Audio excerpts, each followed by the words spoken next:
From the personal log of Guybrush Threepwood. Sometimes, when it's quiet, I can still hear the monkeys. It's hard to believe that it's only been a few years since I first washed up on the beaches of Mêlée Island, armed with nothing more than a goofy name and an overpowering urge to become a swashbuckling pirate. I want to be a pirate. Who could have suspected that such a humble pursuit would lead me to cross swords with the evil ghost pirate LeChuck, the slimiest slug ever to plunder the seven seas?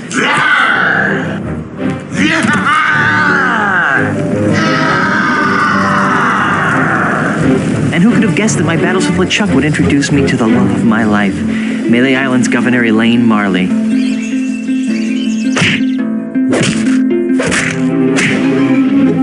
Or that my efforts to win Elaine's hand would repeatedly drag me to the mystery-drenched shores of Monkey Island.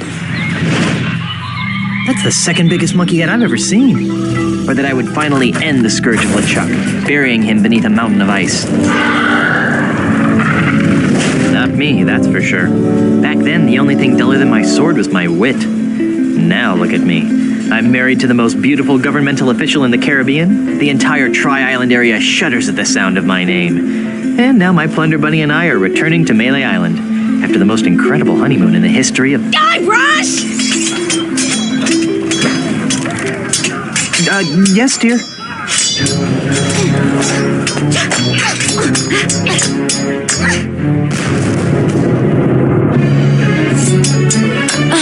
Guybrush! Stop daydreaming and make yourself useful!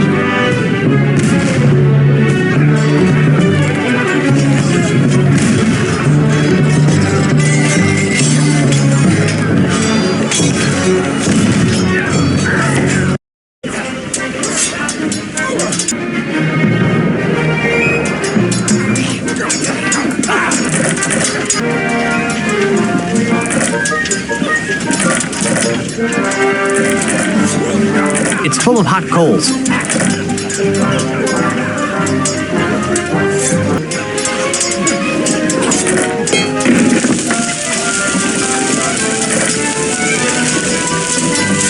It's full of hot coals.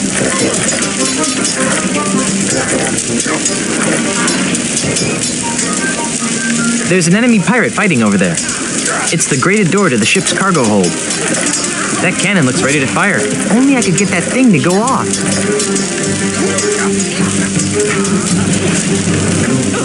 I'm not picking that up. Excuse me.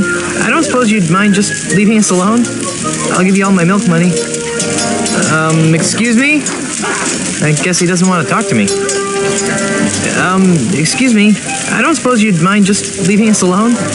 I'll give you all my milk money. Excuse me? I guess he doesn't want to talk to me. I don't have a thing to my name.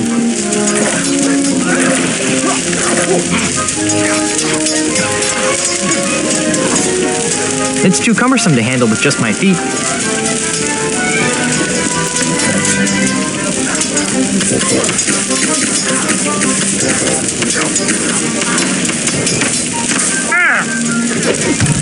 Better not try that again.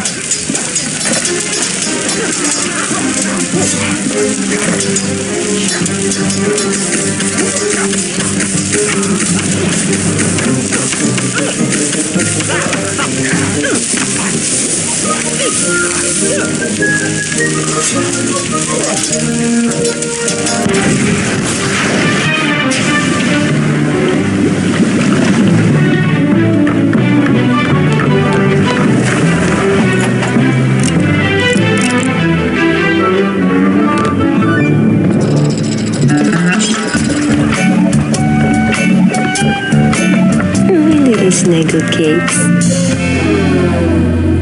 Hey, Elaine, could you untie me?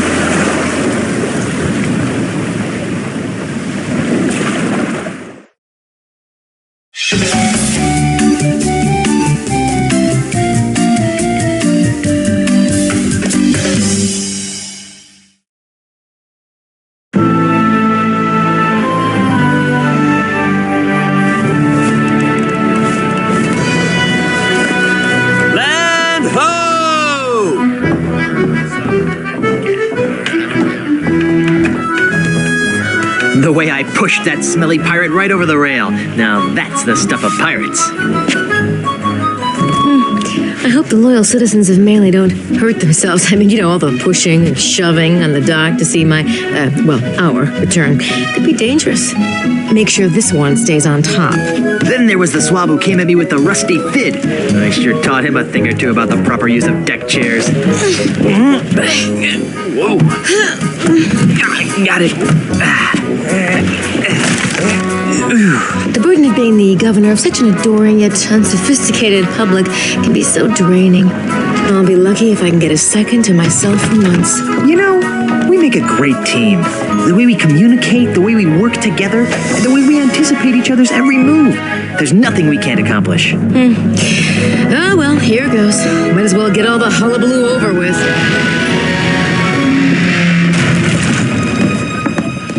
What? Where is everyone? Maybe everyone went to bed early? Where's the welcoming committee? The banners? The crushing throng of well-wishers? Oh dear, do you know what this means? We can spend another 3 months honeymooning. No, you adorable numbskull. Something has gone horribly wrong while I've been away. Nothing else can explain. What's that? Hey, it's Timmy the monkey. How are you, boy?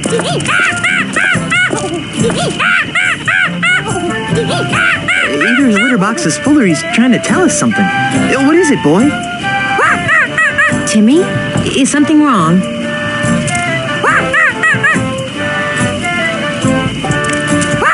Free grog at the scum bar? There's been an outbreak of scurvy? You won $74 playing bingo but lost it all playing banana futures.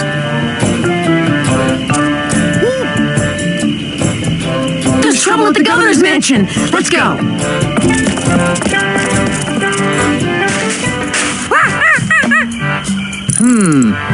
Let's try 22, 3.7, 12. Fire! What do you think you're doing? What does he look like I'm doing, fancy pants? I'm knocking down the governor's mansion. You can't knock down the governor's mansion without approval from the governor. Yeah. The governor's dead, ma'am. Dead? Was the marriage that killed her, they say. But I am the governor. Do I look dead to you? No, ma'am. Then cease and desist your boulder flinging immediately. Yeah. Sorry, Governor. I'm under contract. I'm legally obligated to destroy your mansion with this here catapult. Something's rotten on Mêlée Island. I know. But the stench usually drifts away with high tide. I've got a plan. Although it sometimes lingers during an eclipse. Guybrush! Yes, dear? I'm going down to City Hall to see about getting declared undead. Won't that make you a flesh-eating zombie? In the meantime, I need you to do 2 things for me. More back rubs and foot massages? Maybe later. First, I want you to put a stop to this insane boulder flinging. Stop the insanity. Check. Second, I want you to go to Lucre Island. Talk to my grandpa's lawyers. They might know how to help us fight City Hall. Oh, but I hate talking to lawyers. Not as much as they'll hate talking to you, dear. Okay. Well, I've got a resurrection to perform. Be good, dear. And don't forget, stop the catapult, go to Lucre Island. Sounds like the honeymoon's over. She was a lot nicer before she died.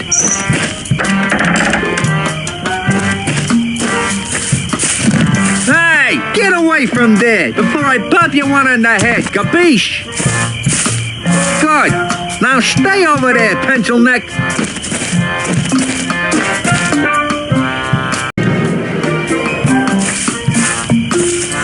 Excuse me. What?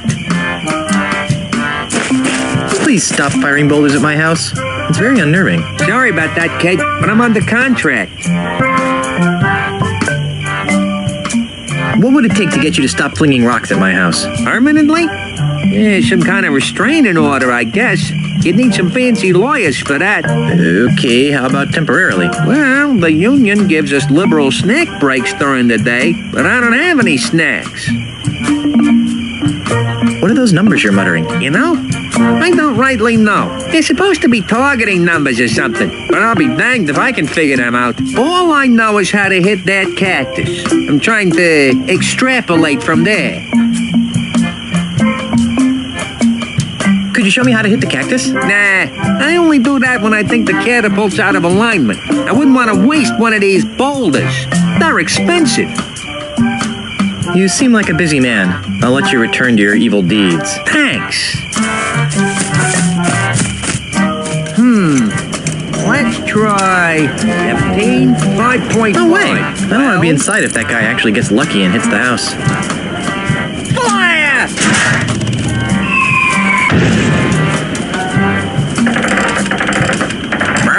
Polly, want a fertilizer pellet?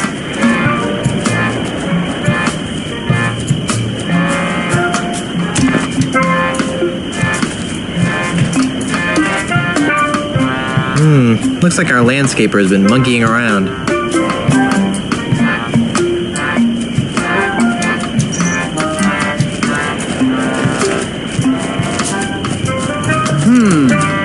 Let's try 17, 5.5. Well, Okay.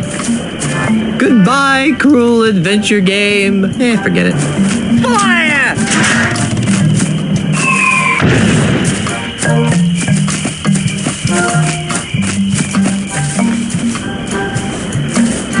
That pig-shaped bush frightens and confuses me. It's 3 o'clock.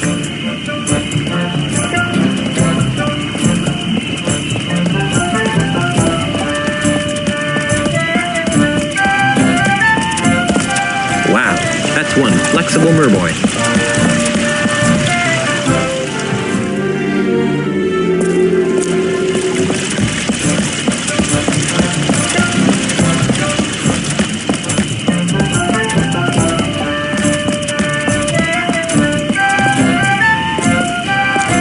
Ahoy there, fellow seafaring wastrels. Yes!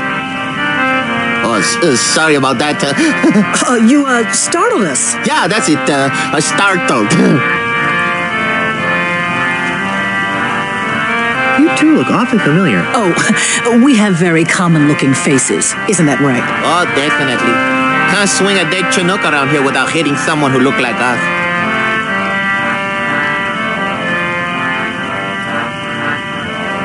Didn't we run into each other last summer on Fat Island? We've never been to Fat Island. And never in the summers. I'm putting together a crew for a mission to Lucre Island. Want to join? Holy jumping mother of God, no! I'll take that as a no, then. You'll have to excuse my friend. Our last adventure on the high seas ended badly. We're in no hurry to return. Are you sure we haven't met? Drop it, Threepwood. Hey, how'd you know my name? Doesn't everyone know the name of Guybrush Threepwood, mighty pirate? True, but I still think you guys look familiar. Aren't you the famous comedy team of Youngler and Muntz? Youngler and Muntz? Never heard of them. You haven't? But they're brilliant! They do this bit about how men leave the commode seat up and how women love to shop for boots. Well, I guess you had to be there. Apparently. I could swear that I know you guys. I really don't think so. Dudes, aren't you the founding members of Keel Hall, the world's loudest pirate speed metal band? Not likely. Neither of us can carry a tune. Neither can Keel Hall. I could swear that I know you guys. I really don't think so. Didn't we share a cruise to Monkey Island once? I don't think so. Carla, make the bad man stop. He's come to take us back to Monkey Island. Carla? Who? You can't fool me. You're Carla, the swordmaster of Mêlée Island. And you're Otis. I don't know what you're talking about. Let it go, Otis. The half-witch recognized us. I knew you guys looked familiar. You were 2/3 of my original Monkey Island crew. The crew you abandoned on Monkey Island, you mean? Do you have any idea how difficult it is to escape from Monkey Island? No. How difficult is it to? Escape from Monkey Island. Well, it's really difficult. Yeah, The whole experience was very traumatizing. scared us for life. Gee, I'm sorry. Yeah, well, sorry doesn't feed the narwhals, Buster.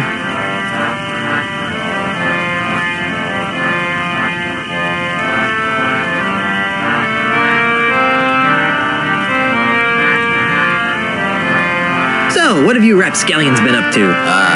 Where to begin? have you been doing with yourself, Carla? You mean after I finally managed to escape from Monkey Island? You're never gonna forgive me for that, are you? Not in this lifetime. Anyhow, I've spent the last few years here on Mêlée Island re-establishing my swordmaster credentials. That sounds productive. Oh, it was, until that Australian showed up. Australian? Yeah, an Australian real estate developer. He challenged me to a round of insult sword fighting, badgered me into betting my house. It was over so quickly. Gee. Now I wander the streets of Mêlée insult sword fighting for food. How sad. How about you, Otis? What have you been doing for the last few years? Well, after I finally escaped from Monkey Island, I made my way back to Mêlée Island, where I tried to resume my former profession. Petty thievery? I prefer to think of it as proactive redistribution of wealth. Unfortunately, the indignities I suffer on Monkey Island have left me so jittery that I cannot pick a lock or a pocket without making more noise than a flatulent hippo. What vivid imagery. So how do you earn a living? Begging mostly. You'd be amazed how many people will pay to hear the story of the innocent pirates who were betrayed by their idiot captain.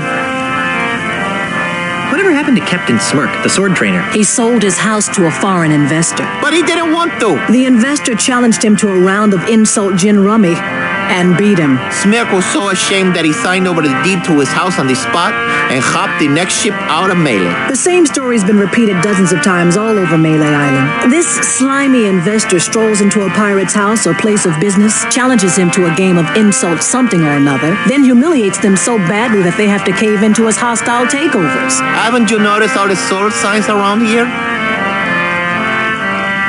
Well, where's the third member of our old crew? You mean Meat Hook? That's a good question. After we finally got off Monkey Island, Meat Hook renounced his piratey lifestyle and returned to his true passion. Drinking? Painting. Painting? But the guy's got no hands. That's what we said. These stories are too depressing. Let's talk about something else. If we must. Won't you join my crew? For old time's sake. Guybrush, take a good look at Otis. Monkeys! Monkeys is full of the monkeys! That's what happened to him the last time we agreed to be part of your crew. Now, what in the name of Blackbeard's dandruff could possibly convince us to join you in another idiotic adventure? Well, how about a brand new car? What? Sorry, I kind of got caught up in the moment. Well, how about treasure? Boatloads of treasure. We're still waiting for the treasure you promised us the last time. Oh, yeah. Well, how about some lovely property off the coast of Booty Island? Oh, that's rich.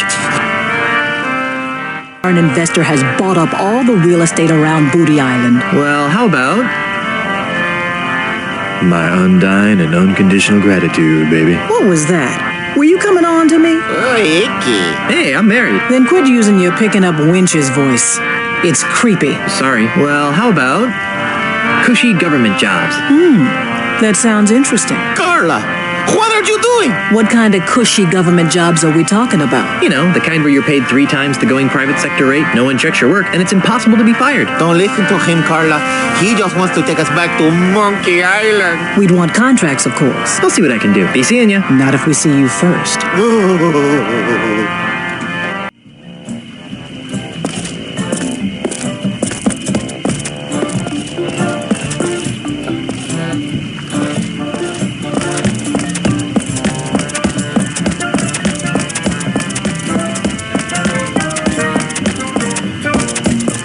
The Scum Bar, haven for the rowdiest bunch of drunken scallywags you'll ever see. The Scum Bar, haven for the rowdiest bunch of drunken scallywags you'll ever see.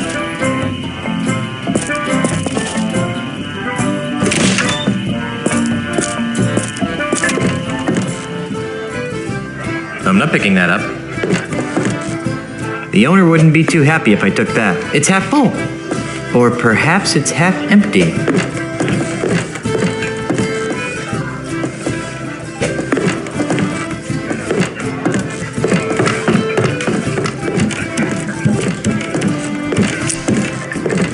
Hail and hello, oh master of all things grog-like. What can I do for you, Mr. Marley?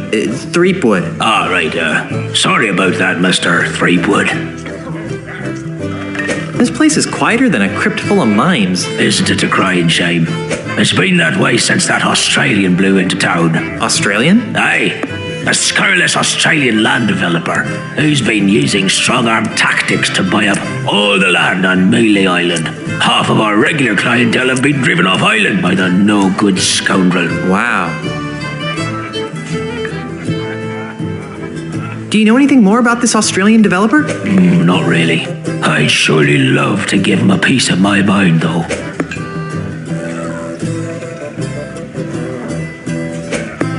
How'd you like to join a crew of courageous pirates on a dangerous quest? Ooh, that sounds like fun. Great. But I should really check with my boss first. Hey, boss! What? Can I have a few days off to join Mr. Threepwood here on a swashbuckling adventure? Are you out of your grog-addled mind? No. I guess I can't go. Damn.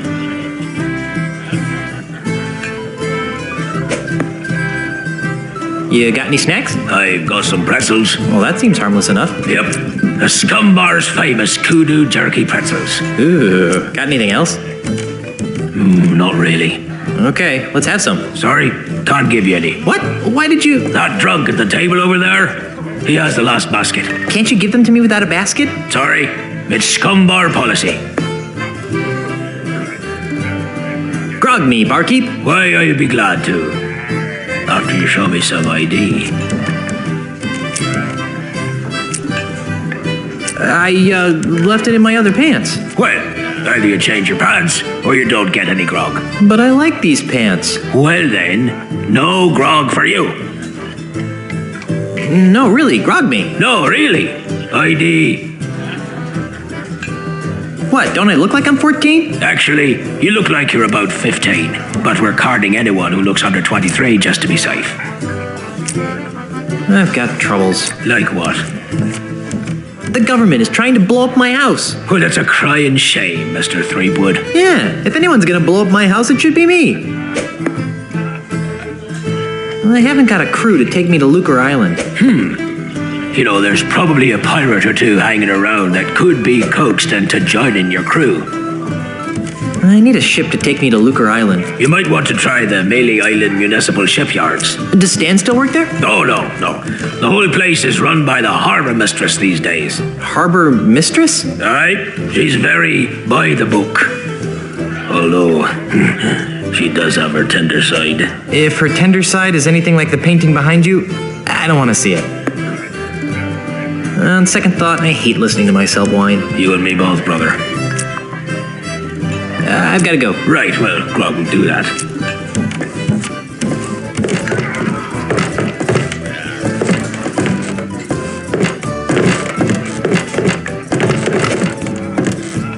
It says, happy birthday.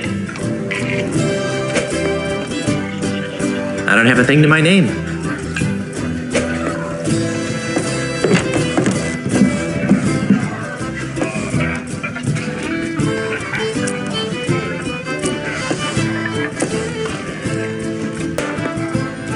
This fish has seen better days. It says, happy birthday.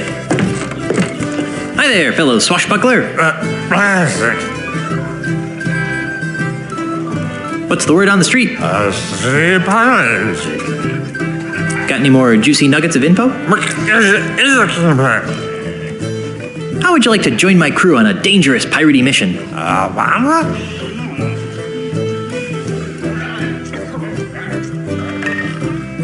We'll be heading to Lucre Island to meet with my wife's lawyers. You're right. That does sound sort of silly when I say it out loud. What's that you're drinking? Say, mind if I have some of your pretzels?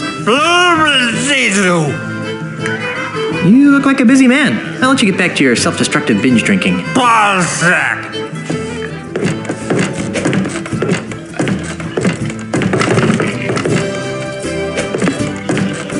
Ahoy, mateys!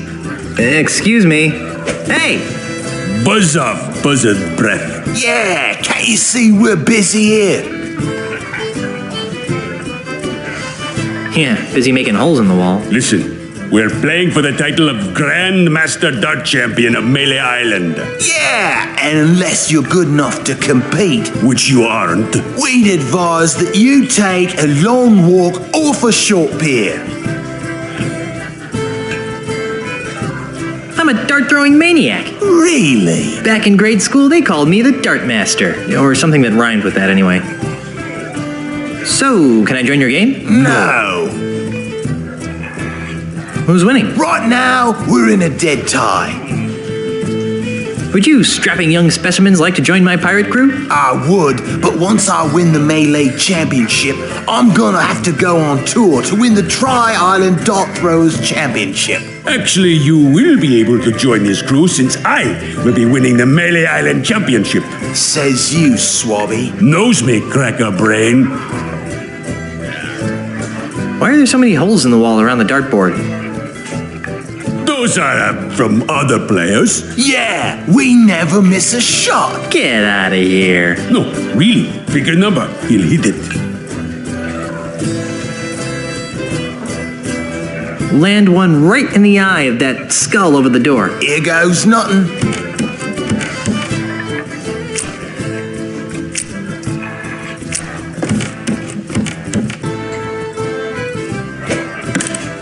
Hey, you're pretty good. I bet you can't hit another one on the first shot. Name it and I'll hit it. How about that post on the right side of the screen? Here goes nothing.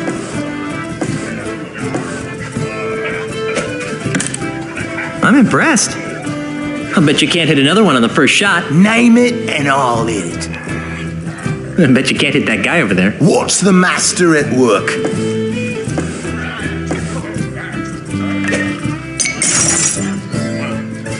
Wow, that's pretty good. I bet you can't hit another one on the first shot. Name it and I'll hit it.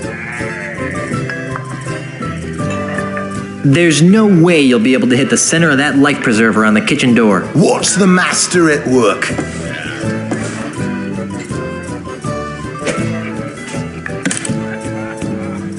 Hey, you're pretty good. I bet you can't hit another one on the first shot. Name it and I'll hit it. Can you hit that big stuffed fish over there? No problem.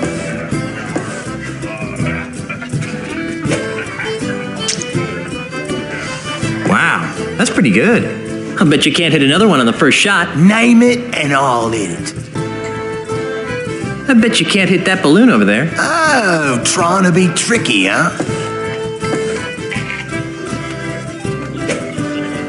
Ah! Oops. Hey, you're pretty good. Well, I guess I'll be shoving off now. Are you still here? Hey, how's the weather down there?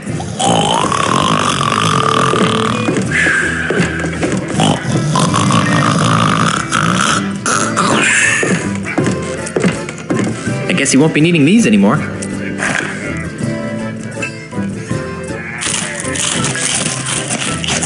I wish I had some grog to wash that down with.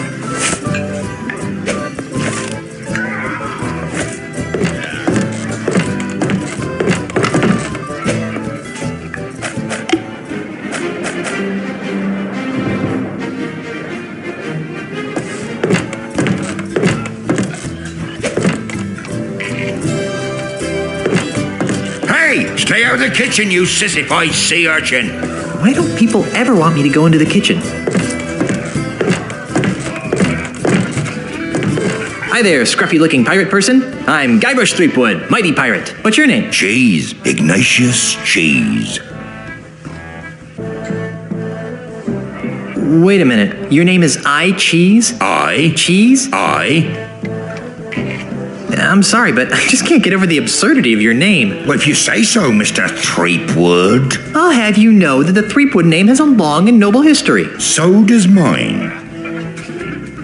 I'd like to hear about the long and noble history of the Cheese family. Aye, it'd be my pleasure. Naturally, no discussion of my family would be complete without mentioning my great-great-grandfather, who single-handedly revolutionized the art of roadside carriage wheel repair. Who was that? Are you daft? Have you never heard of Jack Cheese? I don't ride many carriages in my line of work. Sorry.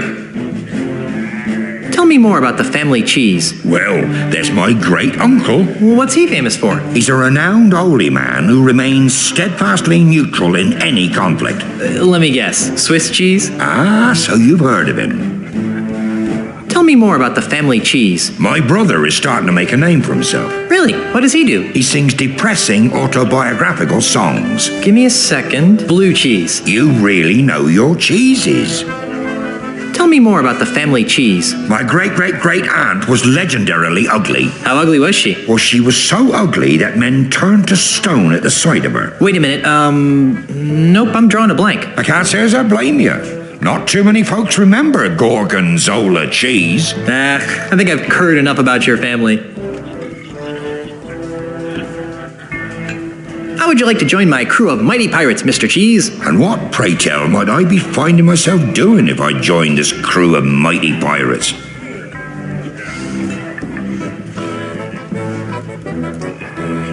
You'd be traveling to Lucre Island with a crew of cretinous buccaneers to meet with my wife's lawyers. Now that sounds like a worthy mission for a mighty pirate navigator like myself. Really? Aye. The seas around Lucre Island are very treacherous and can only be navigated by a skilled sailor. I'd love to face that challenge, but... But what? I can't. Why not? Is your keister glued to that chair? Well, yes, now that you mention it, it is. But that's not why I can't go, Mr. Wizened Pirate. Well, then why? Because if I leave my bar for too long, it'll be stolen out from under me. You're the owner of the scum bar? Aye, the one and only.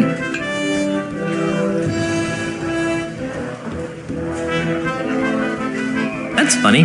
I always thought the scum bar was owned by a guy named Ron. Aye, he was the original owner. I won the bar from him in an epic 12-hour-long game of insult go fish. That sounds like a humongous fib. Believe what you like. In any event, I've been fighting off a hostile takeover bid from an Australian land developer. Come again? You heard me. A greedy Australian is making a grab for my bar. With guns and swords and cannons? Worse, with insults, jibes, and mockeries. It's taken all of my insult arm wrestling skill to keep him at bay. Gosh. If it weren't for the whole wife being declared dead thing, I'd say that was the strangest thing I'd heard all week. Insult arm wrestling? Aye. While you were away, the insult sword fighting paradigm became attached to a host of other pirate pastimes. Paradigm? Well, nowadays you can't throw a dart or play a game of checkers without being expected to toss in a withering bon mot. I think I tossed a bon mot in a food fight once. My particular speciality is insult arm wrestling, which I use to defend my bar from hostile takeovers. Is there something I could do to convince you to navigate my ship to Lucre Island? I'm open to persuasion. What do you have in mind? If I beat you at insult arm wrestling, will you be my navigator? That's an interesting proposition, Threepwood. It is? I mean, of course it is. How about this? If you beat me, I'll be your navigator. Great. But only if you teach me some new insults. Agreed. Well then, let's see what you've got.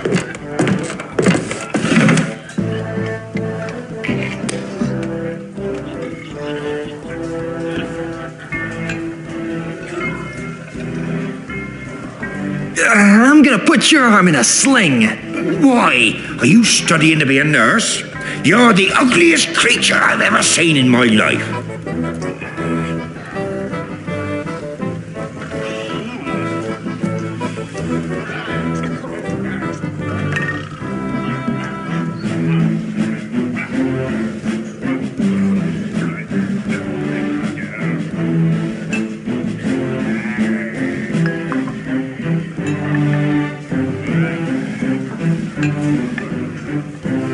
I'm shocked that you've never gazed at your wife. Do I see quivers of agony dance on your lip? It's laughter that's caused by your feathery grip. Only once have I met such a coward. He must have taught you everything you know. My forearms have been mistaken for tree trunks. An over-the-counter defoliant could help with that problem. Your knuckles are grind to a splintery paste. I thought that the bean dip had a strange taste. You're the ugliest creature I've ever seen in my life. I'm shocked that you never have gazed at your wife. I'm gonna put your arm in a sling.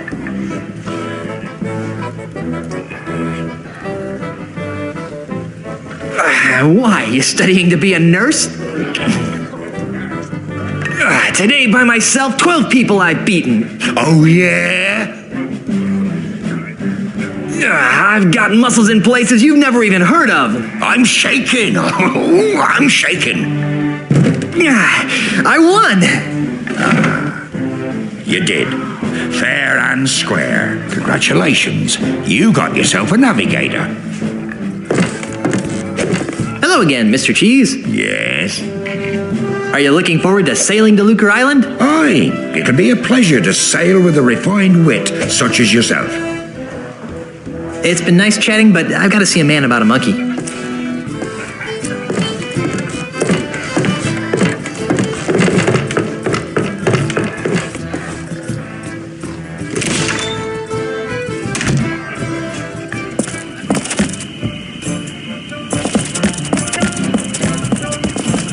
Wonder where this goes. Too bad it's locked. Guess I'll never find out.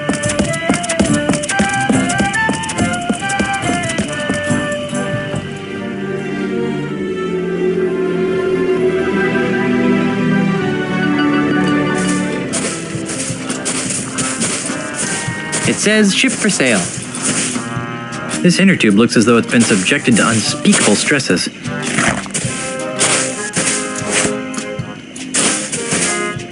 I'm not picking that up. I can't use this machine. I don't have any money.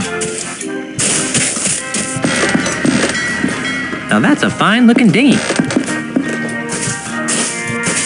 I'm Guybrush Threepwood, and I need a ship. How nice for you. And just what do you want me to do about it?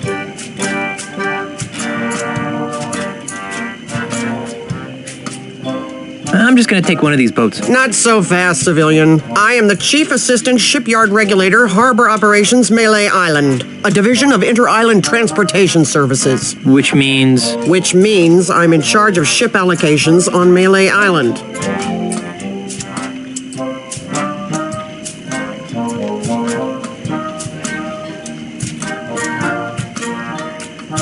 All this red tape is giving me a headache. Don't say I didn't give you anything.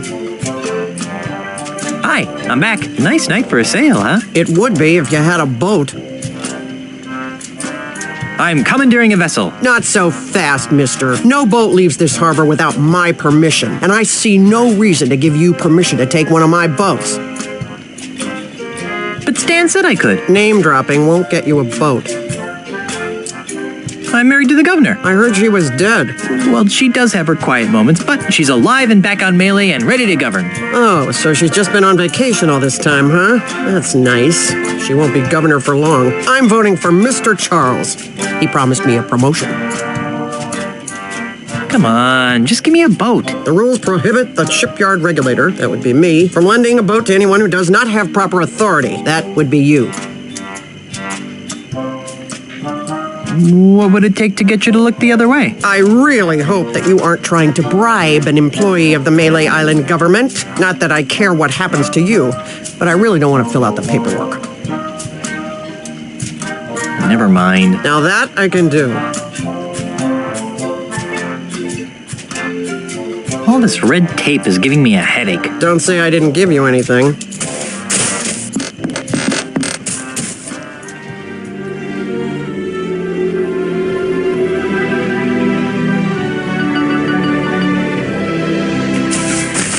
Hey, look, a full moon.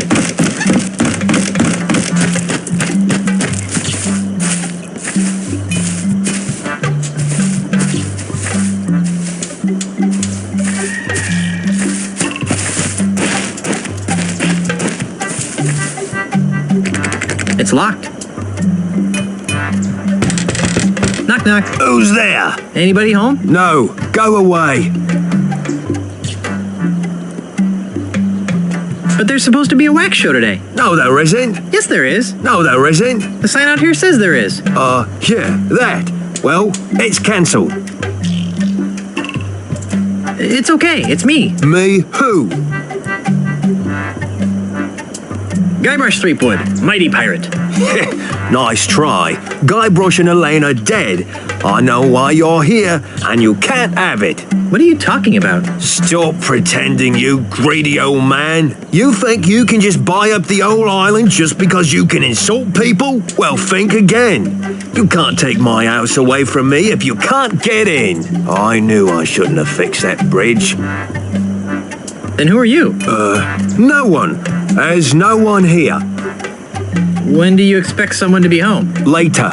Much later. Finish running your wife's errands first. There's nobody home. Now go away. Okay, I'll come back later.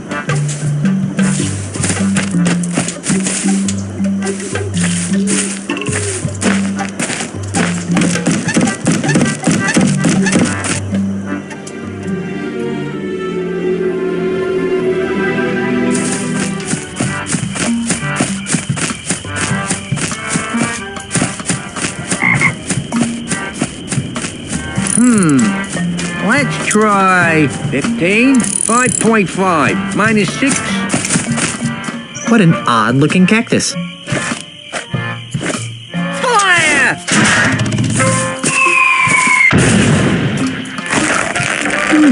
Not a bad piece of modern art, if I do say so myself. With that inner tube, it looks like a giant slingshot.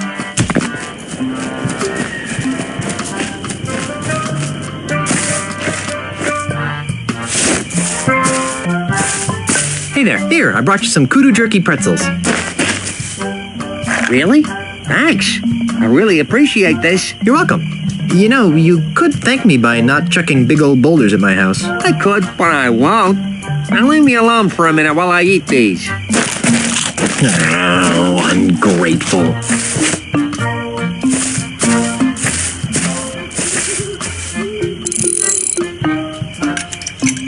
Hey, what do you think you're doing? Nothing. I don't know what you're talking about. You totally messed up my catapult. What you trying to do to me? You're killing me over here. Well, I guess I'm gonna have to start over at my calibration cactus over there. Get out of my way. I hope this works. There. It's recalibrated to the cactus. Let's try it. Fire! What the?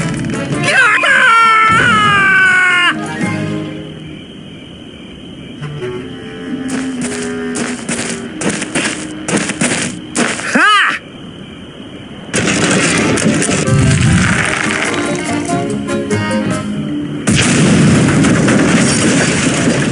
I can't believe you did that. Do you have any idea what those things cost? They don't grow on trees, you know. Guess what? I'm still dead. Don't worry. I'll love you even after rigor mortis sets in. We've been gone so long, they didn't think I was coming back. So those numbskulls at City Hall declared me dead at sea. What about me? Did they say anything about me? No. Then they decided to sell all my belongings and destroy the mansion. That's terrible. Did they sell any of my stuff? And the worst part is, they've ordered a new election for the office of governor. Maybe I should run. So far, there's only one candidate. And you know the old slogan, where there's only one candidate, there's only one choice.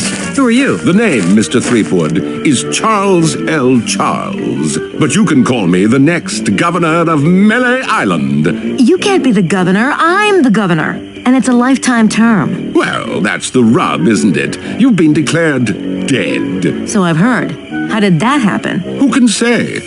Perhaps if you'd spent a little more time governing and less time gallivanting all over the Tri-Island area with your pet monkey, the good citizens of Mêlée wouldn't have come to the mistaken conclusion that you were pushing up the petunias. Wait a second. Was I the pet monkey in that last sentence? Okay, we get it. You're running for governor. But why destroy my mansion? Oh, that. When you died, the mansion became the property of the state. As a favor to me, the future governor of Mêlée Island, the town elders contracted a demolition firm. That's me. To destroy this outdated bourgeois symbol of the elitist piratocracy. But why? Because the days of pirate princesses ruling from secluded mansions are over, my friend. They are? Indeed they are, lad. If the Mêlée Island of tomorrow is to prosper, it must be governed by a man of the people. A man unafraid to mingle with the common folk. A man who won't hide in a mansion guarded by vicious piranha poodles. A man like you? Precisely. He makes a lot of sense, Elaine. I never did like those poodles. Guybrush! Well, I've got hands to kiss and babies to shake. Ta! There's something fishy about that guy. Really? I thought he smelled more like a rotting corpse. I've got another plan. With maybe a hint of oregano. Guybrush! Yes, dear? I'm going back to City Hall to run against Charles. Woohoo! How can I help? Go to Lucre Island to talk to the family lawyers. But why? I destroyed the catapult. Yes, dearest, I know. But with that demolition order hanging over the mansion, another catapult could come at any moment. We need the kind of restraining order that only my family lawyers can provide. But I want to come up with clever campaign slogans and do ops research. Guybrush, love of my life, I'm a politician. Let me do what I do best. I'll let you do what you do best. What's that? Sailing around the Tri-Island area on seemingly pointless errands. What? Oh, I'm sorry. Did I say that out loud? Oh, what I meant to say was venturing into troubled waters on dangerous quests. Well, okay then. That's more like it. Okay. I'm off to start my campaign. Don't spend too much time on Lucre Island, dearest.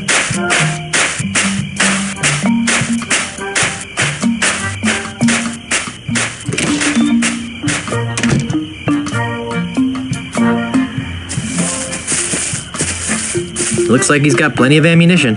I don't think so.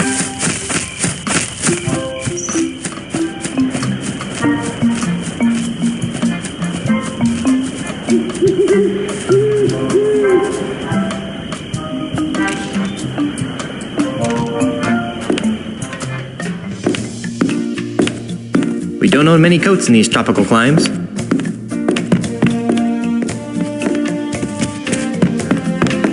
How could a mere painting capture the essence of my love? Oh, that's so sweet, Guybrush.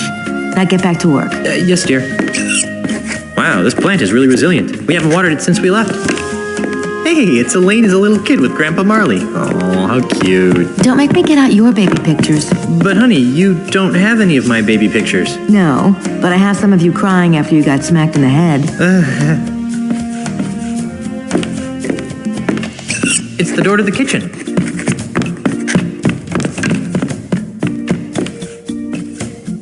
It's the door to our bedroom.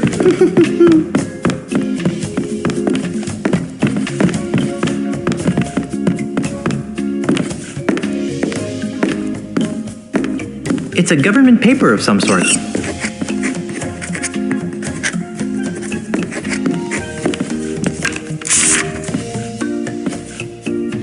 The header says Mêlée Government Employment Contract, Cushy Edition.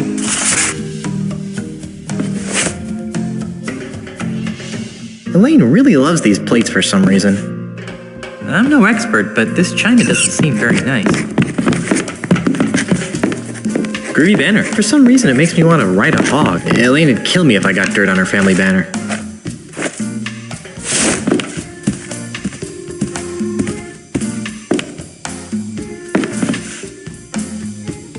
What's this for? I needed to convince reluctant rapscallions to join my crew. Darling, can't you just use your blinding charisma to cajole them into joining you? I think I used up all my charisma on the honeymoon. All right, let me sign it.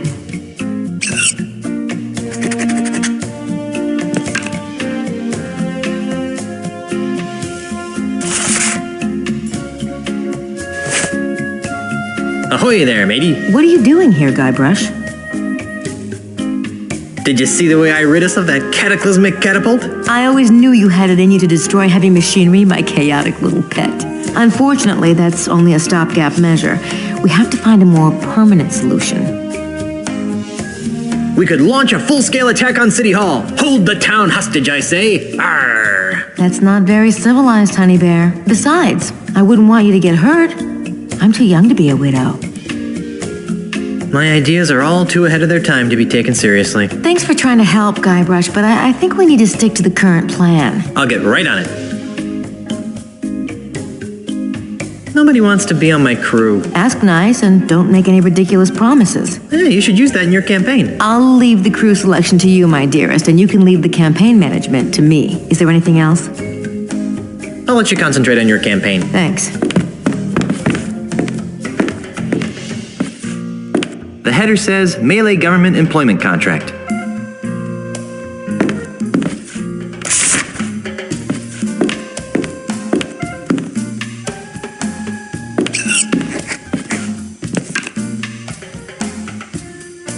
Let me guess. Another government bribe? I prefer the term state-sponsored incentive. When you get back from Lucre Island, we're going to have a long talk about civic ethics. All right, let me sign it.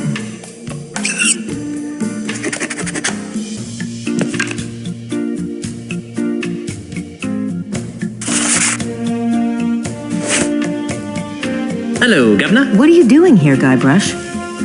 I'm having a little trouble getting a ship. What kind of trouble? I don't have the authority to requisition one. Can you believe that? Me! There must be a bunch of new people around here since we left. Here, take this. It should give you an air of authority. What's this doohickey? It's the official gubernatorial symbol of Mêlée Island. It conveys the authority of the office of governor. It also gets the holder into some pretty great parties. A true pirate doesn't need some gubernatorial symbol to prove he commands respect. Yes, well, all the same, I think you'd better take it. All right. Oh, does this mean I get to run the island now? I've got some revolutionary ideas about subsidized childcare. Just give it back the minute you return from Lucre Island. I'll let you concentrate on your campaign. Thanks.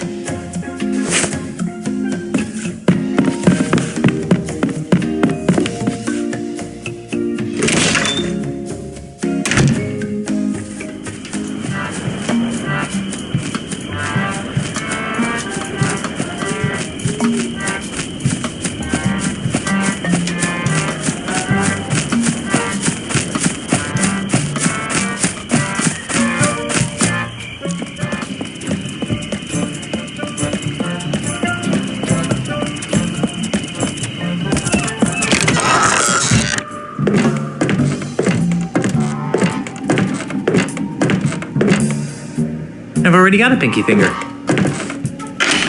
Nothing happened.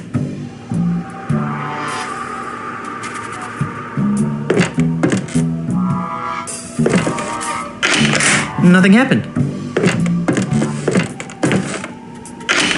Nothing happened.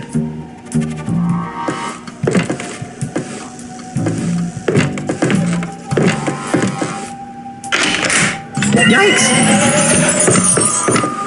You pulled? Hey, it's you! Yes, it is I. You seem to show up whenever I'm in trouble. Why? Who can say? Perhaps it's because we share an unspoken magical bond. Perhaps the fates have intertwined our destinies. Or maybe I've got an unbreakable 5-game deal with LucasArts. In any event, I'm here to help. How can I assist you, Guybrush Threepwood? I sense that you wish to dabble in the dangerous voodoo arts. What did you have in mind?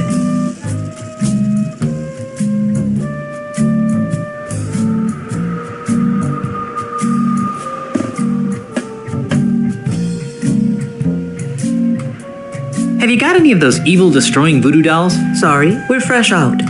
We're expecting a shipment from Dinky Island early next week, though. How about one of those invisibility necklaces to help me sneak into women's locker rooms? Those are nice, aren't they? Yeah. Got any? No, it's been a bad year for unspoiled eyeballs. Do you have any plus 10 strength elixirs in stock? Perhaps. What are your current stats? I don't think I've got any. Well then, what good would a strength elixir do? I see your point. I could really use a potion that would make me immune to severe gas attacks. You're telling me. Tragically, our shipment from Booty Island is also running late. I'm in the market for an enchanted sword that hypnotizes my enemies into a deep stupor before I skewer them with it. You don't need a sword to send your foes into a stupor, my child. Just be yourself. Gee, thanks. Have you got any snacks? I'm starving. I left my gum machine in Puerto Pollo. You might want to try the Scum Bar if you're really hungry. On second thought, I probably shouldn't be shopping at a time like this. True.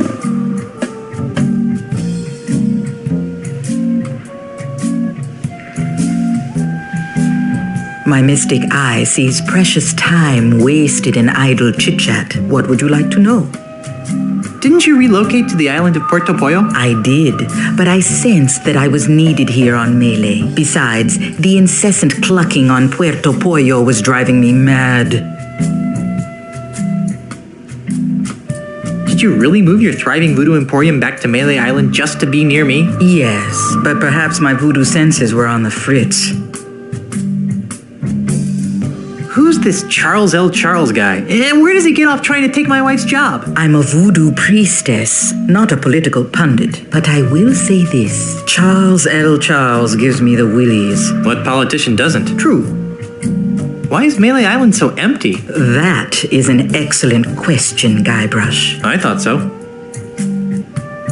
Well, what? Why is Mêlée Island so empty? Oh, that. About a month ago, a mysterious overseas investor began buying up all of Mêlée Island from the local pirates. Those that wouldn't sell have been challenged to various forms of insult games. Insult sword fighting, insult golf, insult darts, insult arm wrestling. You get the idea. Strangely, this investor always wins. He's the best insulter the Tri-Island area has ever seen. Eventually, even the craftiest of Mêlée's pirates have been forced to sell after wagering their homes and businesses in ever-escalating rounds of insult gaming. How awful. Why don't the pirates just refuse to play? How many pirates do you know that can resist a duel? Good point. In any event, the few pirates remaining on Mêlée Island live in constant fear of being challenged by this foreign investor. I'd like to talk about more important matters. Like what? The cards have foretold that you seek direction.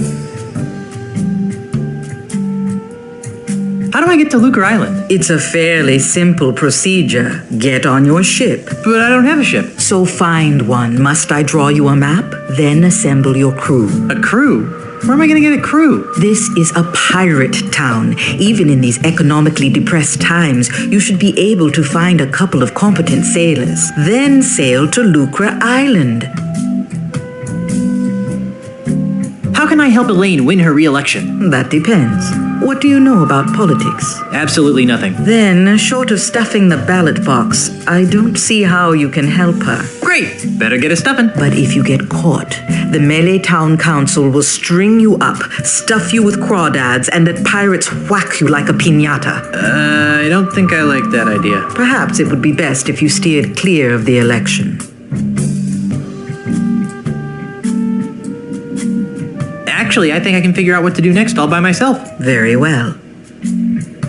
I sense that your desire to waste time in pointless gossip has not been sated. Go ahead.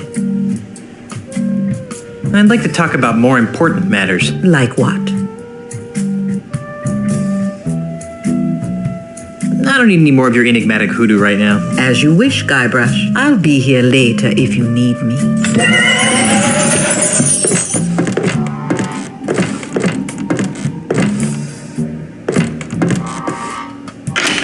Nothing happened. Wow, a 4DFX Voodoo Mask 6. Cutting-edge voodoo technology. No way. Installing the drivers on these things always gives me a headache. No way. I've had more than my share of chicken feathers.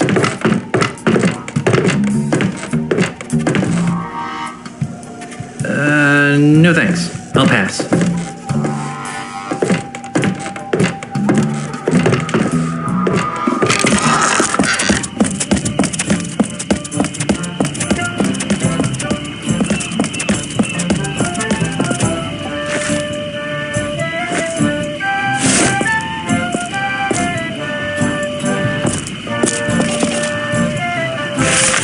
Wow, you actually got us a signed contract. Well, let's see.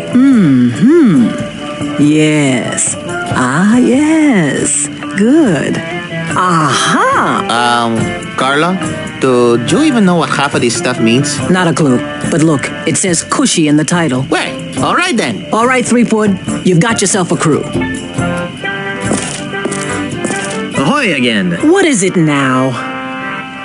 So, are you looking forward to our voyage? The horror! The horror! We'll meet you at the shipyards once you've got a ship. Never thought I'd say that again. Be seeing ya. Not if we see you first.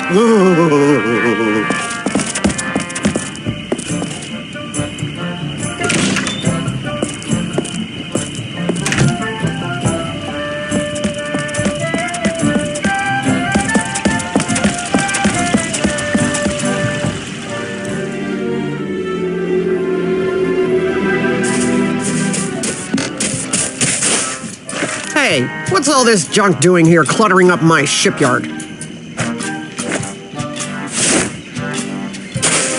I need a ship. I told you, you don't have the authority to... Check this out. What's this? The gubernatorial seal of Mêlée Island. Oh, I see. Well, I guess you are an important person. Right this way, Mrs. Marley. Let me show you to your ship.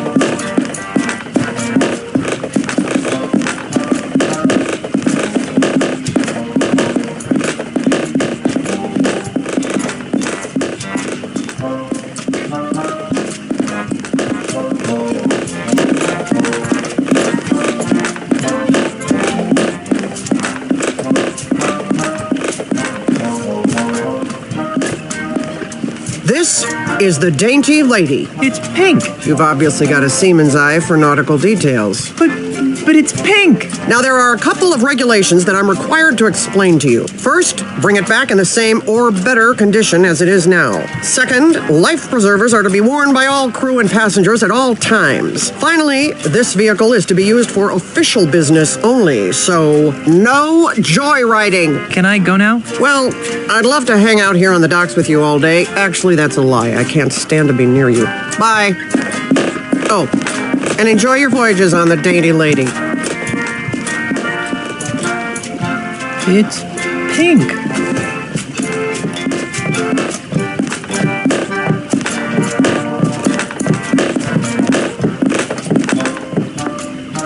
Is that the ship? It doesn't look very seaworthy. At least it doesn't smell like monkeys. Are you guys ready to go? Aye, Captain. Whatever. No. Don't make me slap you, Otis. Fine.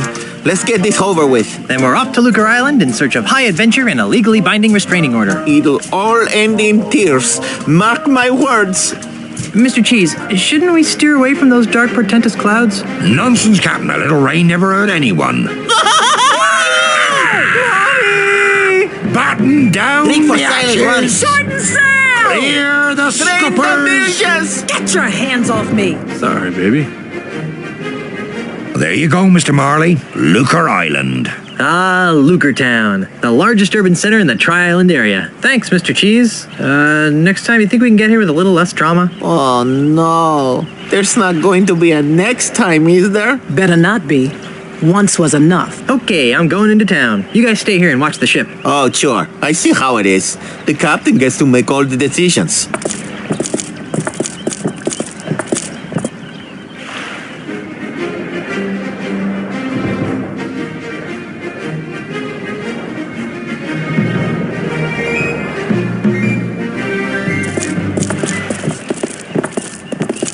Rats. It's still pink. Rats. It's still pink. Ahoy there, Mr. Cheese. Yes. Good work getting us into the harbor. Thanks. Next time, be helpful if you didn't use the ship's maps as coasters.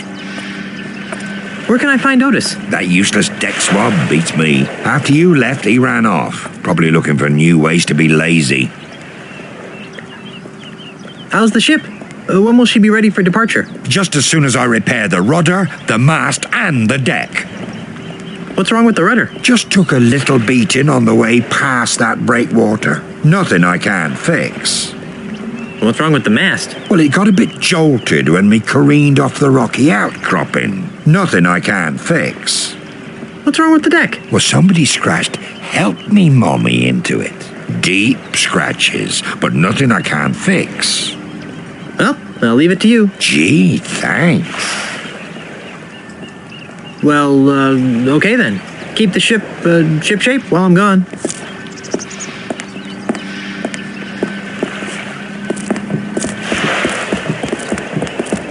That's the end of the pier right here. Somebody's selling fish over here.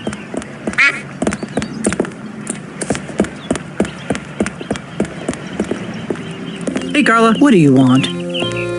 Where's Otis? He's on shore leave.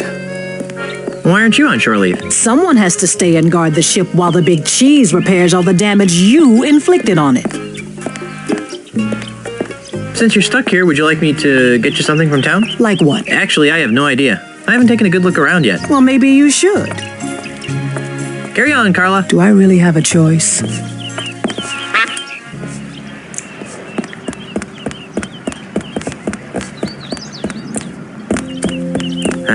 There's nothing like the smell of buckets upon buckets of rotting fish in the morning sun. It's a rather unspectacular duck.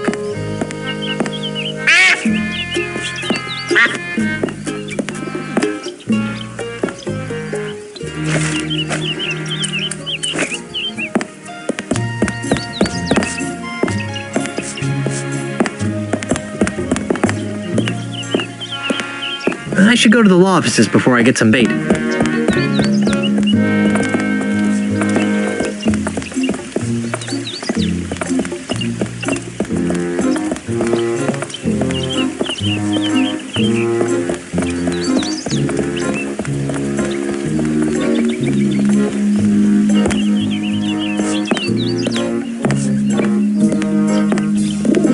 I'll just take one.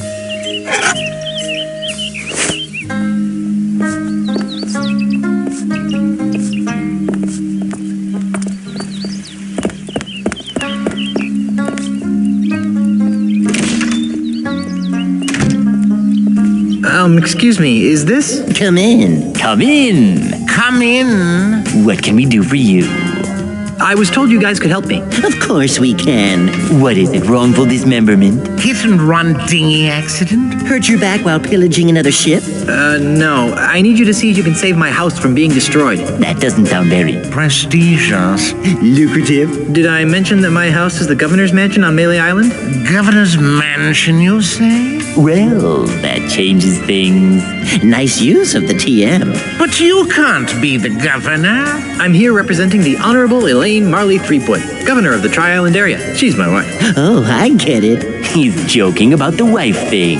And people think lawyers have no sense of humor. You know, it's illegal to make such wrongful and preposterous claims. Should we sue him? How much money do you think he has? I'm serious. We just got back from our honeymoon. 3 glorious months on the high seas. And returned to find the mansion under siege by a dastardly demolitionist. Is this alleged demolitionist wealthy? Yes, we could sue them. Put a lien on their catapult. File a writ of habeas corpus. Wouldn't you rather go after the big bucks? If Elaine wins the election, she'll be a powerful person. And if the mansion is saved, she'll have someone to thank. And if that someone is you... We would be given a lot of money. Earned. Not given. Think outside the juror's box, my esteemed colleagues. We could become the official lawyers for the Tri-Island area. Yes, the preferred legal team of the governor's office. What do you need from us, young fellow? I don't know. You handled Grandpa Marley's estate, right? Right. Did he have a plan for such a crisis? Nope. But we'll get right on it. Right. Okay, I'll wait. Actually, this may take a while. Legal issues can be quite complicated. And take a lot of research. Isn't there something else you could do for a while? See the island. Take in the sights. I guess so. Oh, hey, you might as well take this. What is it? It's a letter from Grandpa Marley. It was supposed to be delivered after his granddaughter got married.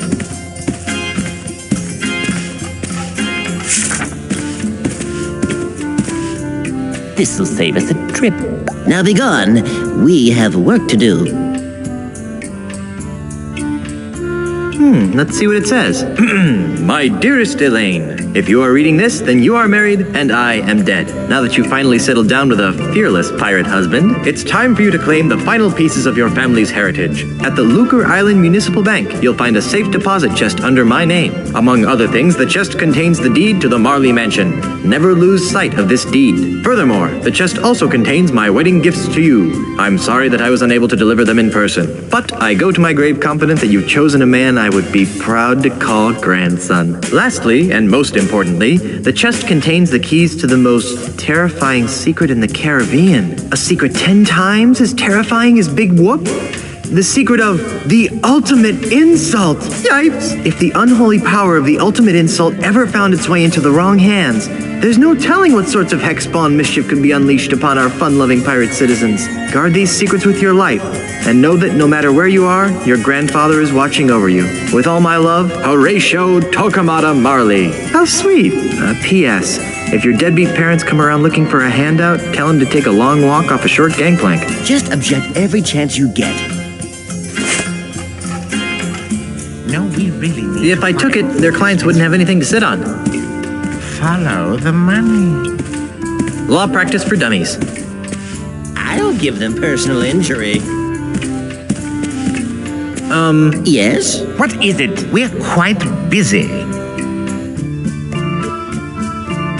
Why don't sharks eat lawyers? Who says sharks don't eat lawyers? Oh, but sharks eat lawyers all the time. Once they've signed all the appropriate corpus delicti waivers.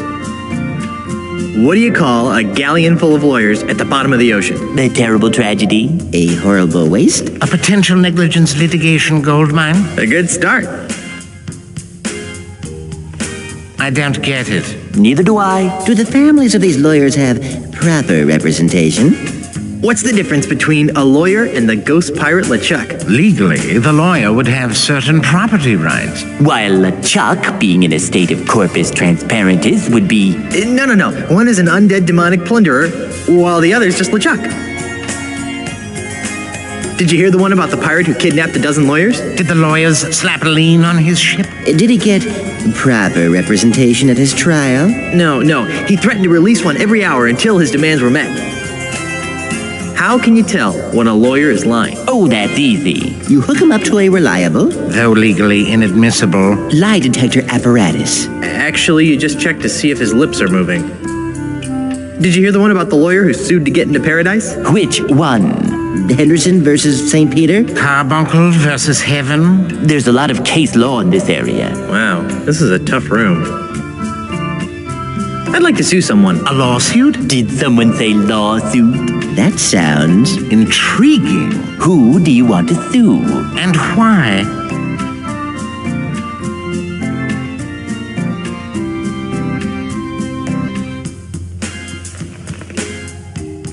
Let's sue the electronic gaming industry for driving hardware requirements to ridiculous heights, even for simple adventure games. What? I have no idea why I just said that.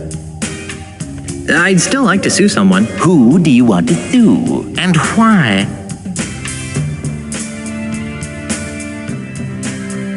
I'd like to sue the ghost pirate LeChuck for emotional distress. We can't sue a ghost. That'd be unethical. Immoral. And besides, there's no money in it.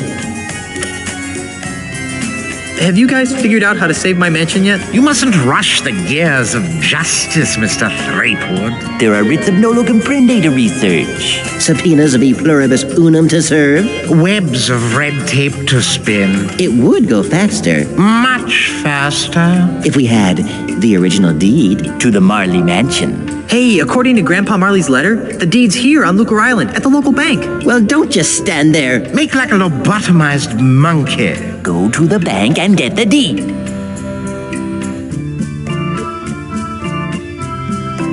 Well, I'll let you guys get back to work. Please do.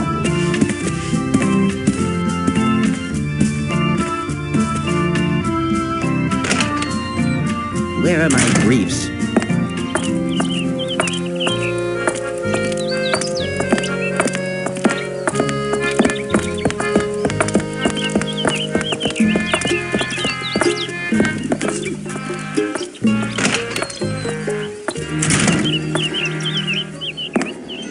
And just why not, young lady? Bank policy, sir. I can't convert these traveler's checks because we've never heard of, what's his name? Australia. But you've honored them countless times before. We've had a bad run of counterfeit money come through here lately, so we've had to tighten our policy. And if you ask me, these don't look real. Besides the funny name, there's a picture of a strange animal on here that has another one popping out of its belly. That's a kangaroo, you ignorant pirate trollop. See? There you go. Kangaroo. Another funny name. Funny to say, too. Kangaroo. Kangaroo. Oh, Struth. I've got business to attend to, but I'll come back, and when I do, I want these honored. Have a nice day, Mr. Mandrill. You should switch to decaf. Kangaroo. Kangaroo. Kangaroo. you kangaroo. Excuse me. Please speak with the teller. But I just have a quick... Please ask the teller. I'm very busy and she can probably assist you. Free Scupperware promotion today. Just open an account with 10,000 pieces of 8 or more. Ugh, it's full of names and numbers and lots of math. Hi there. Welcome to the Second Bank of Lucre. I'm Brittany. How may I help you? No free toasters? I'm leaving. Have a nice day. I wonder what would happen if I pull it. Hey, don't touch that!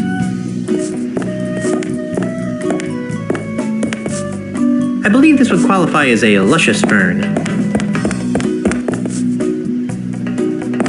Hi there. Welcome to the Second Bank of Lucre. I'm Brittany. How may I help you? What happened to the first Bank of Lucre? Nothing. It was our public relations department's idea. They felt that being called the first bank didn't project an image of experience. I'd like a loan, please. All right, sir. And what would the funds be used for?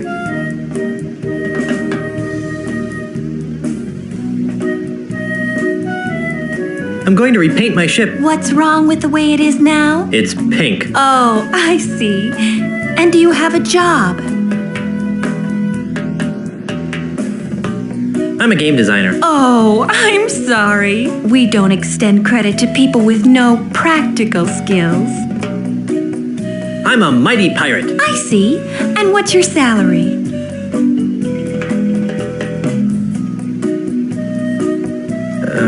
Nothing. Thanks for your time. Someone will contact you in 3 to 5 business years.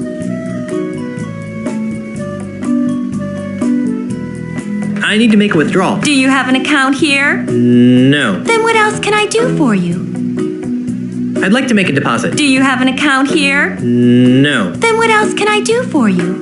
I'd like to retrieve some items from my safe deposit box. Fine, sir. And whose name is it under? Marley. H.T. Marley. Here's a letter that might help. I see. This is for Governor Marley. Do you have power of attorney to act on her behalf? I'm her dashing husband. Not good enough. Oh, well, there is this. Oh my.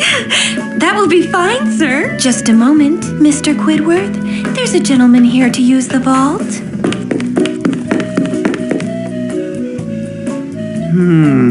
Yes? Well, everything seems to be in order, Mr. Marley. That's Mr. Threepwood. As you wish, sir. If you'll just follow me into the vault, we can open up your grandfather-in-law's safe deposit chest.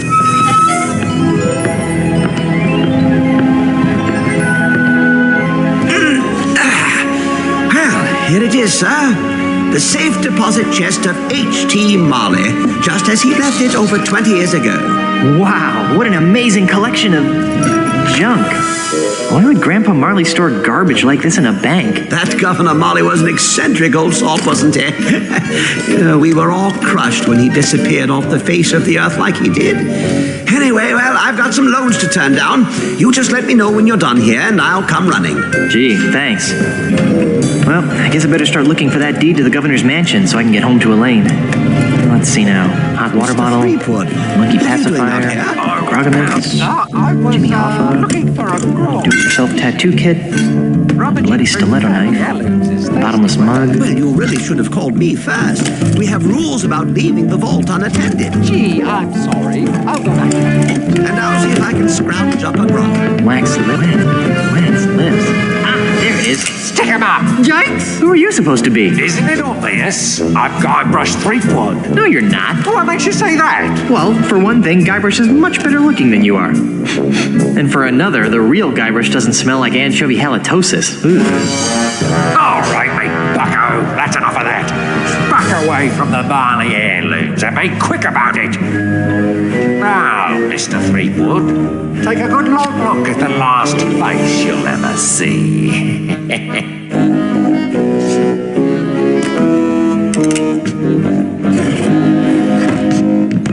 I knew that deregulated banking would lead to this. I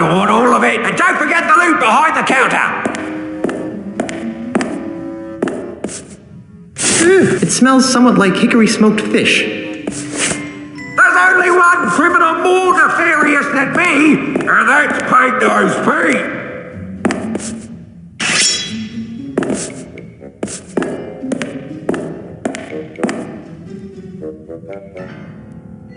That doesn't need to be sliced up. Don't need to try it, punk. That didn't get me anywhere. I broke the hinge off, but I broke the sword too. The sword seems to be widening the crack a bit. If I could open it, I wouldn't be trapped in here. Well, I can't remove it with my bare hands. I want all of it, and don't forget the loot behind the counter.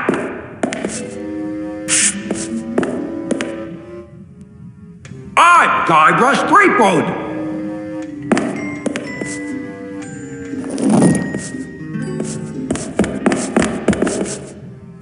There seems to be something inside. It's a music box.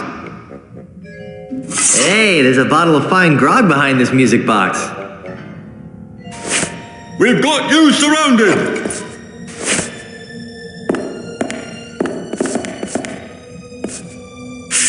I can't use this.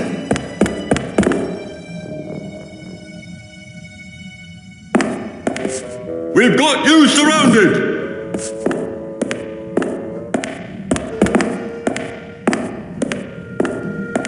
It's a packing sponge.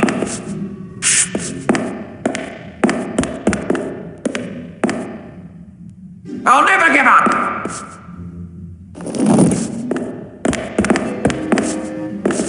It's an empty safe.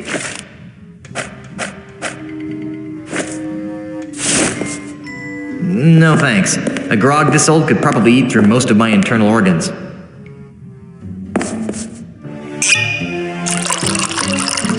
I want all of it. So long, suckers. And remember, you've just been robbed by Guybrush Threepwood. Hey! Where'd he go? Hey, what's all the commotion? Get him! Ah! You're under arrest, Mr. Threepwood. Right. Down to the jailhouse with you.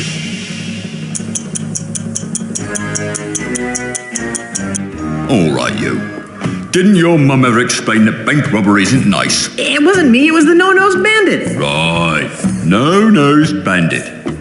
Or perhaps it was the guy we caught red-handed. You! Although we haven't found the loot yet. You'll find it with the real robber, so let me go and get cracking. Detective work isn't my job. If you want to clear your name, you've got a few things to do. Okay, what? I need the perpetrator, I need proof he was at the scene of the crime, and I need proof that he committed the crime. You know, it'd be a lot easier if I could just bribe you. I'll ignore that, Threepwood. Around here, we do things by the book. Now, since this is your first offence, you'll be placed under house arrest. I get to go back to the mansion and play with Timmy? No, you are confined to Lucre Island. You are not permitted to leave until and unless you are cleared of the crime of bank robbery. To make sure you don't leave, you are required to wear the voodoo anklet of extreme discomfort. I was wondering about that. It's rather uncomfortable. Can you loosen it? Well, that wouldn't be the point then, would it? It gets a lot more uncomfortable if you try to leave the island. At least I'm not in jail. Inspector? Yes? I'm innocent. It was the no-nose pirate that robbed the bank. Who? Peg-Nosed Pete. Listen. If I had a monkey for every time some penny ante crook tried to pin their criminal malfeasance on Peg-Nosed Pete, I'd have enough monkeys to work out a reasonable sequel to Hamlet by now. So what you're saying is that you don't believe me? No. Just for the sake of argument, what would it take to prove my innocence? Well, since you don't have an alibi, you'd have to turn the finger of blame towards the real culprit. Great. How do I do that? Off the top of my head, I can think of three things that would do the job. A, new evidence would have to surface linking the so-called real perpetrator to the crime. 2, the stolen bank loot would have to be recovered. And Z, the real criminal, would have to be caught and brought to justice. That should be a piece of cake for a pirate with a keen analytical mind like myself. I'll keep your cell warm.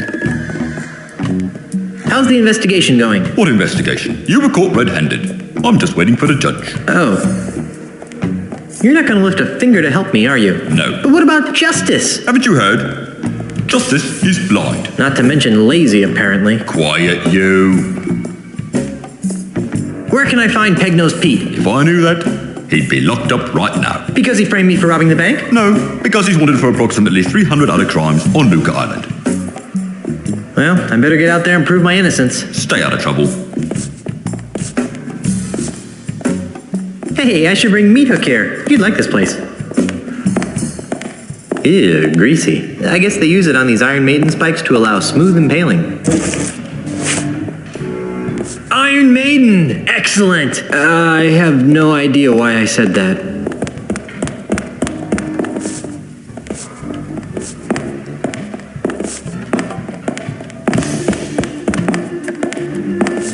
Now there's a manly pirate.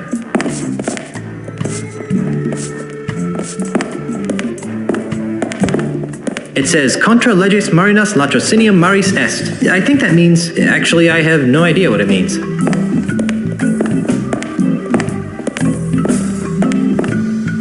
Otis, what are you doing here? I'm a victim of society.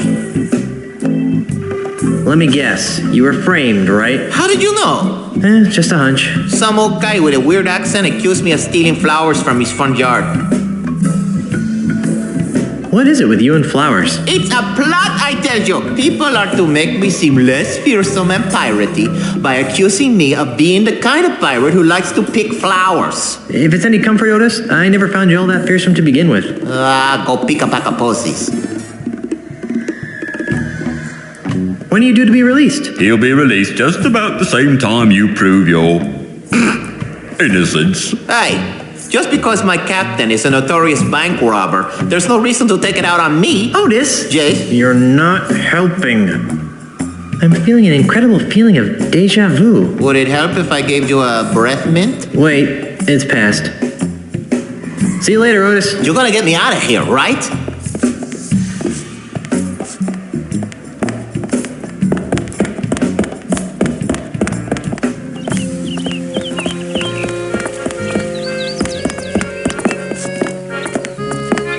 That's a very aesthetically pleasing fountain, I think. Why, hello there, Brittany. Oh, hi. Why do you sound like a sick kraken? Oh, sorry. Sorry you lost your job. Oh, it's all right. I didn't like working at that bank much anyway. I've always really wanted to be in show business. What kind of show business? I want to be a singer and have my own backup dancers. I don't have any skills or experience, but I figure with the right attitude, there's no stopping me. Then why were you wasting away at the bank? I was making ends meet while I put my act together. Guess I needed the push. I was getting too wrapped up in the whole financial system thing. Me too. Maybe we could start an act together. I don't think so. I'm looking for someone a little more... Piratey? Cool. Hope that works out for you. Is it too late to open an account? You're funny, Mr. Threepwood. The bank is no concern of mine anymore. Well, I have manly things to do in a sensitive way. Bye.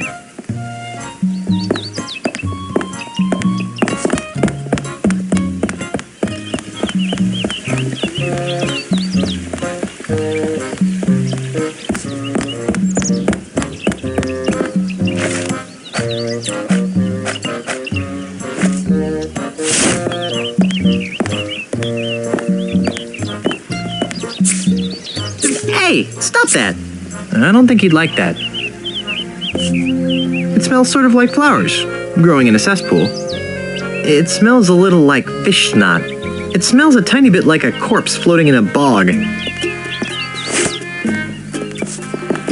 What's with all the spritzing, mate?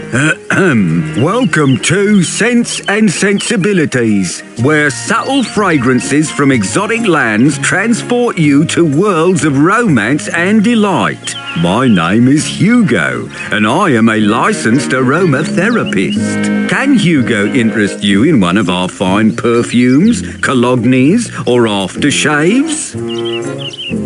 Aren't you a little piratey for a perfume salesman? Hugo's not a pirate. Hugo's a model citizen, making a positive economic contribution to the economic well-being of Lucre Island. Uh-huh. You sure look like a pirate to me. But Hugo's not a pirate. Not anymore, leastways. How do you stop being a pirate? By taking Ozzie Mandrill's Pirate Re-Education Mail Order Correspondence course. What's that? It's a miracle, it is. In 3 weeks, it taught Hugo how to channel his destructive antisocial urges into more constructive avenues. Like selling scented bathwater. Precisely. Why would you want to quit being a pirate in the first place? Because Hugo could read the writing on the wall. Hugo saw that the pirate lifestyle was being marginalised by powerful outside interests. Hugo decided to get out while the getting was good. Yeah. Doesn't Hugo miss being a pirate? Not especially, no. Although sometimes Hugo misses the wind in his face. And the wenches. And Hugo misses the grog. And the decks covered with the blood of Hugo's enemies. But other than that, no, not a thing. Yeep. You wouldn't happen to have seen a no-nosed pirate run by here with a sack of loot, would you? No, but Hugo did see you run by here with a sack of loot. When I ran by here with a sack of loot, which way was I going? Towards the deepest forests of Lucre Island. Thanks. What's that ungodly stench you've been exposing to unsuspecting passers-by? That's our featured fragrance, Eau de LeChuck. Who'd want to smell like LeChuck? Oh, it's very popular among tourists wanting to capture that authentic swashbuckling mystique. But LeChuck smelled like a rotting corpse. We prefer to refer to it as earthy. Eau de LeChuck's really that popular? Oh, yes, sir. In the last few hours, Hugo's gone through dozens of sample bottles. Smell you later. Thank you for your patronage. Please come again.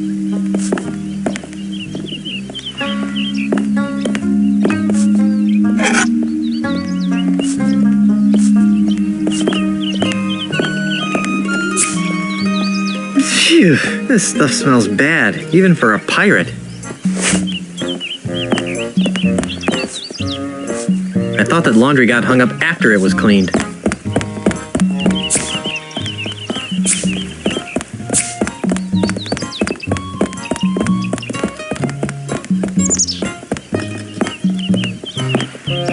Hey there, moneybags. Very funny, Mr. Threepwood. Are you enjoying the money you stole?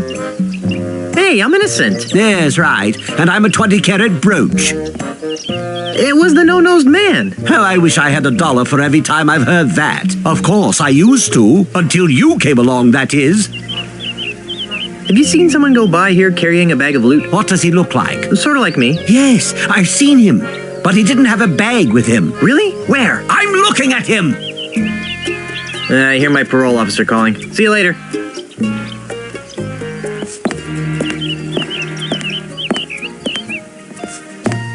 Returning to the scene of the crime, are you? I was just looking for evidence. Right.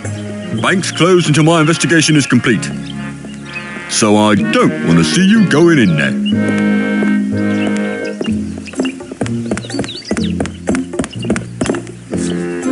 I'm not picking that up.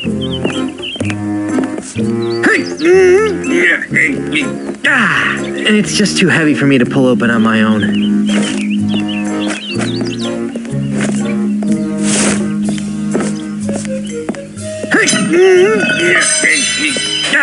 Oh, crud. I dropped the sword into the sewers. Oh, well. Now it's a broken and very stinky sword. Wow. What a very deep, dark hole. Not to mention smelly. Whew. Wow. What a very deep, not to mention... I'm not picking that up. There's something scratched into the bottom of this. It says, Cindy loves Fred. But scratched out right next to that, it says, Harry loves Cindy. What a weird place to profess your love for someone.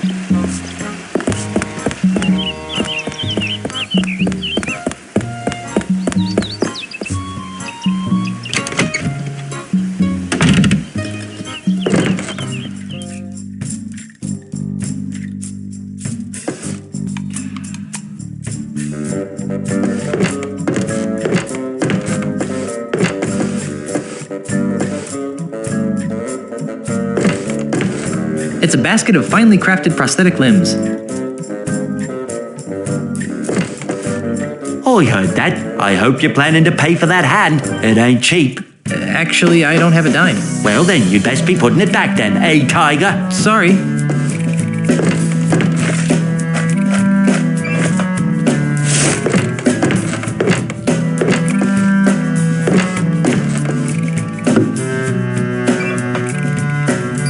Do you mind if I turn this on? I said, do you mind if I turn this on? Guess not.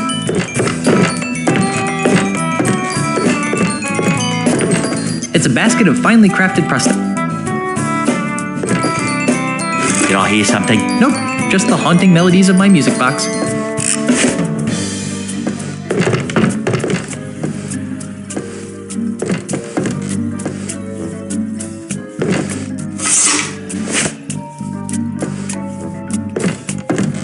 Welcome to the Palace of Prostheses, home of the no detection, no infection, no rejection 30-day guarantee. You smell new. Who are you? I'm Guybrush Threepwood, mighty pirate. Well, you don't smell so mighty to me.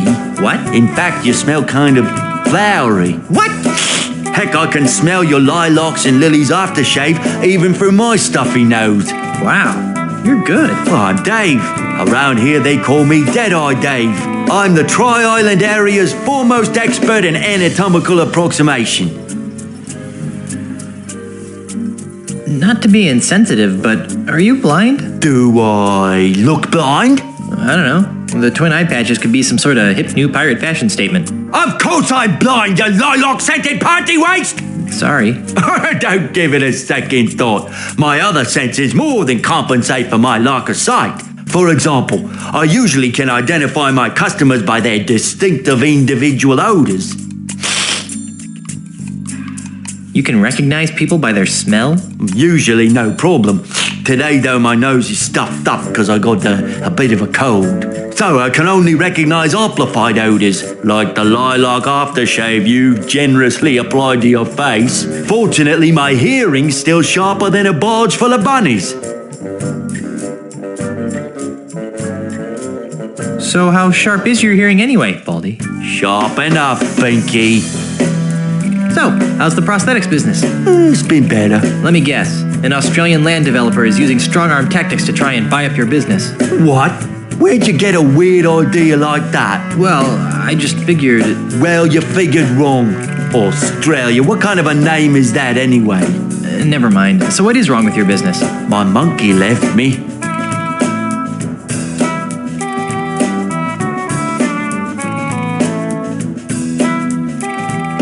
And you're so despondent over your loss that you can't focus on your work, right? Despondent?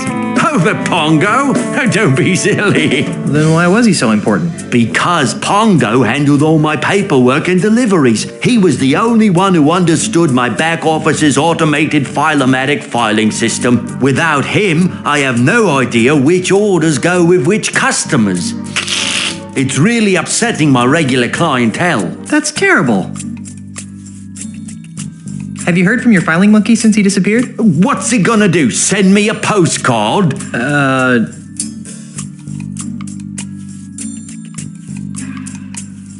I'm looking for a no-nosed pirate thief. Well, we certainly get a lot of those around here. Thieves? No, no-nosed pirates. Really? Oh my, yes. You'd be amazed how often pirates lose their honkers. Does this pirate thief of yours have a name? Not that I know of. Oh, that's too bad. Of course, even if I knew the pirate's name, it probably wouldn't matter. Without Pongo, I wouldn't be able to retrieve your pirate's file. I'm looking for some gifts for my differently abled pirate friends. Then you've come to the right place. What kinds of prostheses did you have in mind? What have you got that's free? Free? What do you think? A charity? What can I say? I'm broke. Okay, you've appealed to my sense of generosity. Here's what I'll do. I'll let you have one of my untested, unguaranteed, unapproved experimental prosthetic devices. Neat. What kind of prosthetic devices are we talking about? I'll let you choose.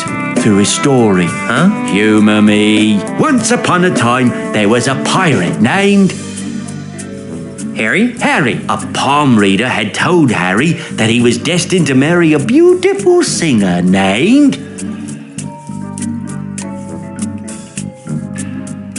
Cindy? Cindy. Unfortunately, Cindy's hand had already been promised to a vile cad named... Fred? Yeah, Fred. Well? Well, what? What happened? Realizing that beauty was only skin deep, she married the ugliest man in town. The end. What a dreadful story. I know. Here's your free experimental prosthesis. What is it? This is something special. It's a sample of my newly created, ultra-stretchy, one-size-fits-all prosthetic skin. Ew. With just a few square feet of this miracle substance, a pirate can replace all the skin he's lost during a lifetime of sword fighting, knife fighting, keel hauling, and the occasional flogging. And it comes complete with a set of tiny hooks for easy attachment. I repeat. Yeah.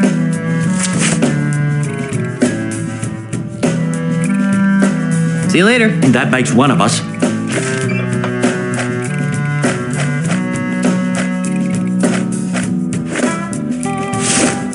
Hey, does the smell in this hanky remind you of anything or anybody? Oh, no.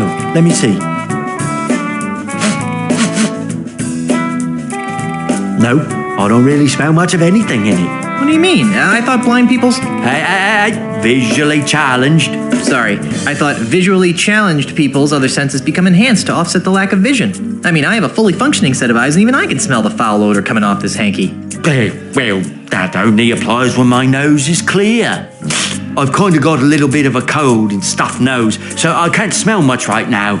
If you really need to make use of my amazing odor divining abilities, you're going to have to find a way to give me an amplified version of this smell. Like how? Just follow your nose.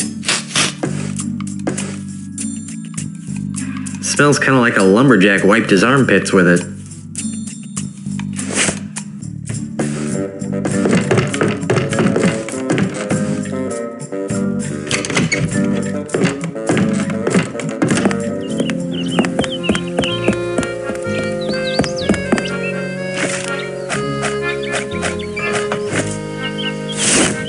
That doesn't need fake skin.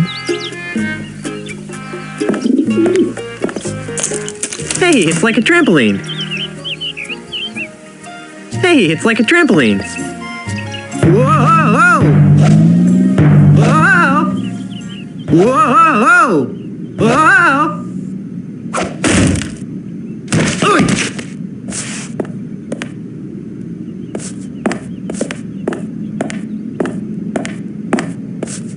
Oh, how cute! Little tiny treasure chests that you can't actually fit anything into.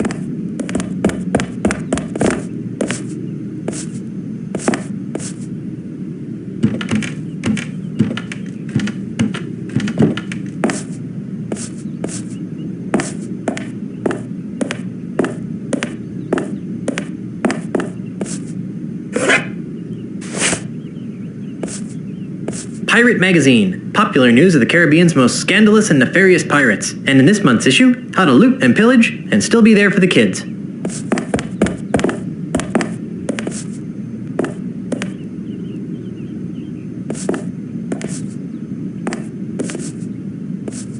Wonder what would happen if I pull it. It controls that light. Technology marches forward.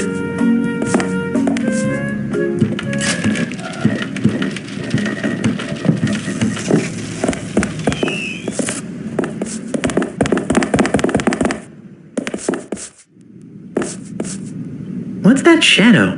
It looks like a nose? Hey, a prosthetic nose! Ugh, gross. I'll bet this belongs to that smelly pirate guy, the one with no nose. I'll take that, Mr. Threepwood. Ack! What are you doing in here? I might ask you the same question. Instead, I'll just take that as evidence. Let's go try it on Pegnose. What a great idea.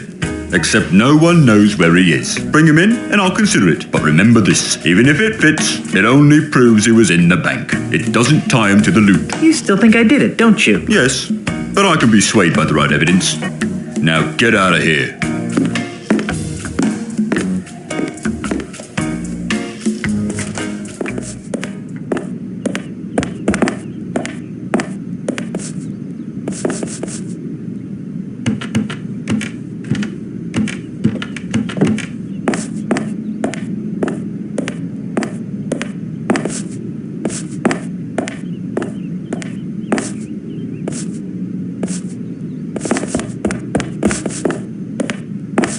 Pirate Magazine, popular news of the Caribbean's most scandalous and nefarious pirates. And in this month's issue, how to loot and pillage and still be there for the kids.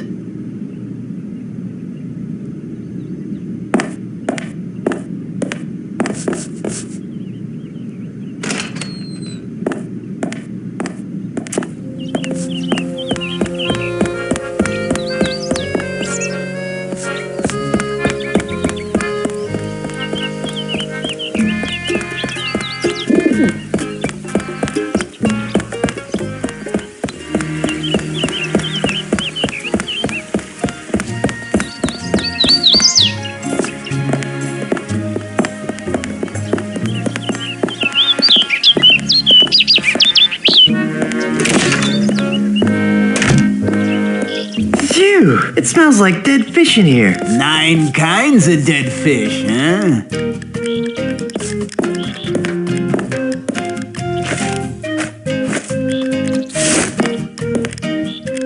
I can scoop up a whole bunch of bait with this. Hey, only one per customer. Darn.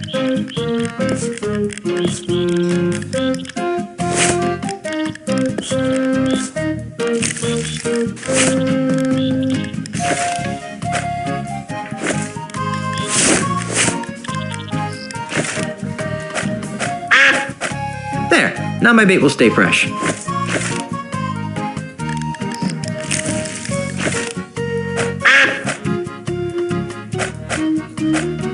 Nothing like the smell of rotting bait to woo the ladies.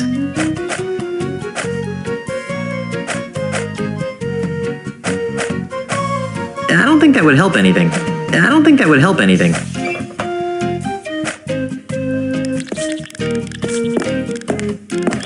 Whee! Look at the cute little termite circus. It's just like a flea circus, but with termites.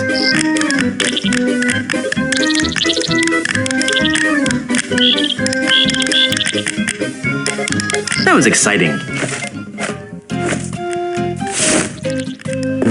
This requires stealth.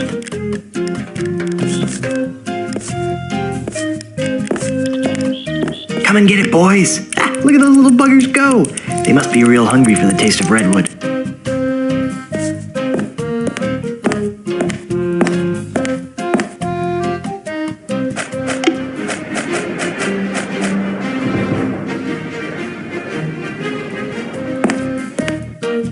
Excuse me. Yes?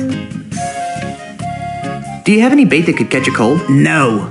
Do you have any bait that could catch a tiger by the tail? No. Do you have any bait that could catch a thief? No! Do you have any bait that could catch a red grouper? For the last time. Oh, yes. That free stuff over there will work fine. Gotcha. How's the bait business? It stinks. You're telling me, P.U. No, I mean it's horrible.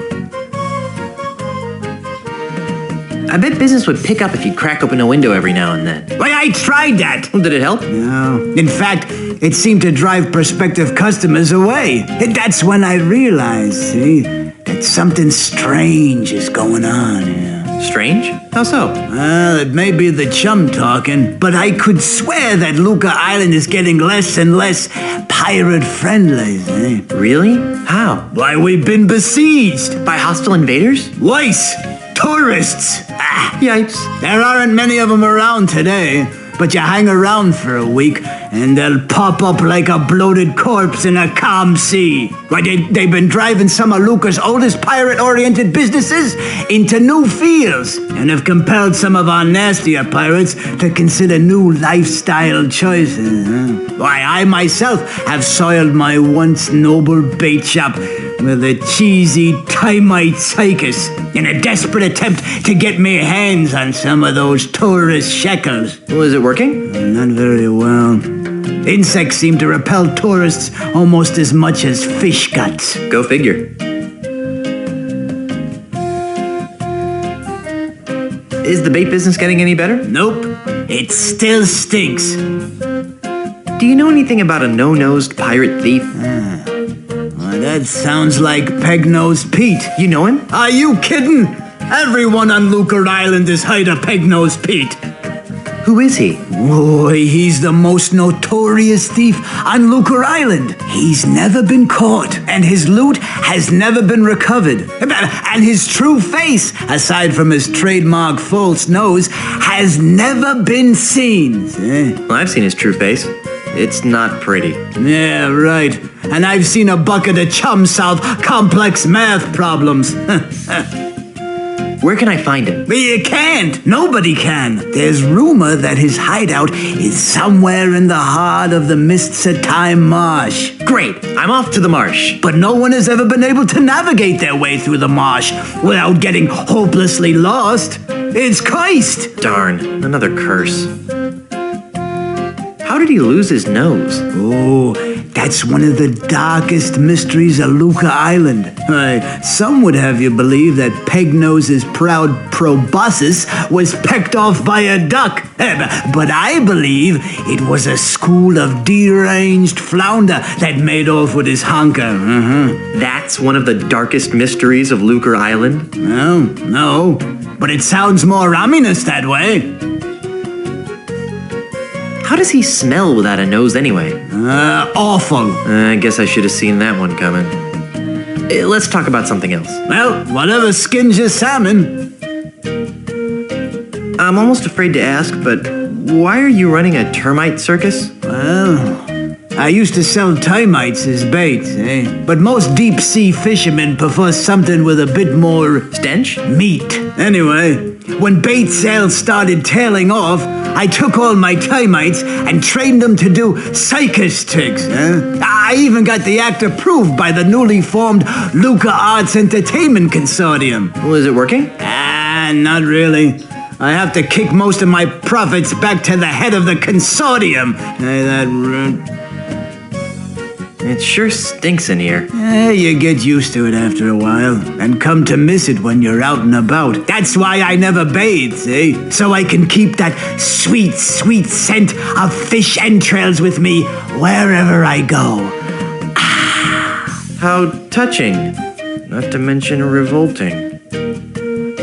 Why is that bait over there free? Well, that bait is nearly expired. I need to get rid of it before it goes bad. How does bait go bad? Oh, the usual ways. Falls in with the wrong crowd, starts rebelling against authority, begins dating bait of loose virtue. And before you know it, the bait's gone bad. I think I'll just look around for a while. Well, you look all you like, but if you break it, you'll board it.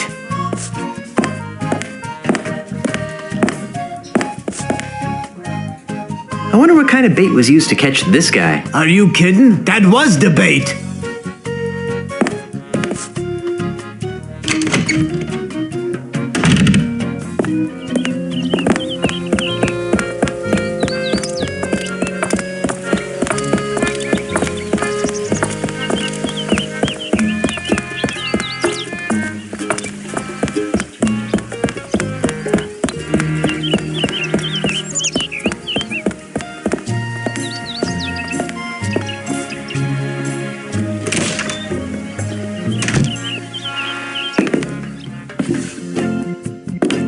What in tarnation are you doing, son?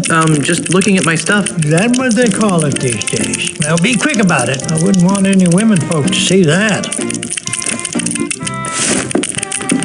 Freddy, where's my new walking stick? It's right over here, Mr. Mandrill. A brand new cane, hand-carved to the exact specifications of your previous stick. It better be, or I'll buy up your putrid little shop and replace it with something useful, like a public urinal. I take it that you'll be putting this on your tab, Mr. Mandrill? What do you think?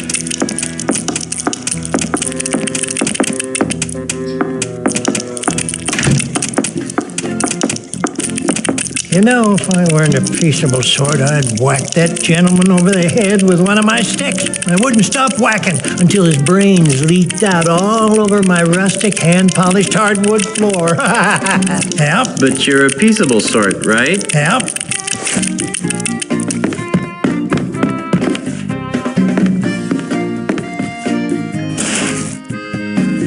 If I had a hamster...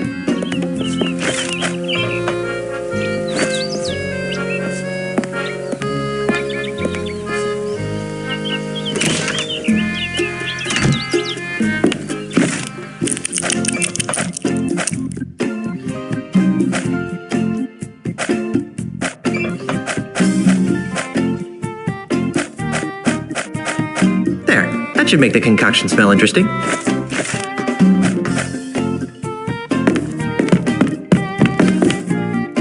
I'm Guybrush Threepwood, mighty pirate. What's your racket? Most people around here call me Freddy, which is a sensible thing to do, considering that it's my name and all. I carve walking sticks. I wouldn't think that a walking stick shop could support itself on a pirate-infested island. Well, under normal circumstances, I might agree with that sentiment. But lately, Lucre Island's been experiencing an influx of tourists, gawkers, and other assorted outsiders. They're always more than eager to purchase my authentic pirate walking sticks at a reasonable markup, of course. Besides which, I can always depend on Mr. Mandrill to break a few dozen sticks a week. He's been single-handedly keeping me in business for months.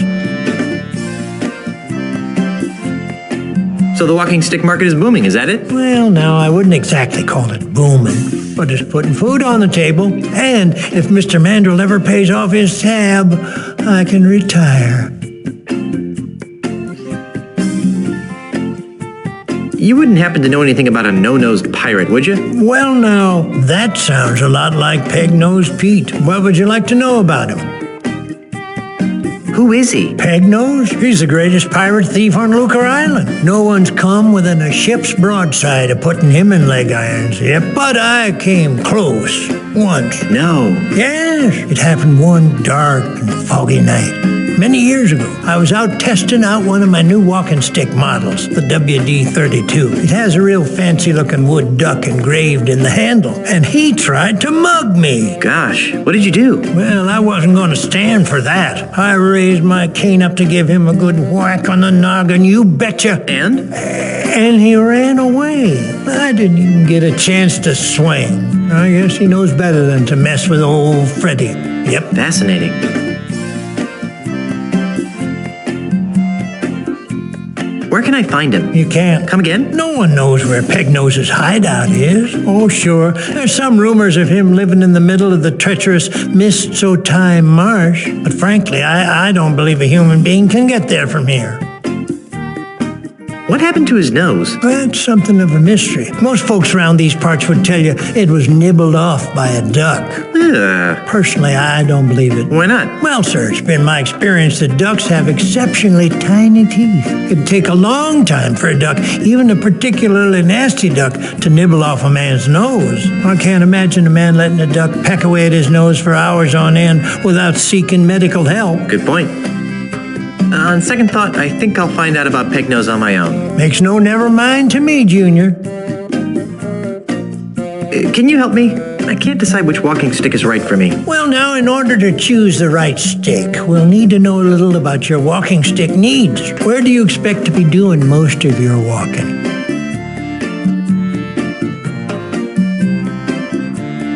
Amidst dense Caribbean jungles. Ah, the adventurous type. And how many people would you expect to be walking with?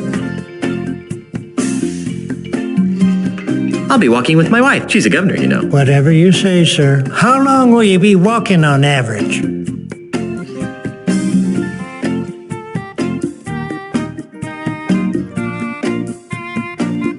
Eight hours, 23 minutes, 37 seconds. Very good. Well then, taking all your answers into consideration, not to mention the numerous personal observations I've made of your movements, I believe that the perfect walking stick for you would be the Wiebelfester 9000 Rainforest Deluxe. As luck would have it, we've got dozens of them in stock.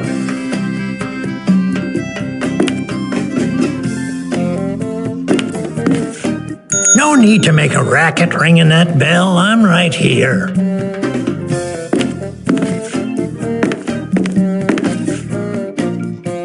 It's Freddy's stick catalog.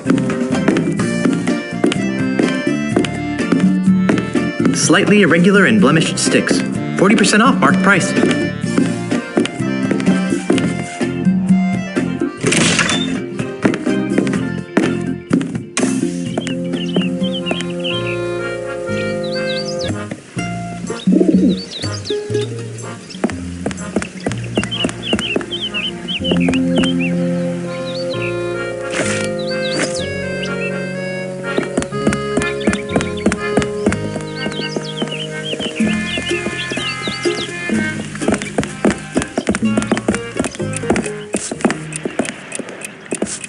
They're using it right now. Yes? Your friend seems awfully focused on the game. Noticed that, did you? Senor Castaneda is exceptionally well disciplined. Once he sets his mind to a task, it's nearly impossible to shift his attention. Except... Yes? Well, he does carry something of a torch for Brittany, the bank teller. Interesting.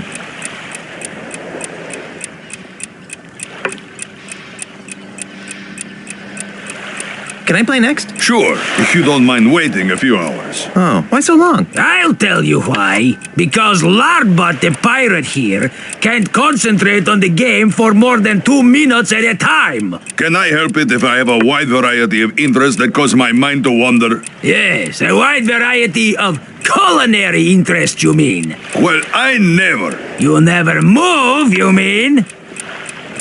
Good gravy. Is that a tub full of gravy? Where? Nice move, Brainiac. That doesn't count. You know the rules. You let go of a piece, it's a move. But... Rules are rules, Tabo. Fine.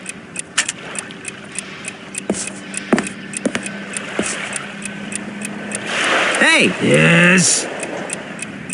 So, who's winning? It's difficult to say. I've been chipping away at Mr. Santiago's material via a subtle Yeltsin Steiger step attack. But it looks as though he's undermining my efforts via a modified Khrushchev burial defense. Yes, of course. Brittany! Brittany, where? Ooh, good move. Don't tell me you're gonna count that. You bet your bonny butt I am. You unbelievable jerk. Who was it told me that rules are rules, Tabo? Fine. You wanna see a move? Here's a move. You call that a move? This is a move. You can't do that. Oh yeah? Who's gonna stop me? Bug magnet. Weasel warrior. Cheese chomper. Nose goblin.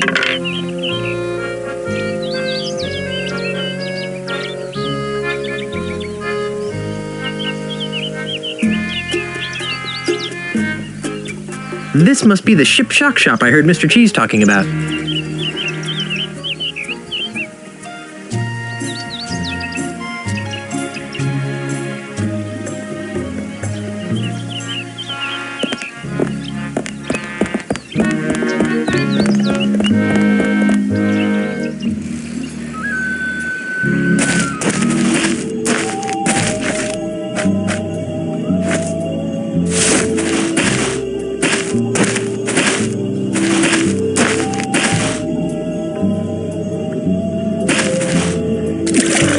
I've always wanted swamp-scented perfume.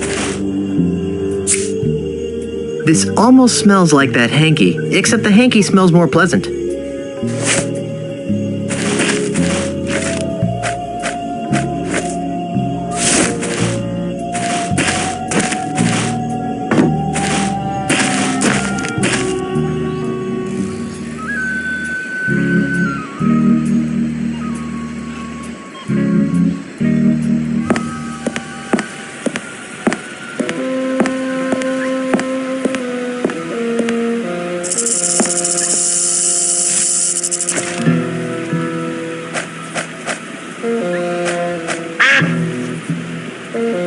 That should make my concoction smell better.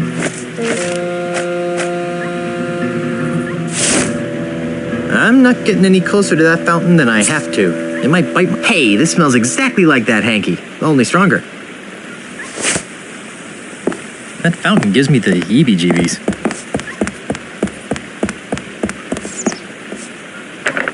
It's locked.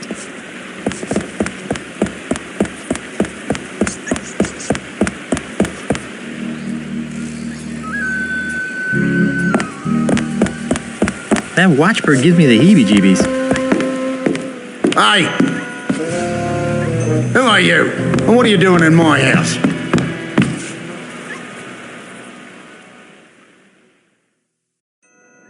Guybrush Threepwood, monkey wrangler. You can't fool me, Mr. Threepwood. It's common knowledge that there aren't any monkeys in the Caribbean. I think you're a scungy pirate. My name is Ozzie Mandrill. That name sounds familiar.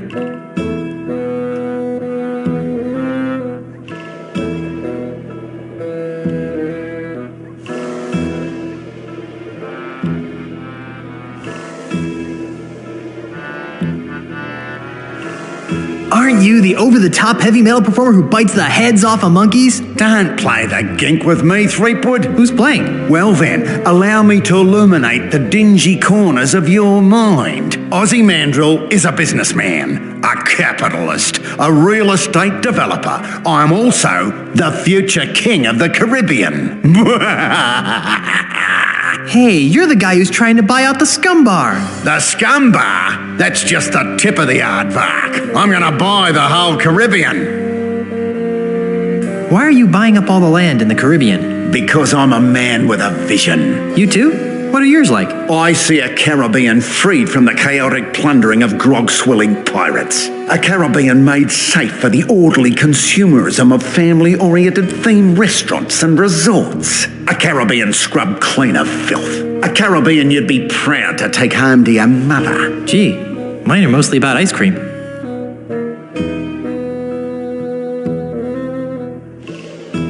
And how do all my pirate friends fit into your capitalist utopia? They'll be retrained. Retrained? Yes, the service-based economies of tomorrow's Caribbean will need legions of waiters, janitors, maids, and dishwashers. But what about pirates who don't want to be waiters, janitors, and dishwashers? What makes you think they'll have a choice?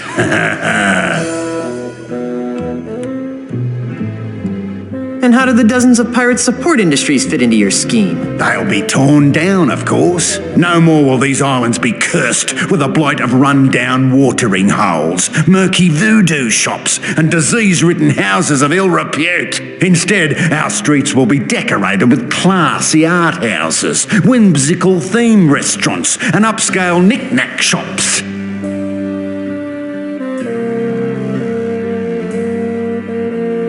But what about the children? What about them? I don't know. Just thought I'd ask.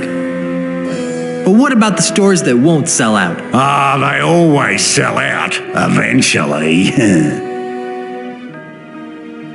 I'm tired of discussing your warped dreams. And I'm tired of discussing them. What's your beef with pirates? Well, for one thing, pirates smell. The only thing that smells worse than a pirate is two pirates. It's enough to make a man park a tiger on the rug. Yeah, right. What's with all the dead animals? I like having them around. They remind me of where I came from. Burbank? Australia, you ninny. Oh. My navigator tells me that you're pretty good with an insult. Pretty good? Listen, Kitty Wink, I'll have you know that my insults have finished off over 500 hostile takeovers. There isn't a man alive or dead who can withstand the might of my withering barbs. I bet I can beat you. Oh, really? And what stakes do you propose? If I win, you have to do the chicken dance in the middle of town. Fine. And if I win, you have to leave my house. Agreed. So, what form of insult game shall we play? Let's stick to the basics, shall we?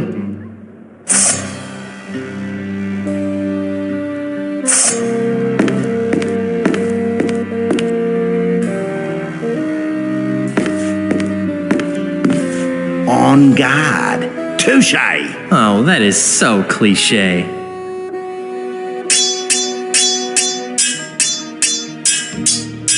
This is the end for you, you gutter-crawling cur. I've got a little tip for you. Get the point? No need to act the goat.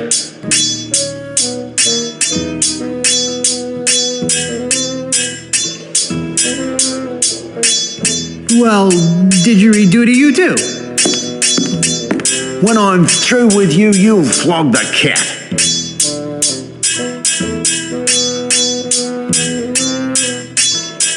What the heck are you saying? You got kangaroos in the top paddock.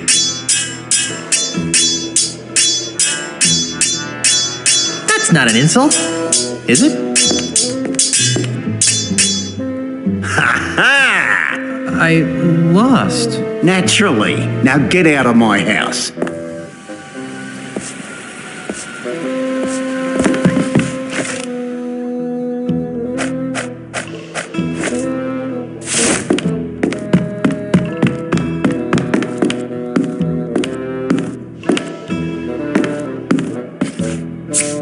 What are you doing?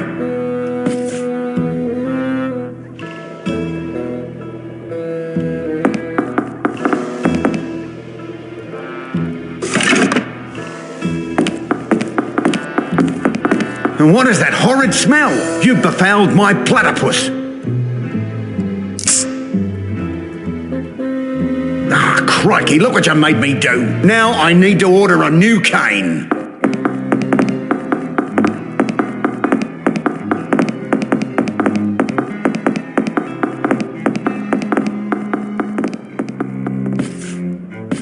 I thought he'd never leave. I'll bet there's just more creepy stuffed relics behind this door. Guns don't kill wild animals. Ozzie kills wild animals. Poor thing. Poor cuddly-wuddly giant dingo. There are more civilized ways to pick a fight. Poor thing. Poor dim-witted giant koala.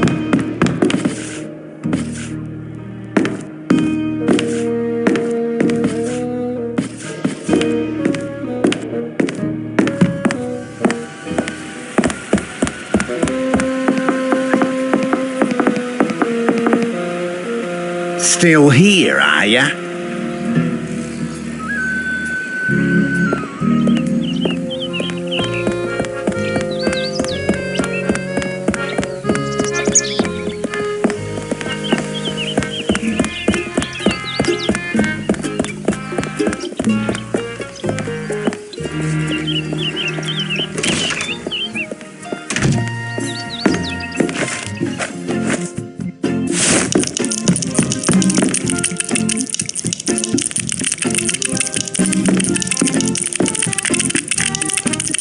Those little buggers sure know high-quality wood when they see it. Freddy, my new cane had better be ready.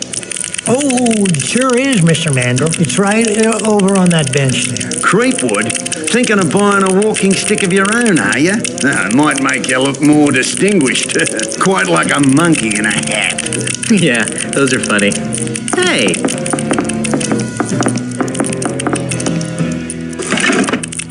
Put it on my bill, Freddy, and don't even think about overcharging me, or I'll own you. Yes, sir. Always a pleasure, Mr. Mandrill.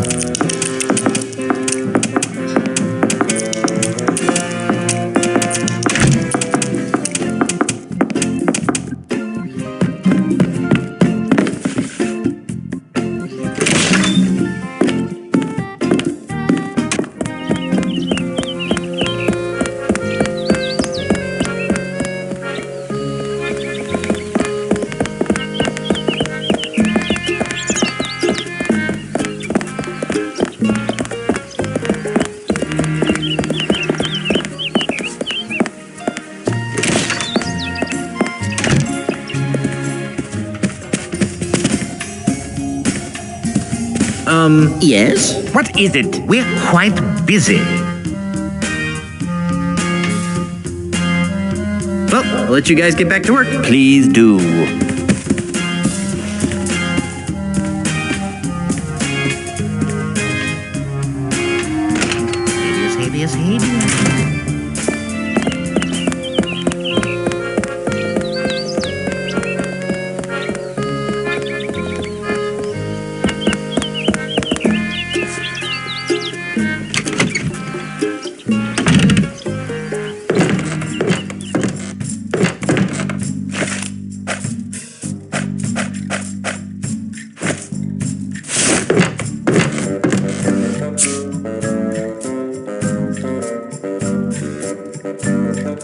Dang, that's some weird smelling stuff you sprayed at me.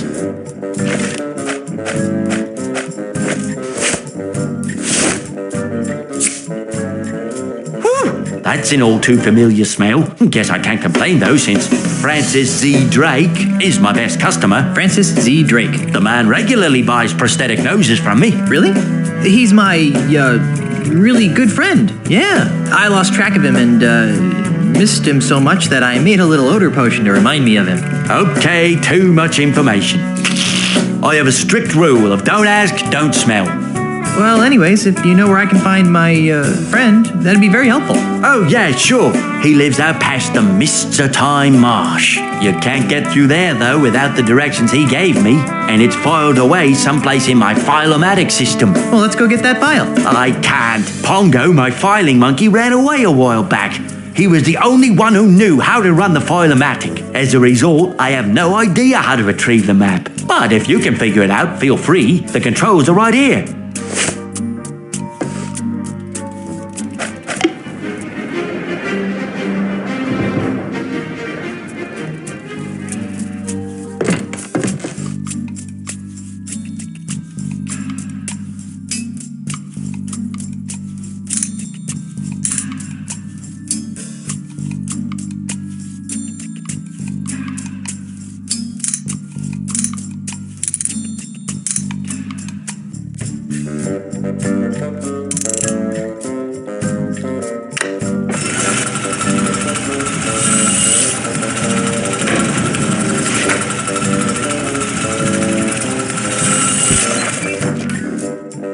It's some sort of document. The name on it says Indigo W. Hunkleby. It has all sorts of useless information, such as prosthetic prescriptions, address, phone number, allergies.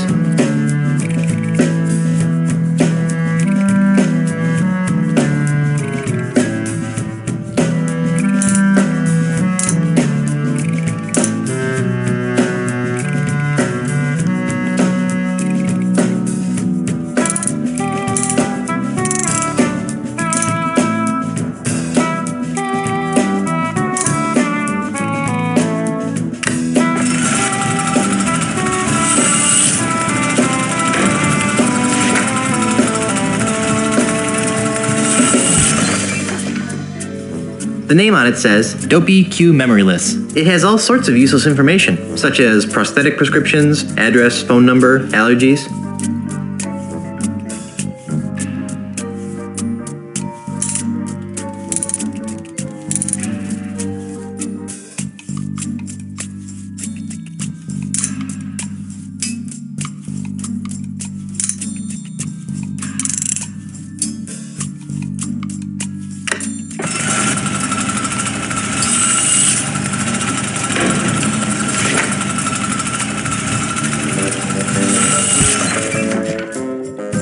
The name on it says Josephus X. Ackley. It has all sorts of useless information, such as prosthetic prescriptions, address, phone number, allergies.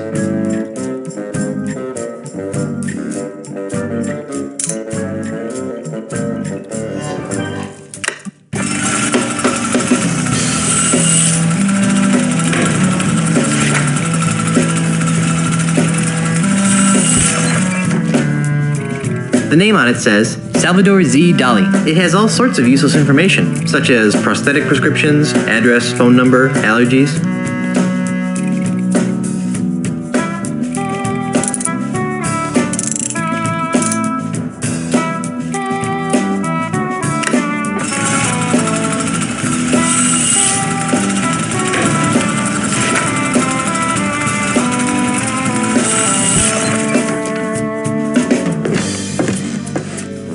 They're directions to Pegnose Pete's house. Weird. Looks more like a train schedule to me.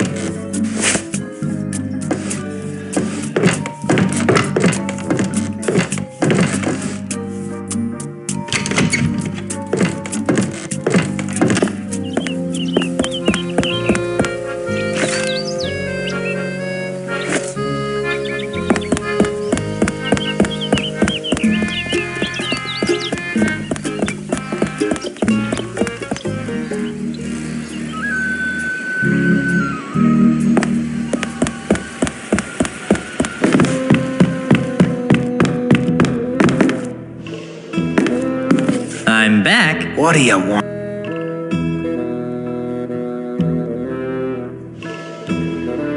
Why are you trying? I thought the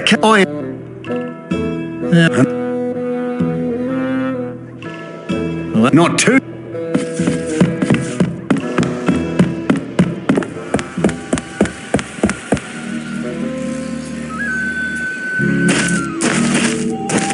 It's a crude raft.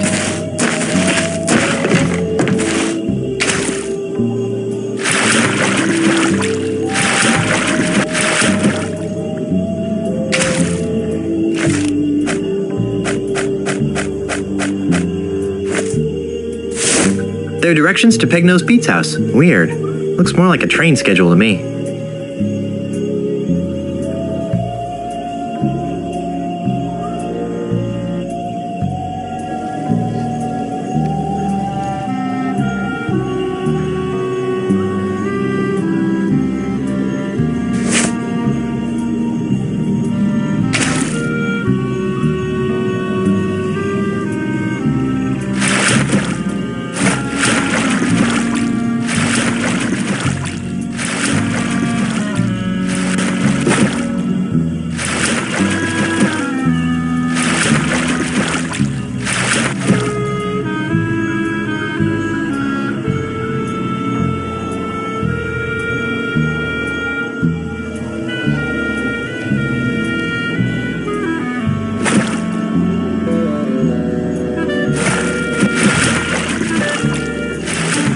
Hey, Guybrush, I need your help.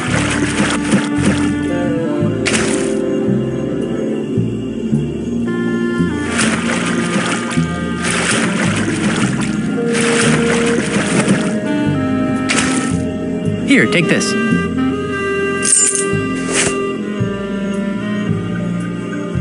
What's this for? I'm you in the future. I need you to open the gate for me. Oh, you'll need this too. Hey, great, a gun! Watch out, Pegnose. And this. Great, a rubber chicken with a pulley in the middle. If you're really me, then what number am I thinking of right now? 1138. Creepy. That is the number I'm thinking of. I guess you really are me. I'm not picking that up. It's locked.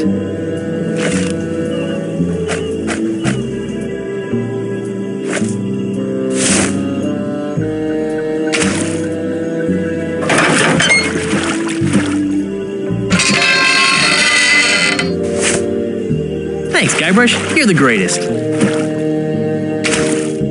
Oh, I've got one more thing for you. Ooh, a rope. That'll be useful.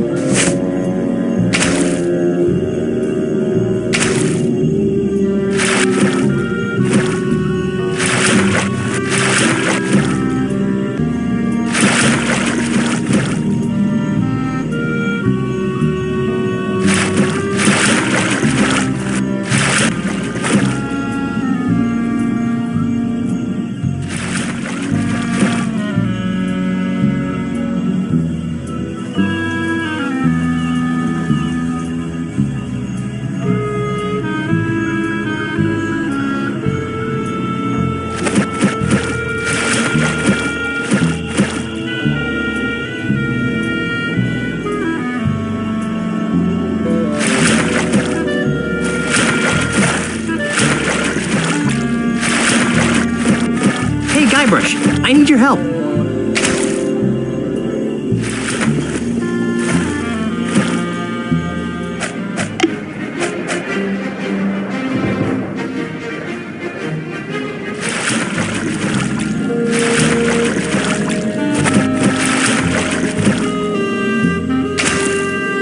No, don't say anything. You'll cause a paradox. Thanks, me?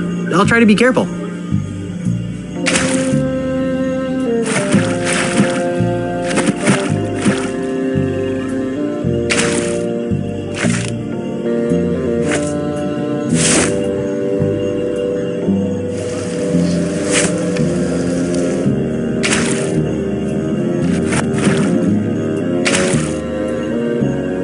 Here, take this. What's this for?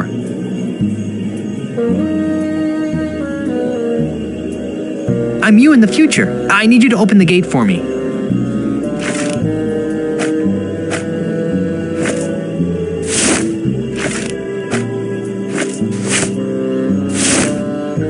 you'll need this too.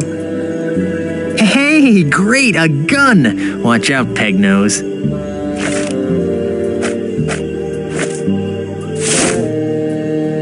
And this. Great, a rubber chicken with a pulley in the middle. If you're really me, then what number am I thinking of right now?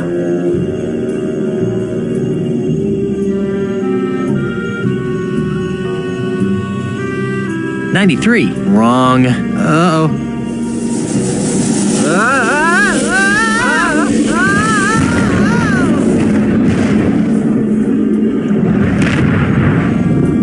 Whoa.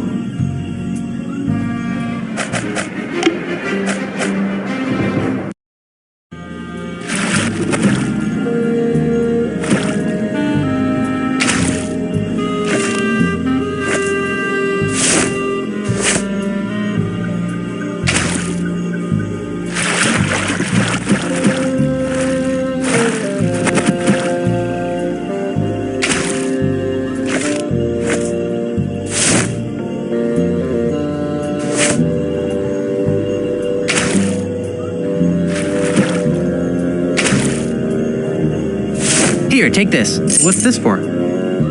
I'm you in the future. I need you to open the gate for me.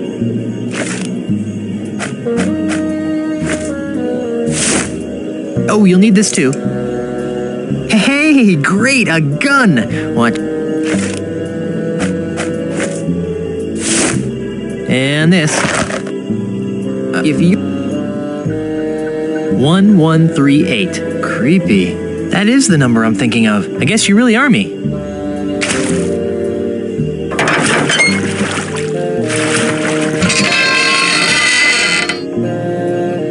Thanks, Guybrush. You're the greatest. Oh, I've got one more thing for you. Ooh, a rope. That'll be useful.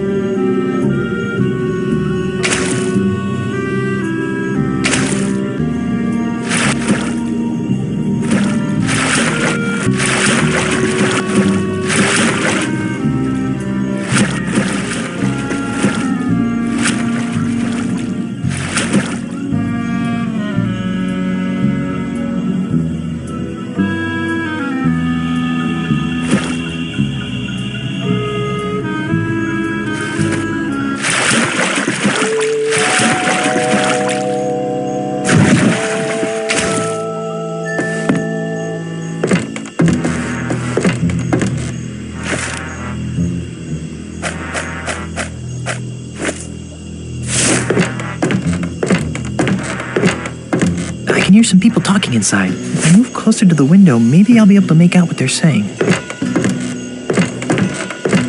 Like I said, I got the job done. Now where's my money? This should be good. Now, all in due time, my dear Mr. Pignose. Hey, that voice sounds familiar. We've only completed part of the plan. You've done an admirable job in getting Guybrush out of the way, as well as reappropriating the Marley family heirlooms. I trust you put them somewhere safe for the time being? Of course I am. I'm no idiot. That junk you're so interested in is safe and sound in my impenetrable cave. That junk, as you call it, may very well be the key to ridding these islands of pirates once and for all. No offence, of course. Right.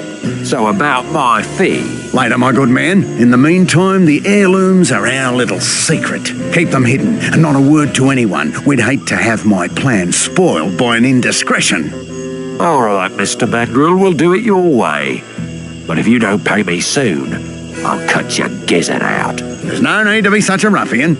You'll get what's coming to you. I'd better. I'm off to tend to my affairs. Now that we're in possession of the Marley heirlooms, I must begin determining how they relate to the ultimate insult. So, Ozzie and Pegnose are working together. After I deal with Pegnose here, I'll have to pay Mr. Mandrill a little visit. That's the door to Pegnose's shack.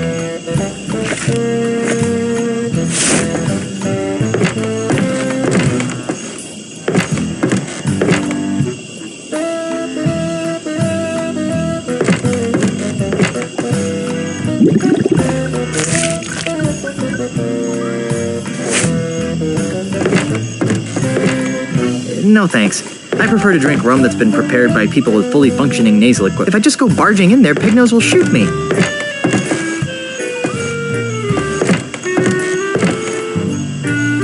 Pignose must catch his own fish.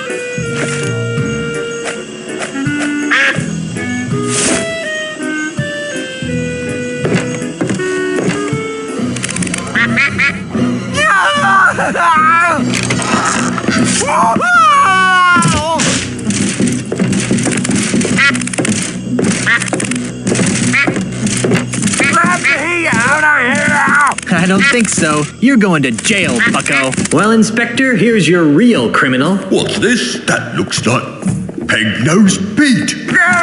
Let me out of here! It is.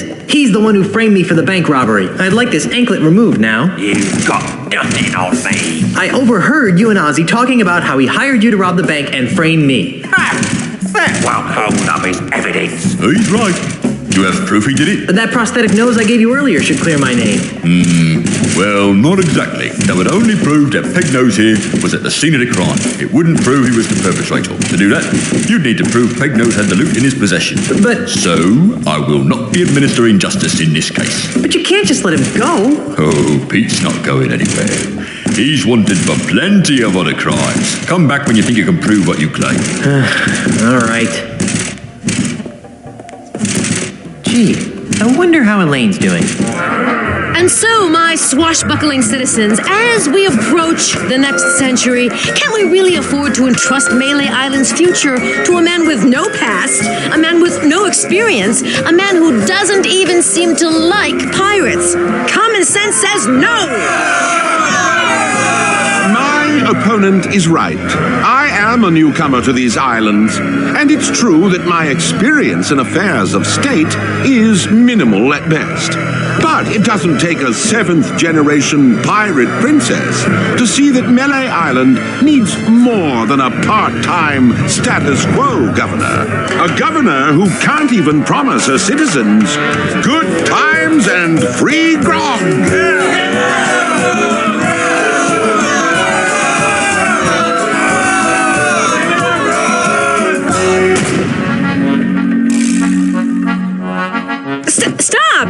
Stop it! You can't be stupid enough to believe that Charles is just gonna give you free grog and good times, can you?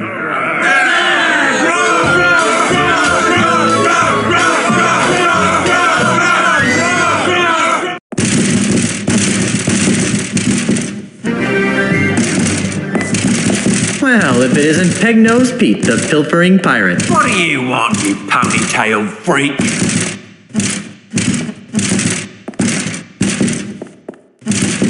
So, the infamous Peg-Nose Pete finally meets his match. You're nothing without your precious attack dog.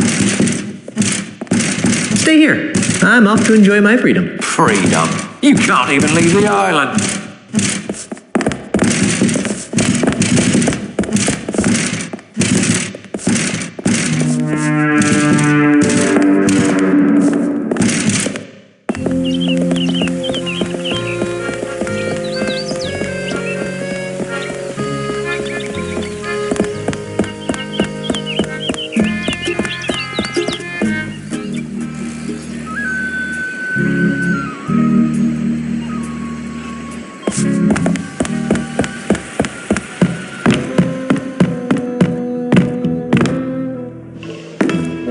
I'm back. What do you want now?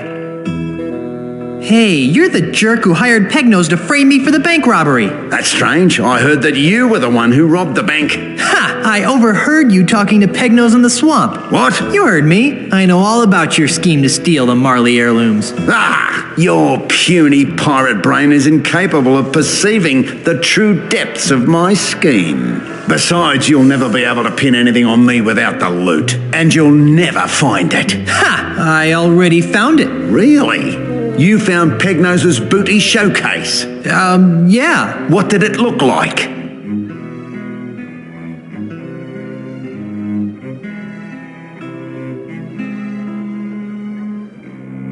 As showrooms go, I'd rate it a 78. It had a good beat and I could dance to it. You're probably bluffing. But I was planning to take a hike to the showroom anyway.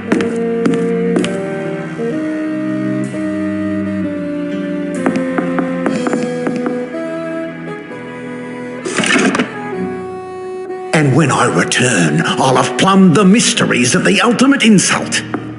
Don't touch anything while I'm gone. Grandpa Marley's letter mentioned the ultimate insult. Wonder if it's important.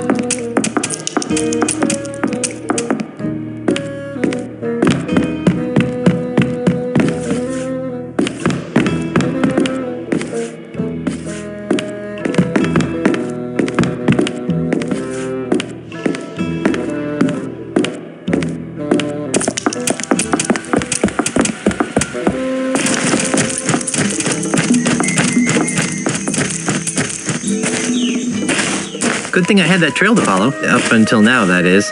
It's disappeared. Those termites probably ran out of cane to eat. Now, where did that Australian pirate phobe go? Oh, there he is. I must have kangaroos in me upper paddock. Be very, very quiet. I'm hunting Aussies. This ultimate insult nonsense has me uncharacteristically baffled. I knew I should have taken that class in ancient voodoo curses at the University of Toowoomba.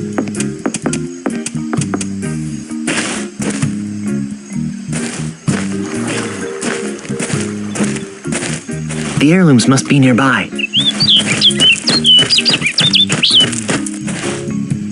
It's really deep here. I can't see. No thanks. I'm not thirsty. It's really deep here. I can't see the bottom at all. Just a strange, murky darkness. It's pretty shallow here. I can see the dirt on the bottom easily. It's not so shallow here. I can just make out the bottom. No thanks. I'm not thirsty. No thanks. I'm not thirsty.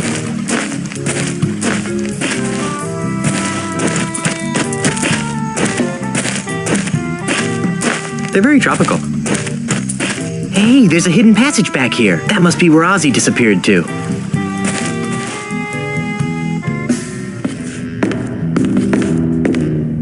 What an odd collection of junk. Murray? Guess not.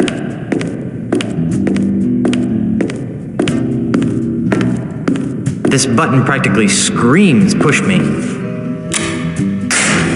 Hey, that looks like the Lucre Town Bank's missing loot. And the Marley heirlooms. I've got to find a way to get in there. What kind of twisted freak keeps the skulls of his victims lying in piles around his showroom? I bet he wasn't hugged much as a child.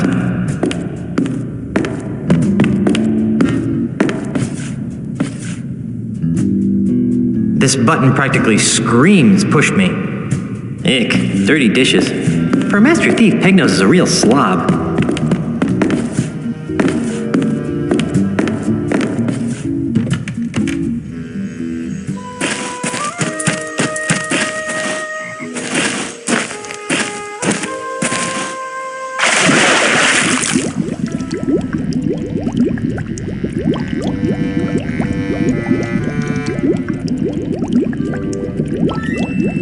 It's something.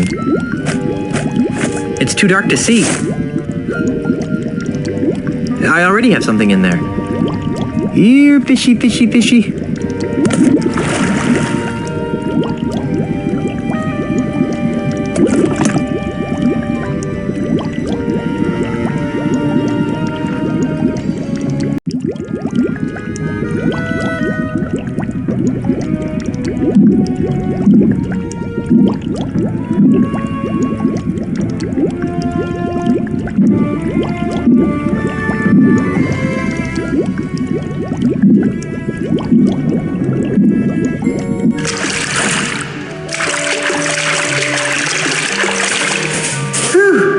It's a good thing I can hold my breath for 10 minutes.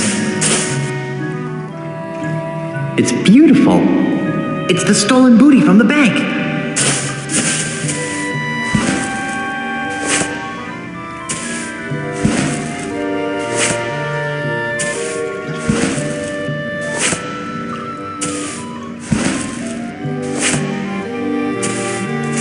Hey, something just fell out of the chest. A tiny screw. I'll bet it goes to Pegnose's prosthetic nose. Now I can clear the good name of Guybrush Threepwood.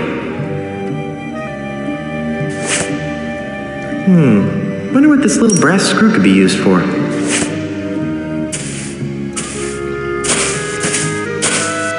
What a strangely shaped stalactite.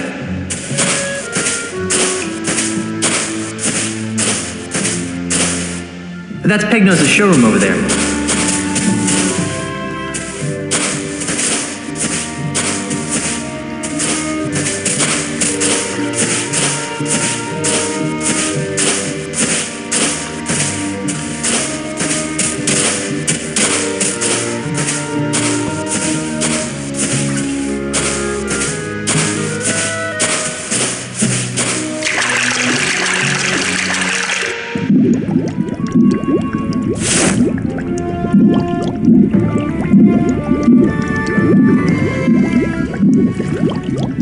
No, my little fish might escape if I open.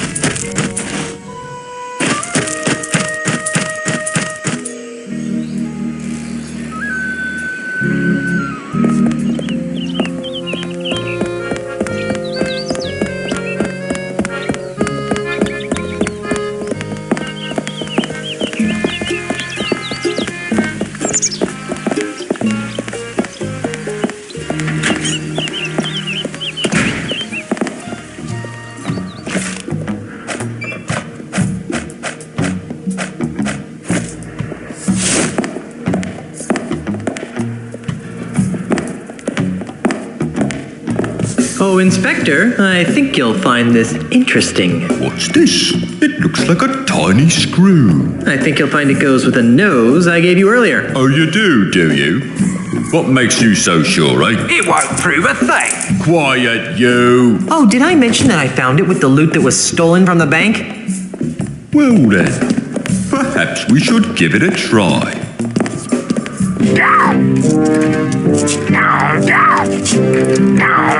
Hold still, you. Quiet, you. Well, I'll be. Let's see that screw. It doesn't fit. Quiet, you. If the nose fits, you must acquit. I've never seen that screw before in my life. Quiet, you. Well, all right then. I guess your name's been cleared. Let's see that leg of yours. Right. The anklet thingy. Hold on. Maybe I should do a background check on you. Just because you didn't rob the bank doesn't mean you aren't wanted for other more heinous crimes. Hey, he stole a duck! Quiet, you! On the other hand, without the stigma of felonious robbery hanging over your head, you seem pretty harmless. So, off you go. Hey, was that an insult?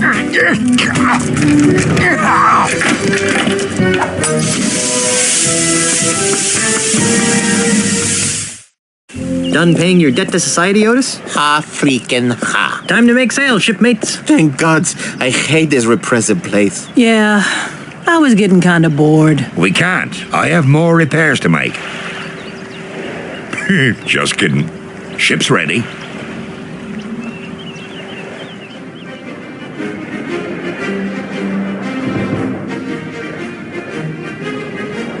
All right, mateys, stay here and watch the ship while I go into town. Yeah, you guys stay here while Guybrush and I check out the flora. If you get to go, I get to go. Scum bar, here I come! Hey, if anyone here gets to go to the scum bar, it's me. Hey, please stay here and guard the ship. I'll be back soon. Jeez, we were just kidding. We were?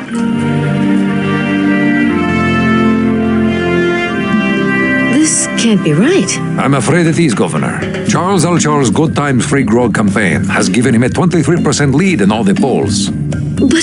Honey, I'm home. Guybrush, you're back. Yes, and look what I've got. Oh, wait, that's not it.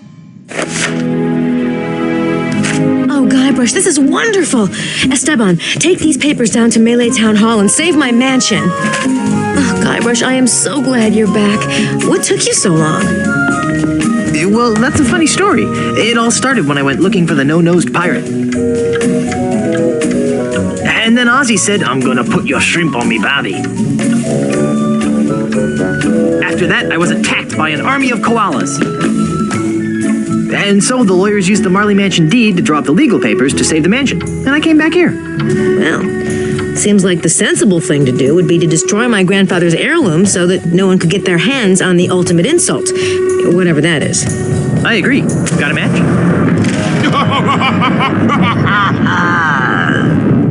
Charles, you manipulated manipulating weasel. Get out of my house before I stick my piranha poodles on you. Yipes! Now, my dear Mrs. Marley. Threepwood. Is that any way to talk to the next governor of Mêlée Island? I don't care what the polls say. The pirates of Mêlée will see through your tissues of false hopes and empty promises. The pirates of Mêlée couldn't see through a window. They can't even see what's right in front of them. What are you talking about? Why, only the biggest lie of them. LeChuck! LeChuck! At your service. Enough of this inane banter. I've got an election to win. How do you expect to be elected once I tell everyone you're really LeChuck? Go ahead, tell them. Shout it from the rooftops. It will only ensure my victory. And once I'm elected, I'll use my gubernatorial powers to divine the secrets of the ultimate insult. Huh? You heard me. The ultimate insult. With its unholy power, I'll make the seas run red with the blood of my enemies. I'll bring the forces of hell to the shores of the Caribbean. And I'll finally make Elaine my willing bride.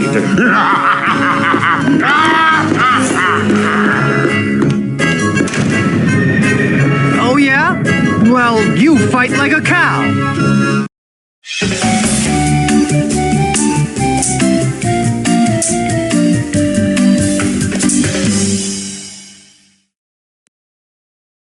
I'm confused. About what?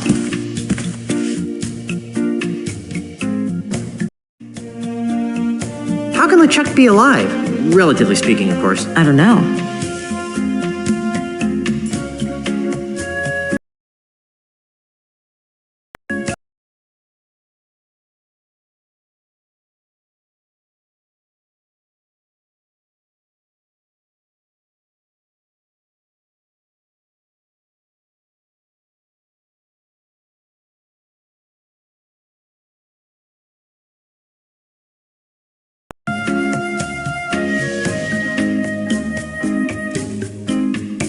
What is the ultimate insult? And why are LeChuck and Ozzie Mandrill after it? I don't know. Well, I've got a plan. I know I'm going to regret asking this, but what is it?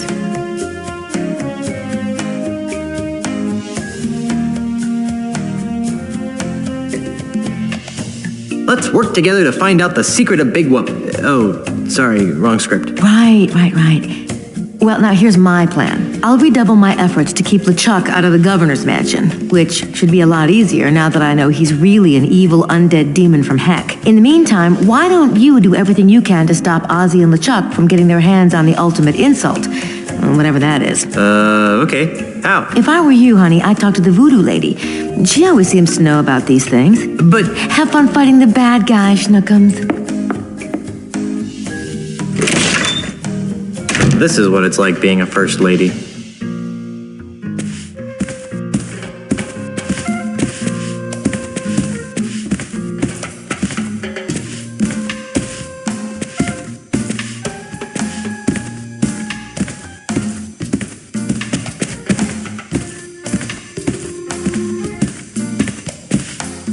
What a strange lamp.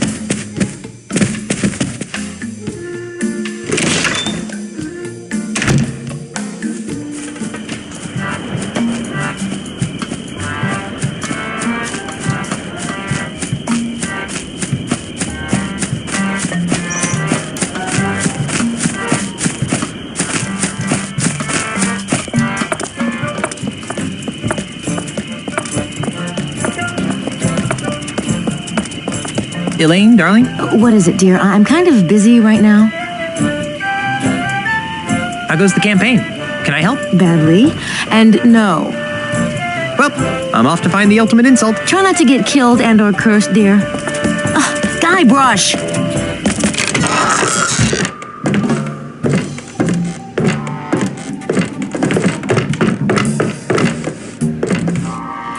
What a strange mirror.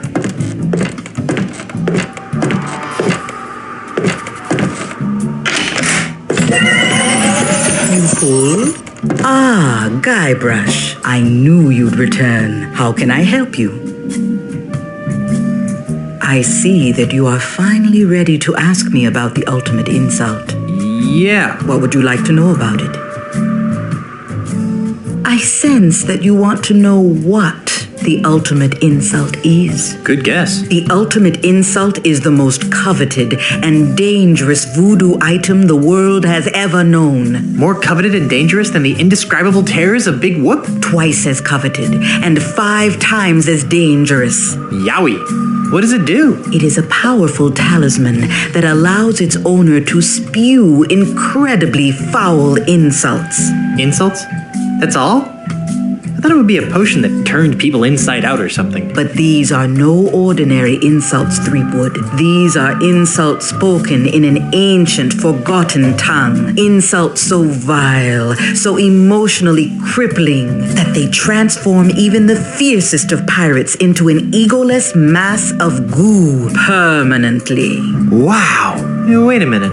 If the insults are in a forgotten language, how come they're so dangerous? Wouldn't that have the same effect as insulting me in Finnish? You'd think that, wouldn't you?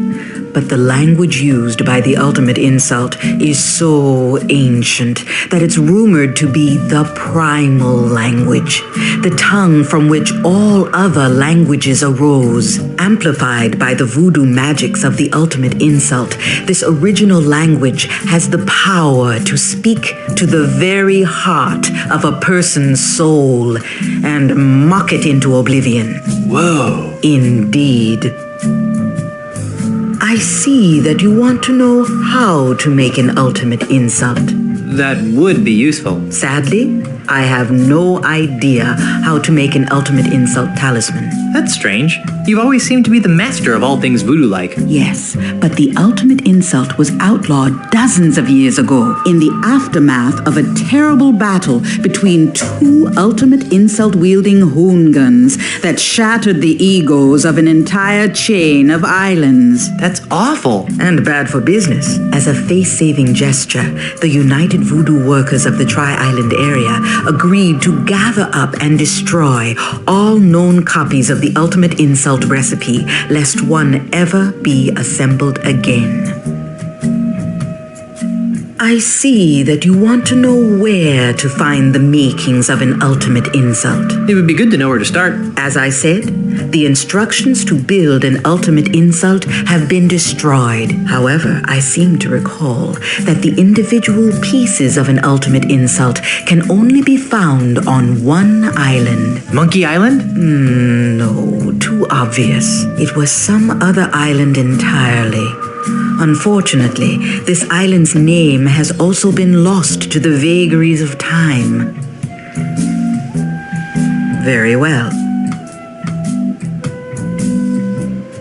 I sense that you want to know the connection between the Marley heirlooms and the ultimate insult. Stop doing that. But you're right. This chest contains Grandpa Marley's heirlooms.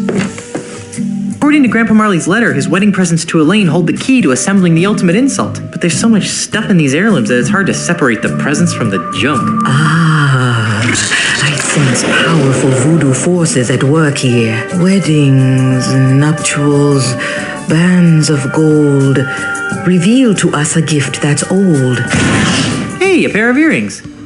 Lacy veils and prenups, too, show us the symbol of something new.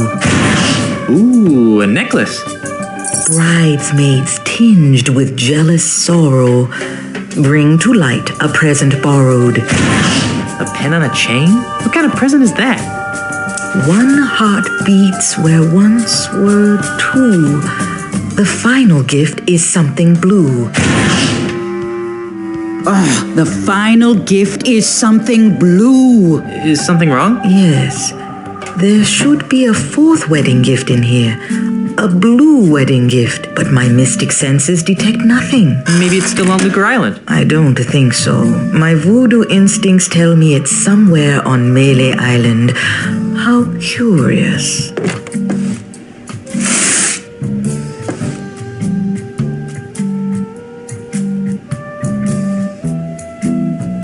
Do you have any idea where I can find the blue wedding present? Only that it's somewhere on Mêlée Island.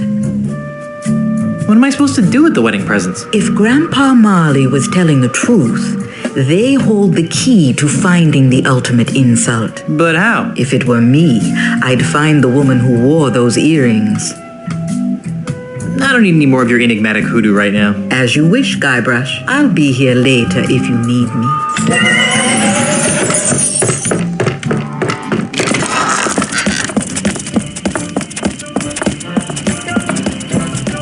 Good afternoon, citizen. I'm Mêlée Island Governor Elaine Marley, and I'm running for re-election.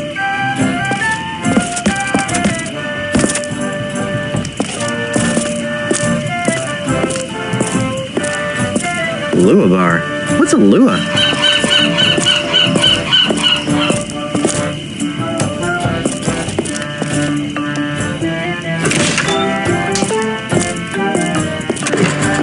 Great pictures of grog! They've done something horrible to the scum bar! Welcome to the Lua Bar. I'll be right with you.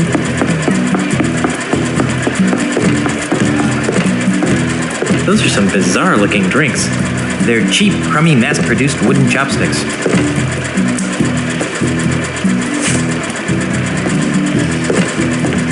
Those are some bizarre-looking drinks. Pardon me. Yes? Do you know what they did to the scum bar? Scum bar? What's that? It's what this place used to be before they redecorated it. It was dark, dingy, smelled like grog gone bad. Sounds disgusting. Yeah, it was great. What's good to eat here? Do you like sushi? I'm sure I wouldn't. You need to ease into it then.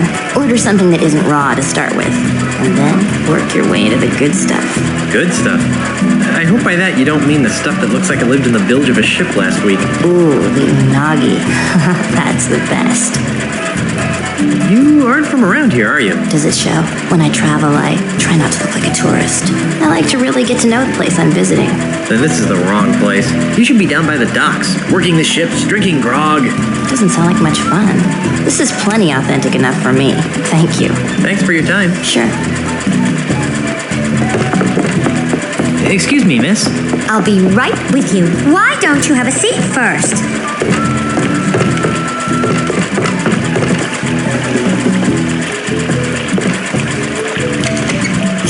Lord, you are not allowed back here. Close the door before I whack you in the noggin. Sheesh, lumpy. Excuse me. Why, hello. Great getup. What do you mean, great getup? Whoa, you look really authentic. Just like a real swashbuckler. Do you work here? No, I am a real swashbuckler. My wife's the governor. I'm a mighty pirate captain. Whoa, you really get into character. What's good on the menu? I like everything. Really? That sushi stuff looks pretty gross if you ask me. Well, don't tell anyone, but I don't like it either. But everyone else is eating it, and, after all, isn't that what real pirates eat? I've heard the flaming scuttlefish is the way to go if you don't like sushi, though. Did you know this place used to be a real pirate bar? Really? More than this? Oh, yeah. They had real grog, real pirates, and real fights. Whoa, sounds great. But, what's grog? Never mind. Enjoy your stay. Yeah, thanks.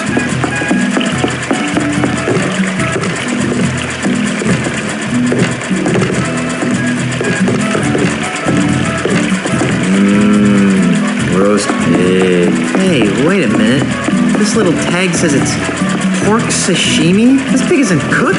Ugh.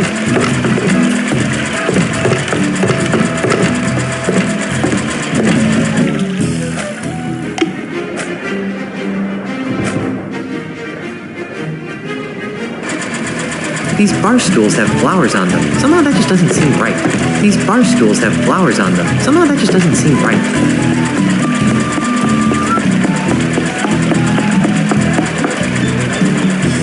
Excuse me, miss. Miss? Can I help you? What happened to the scum bar? Oh, we're under new management now. We've done away with all the pirate swill and wenches. Ew. But I liked the pirates. Ew, gross.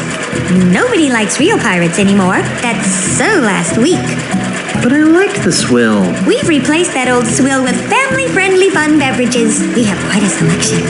But I liked the wenches. I mean, they, made it so authentically piratey. Our decorators went for realism without the fright. They insisted that we replace the wenches with totems and bamboo. Drink sales are down, but we can turn the lights on again. Excuse me, I have customers waiting. Excuse me, miss. Miss? Can I help you? Can I order some food? Sure. What can I get you? Do you have anything that's cooked? Try the flaming scuttlefish. It's the only thing that isn't served raw. I'll have that. Excellent choice, sir. We're required to say that. Your order will be up shortly.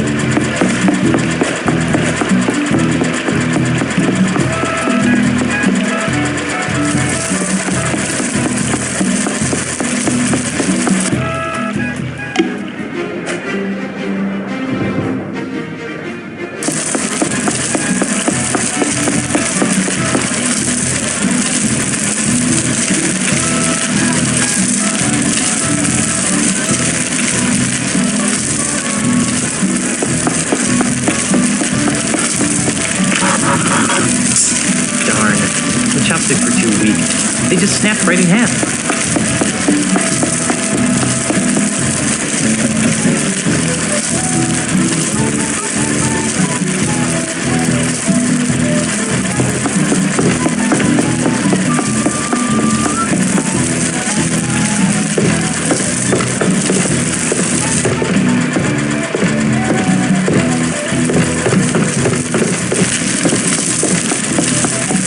It's a painting. Curious. Seems to be made out of wax.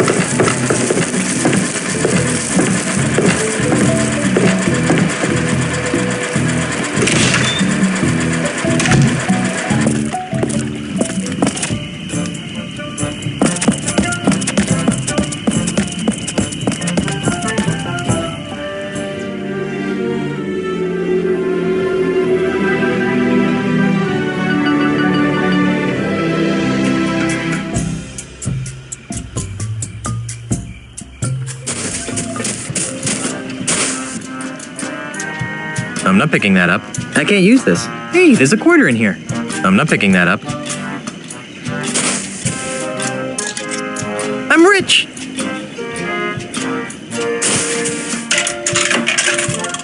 It's jammed, stupid grog machine.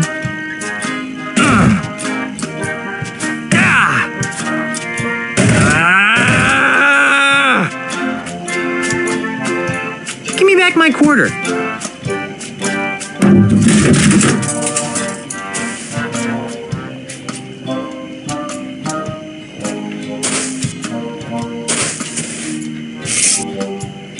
Guybrush, what did I tell you about drinking grog? Guybrush Ulysses Threepwood. No grog until my errands are finished.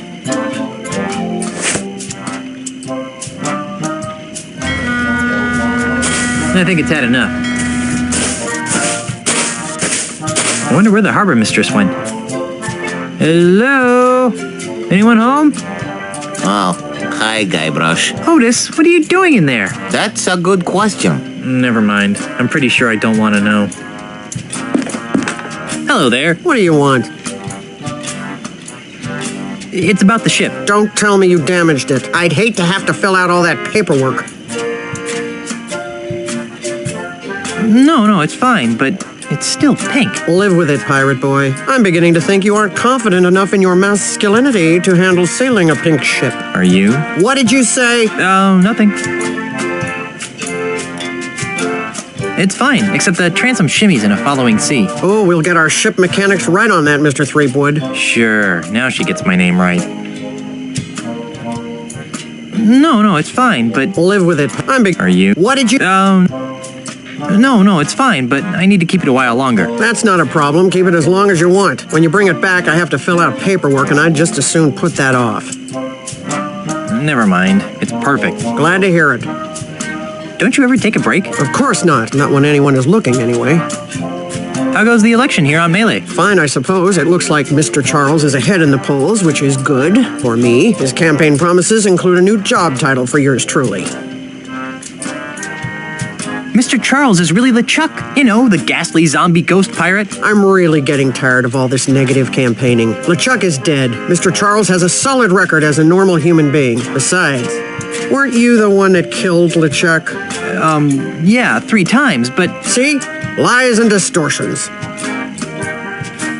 Why aren't you voting for Elaine Marley? Has she come by here and told me what a great job I'm doing? No. Has she come by here and promised me a promotion? No. All she's done is send her dorky husband down here to harass me for a shift.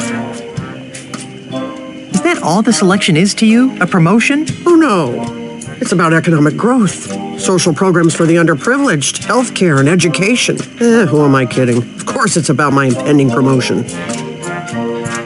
I just remembered I don't like to discuss politics with strangers. Fine by me. Never mind. I've got important business to attend to.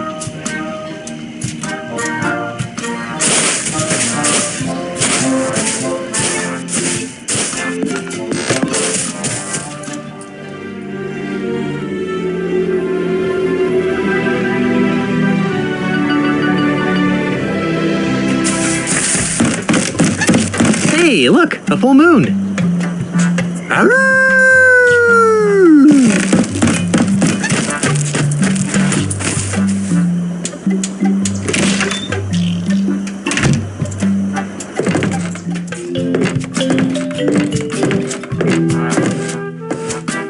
What vibrant colors.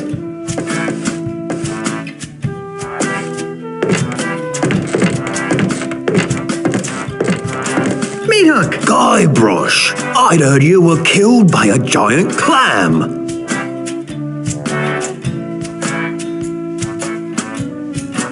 Rumors of my death have been greatly exaggerated. Not to mention celebrated. What? Oh, nothing.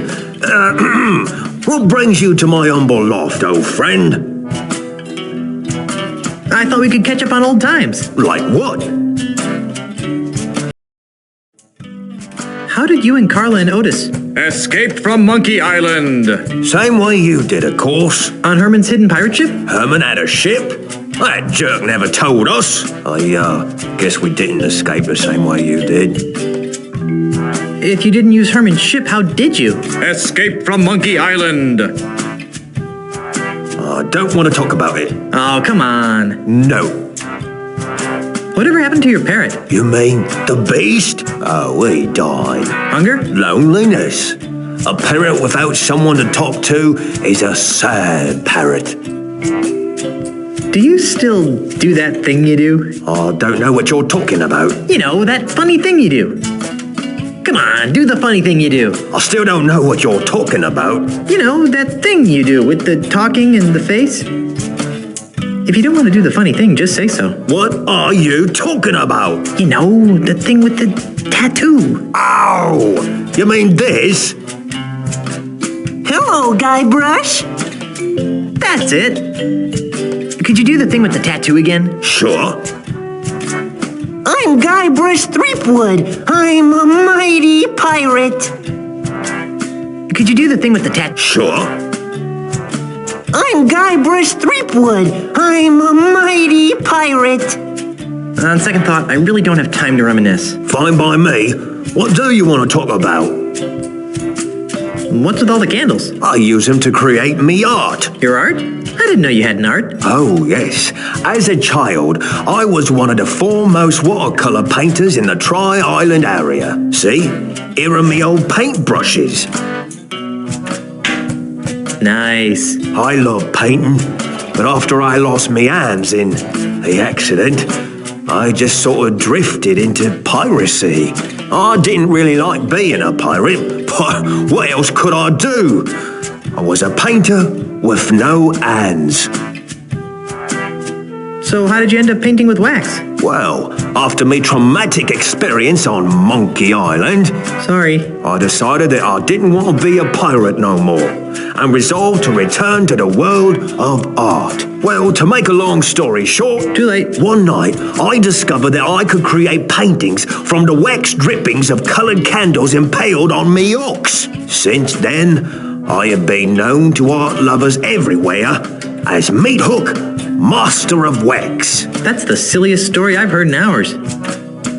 Did Do you sell a lot of these wax stripping paintings? They're selling like wildfire, which is ironic. Why? Because if you put them next to a wildfire, they melt. The humor of the artistic elite has always escaped me. I'm looking for something called the ultimate insult. I could use your help. How can I help? Do you have any idea what the ultimate insult is? Not a clue. Maybe you should ask the old voodoo lady. She's good with stuff like that.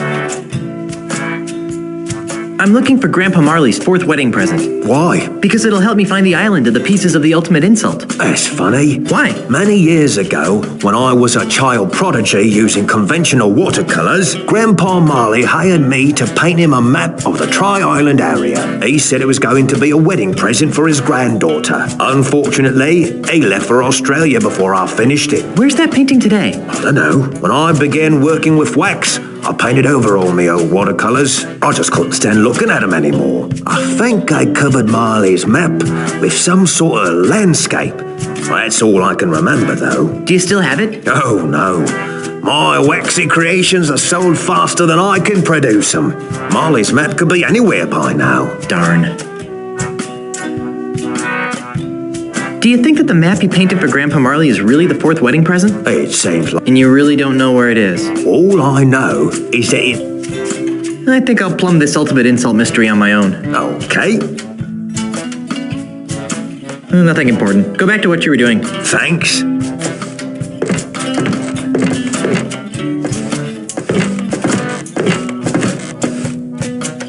This paintbrush seems pretty solid. I don't think he'd like that. He sure does have a lot of barrels full of stuff in here.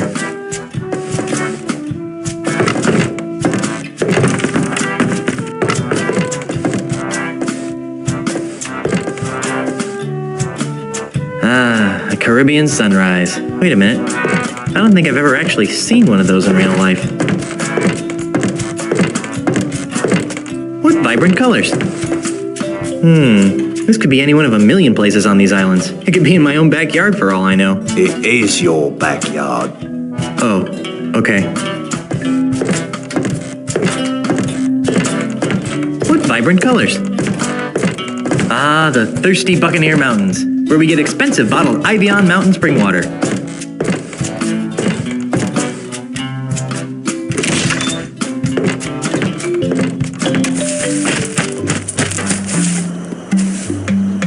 Pick up the moon? Are you nuts?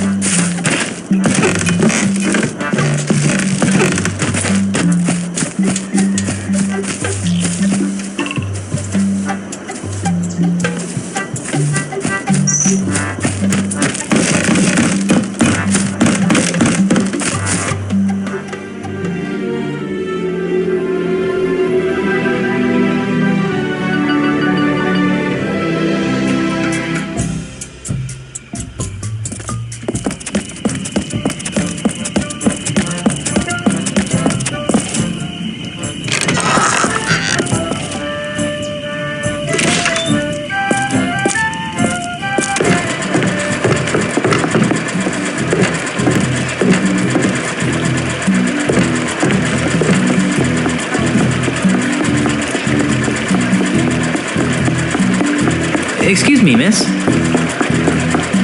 Miss? Can I help you?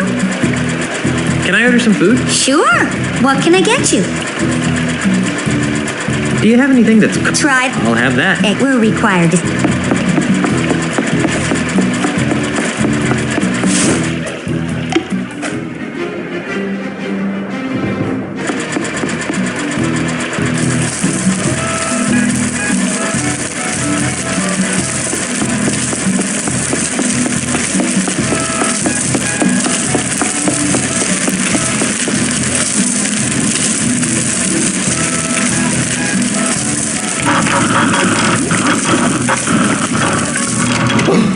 What is this? The boats, they are stopped.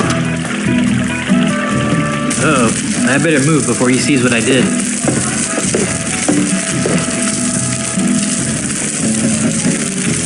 What in the name of Eiffel? Oh, here is the problem. Some smart Alec has jammed the works. So help me if I find out who did this.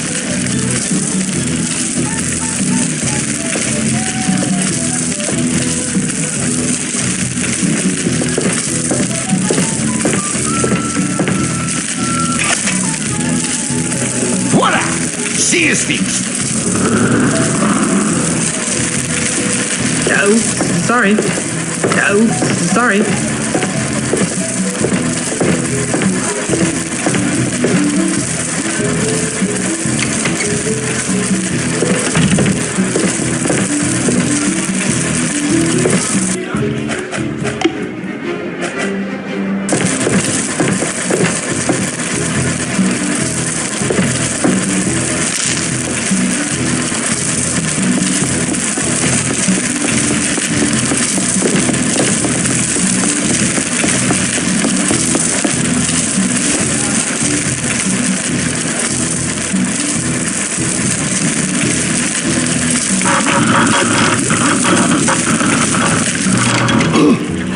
Mon Dieu, not again! Uh-oh. I better move before he sees what I did.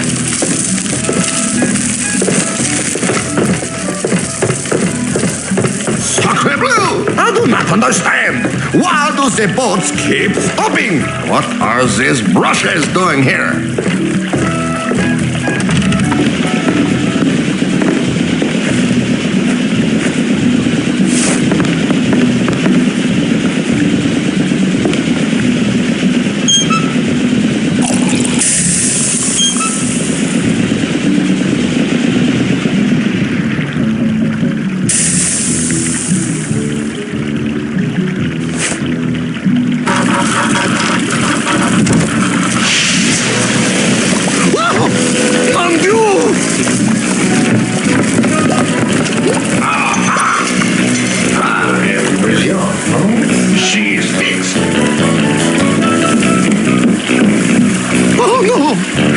Beautiful painting!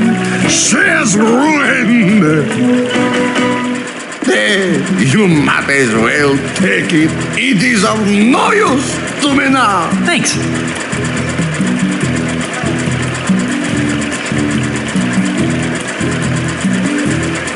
It's a painting from Meat Hook's Blue period, depicting what appears to be the entire Tri-Island area.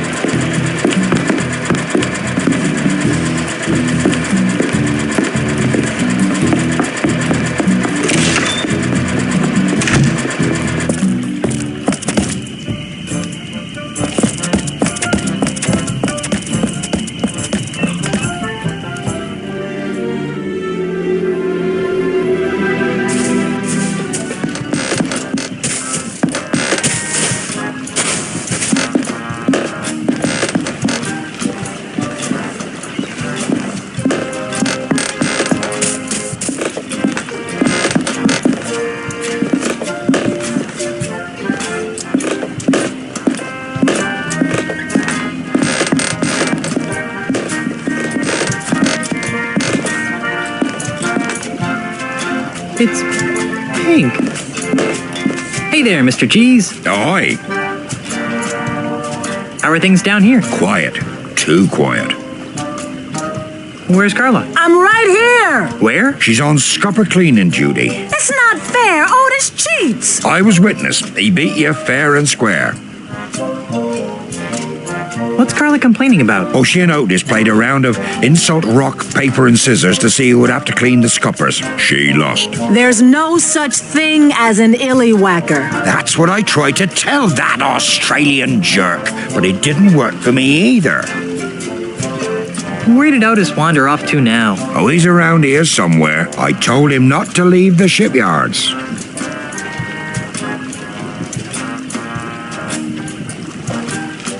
There's something I need to tell you about the scum bar. What might that be?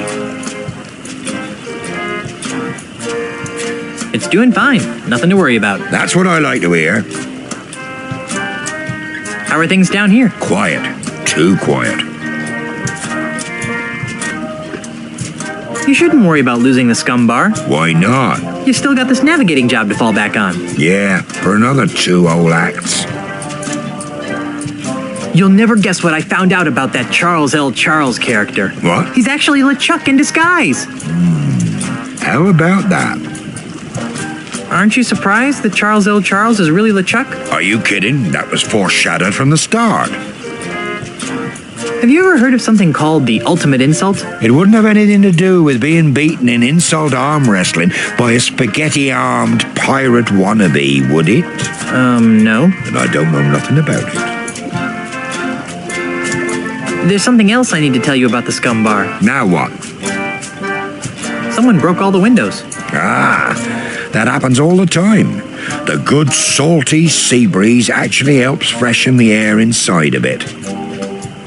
There's something else I need to... Now what? It was burned to the ground. That's a good one, Threepwood. I think I would have heard something if that happened. There's some... Now what? Actually... What? That Australian land developer finally got his hooks on it? I knew that would happen if I left town. It's worse. How so? It's been turned into a foofy French, Hawaiian, Japanese fusion restaurant. Ah! I should get back to work now. Work? Is that what you call it? It's pink. I can't use this. I'm not picking that up. That's the second most beautiful figurehead I've ever seen. Hey, she's got pierced ears. Why would anyone put earrings on a ship's figurehead? I'm not sure how I'd use it. I'm not picking that up.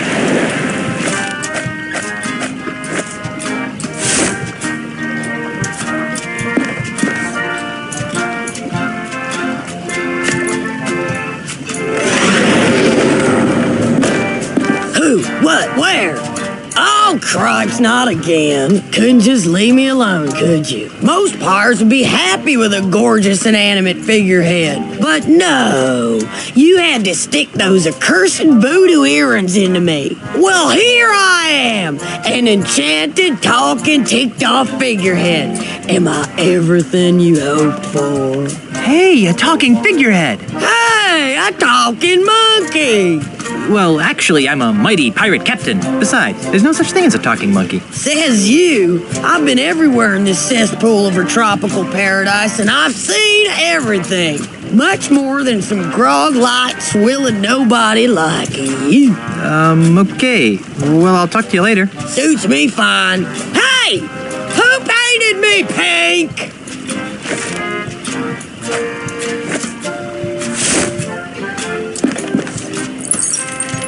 A statuesque lady of your beauty should have a necklace. Oh, how sweet. You remind me of the daughter your parents never had.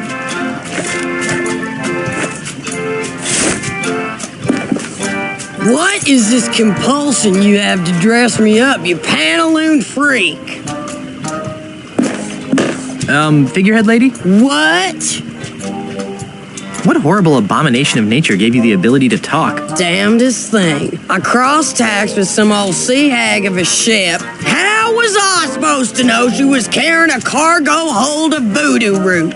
So, a bunch of mojo crap fell off her decks and I sailed right through it. Next thing you know, I'm talking. Like you care anyway, squid for brains.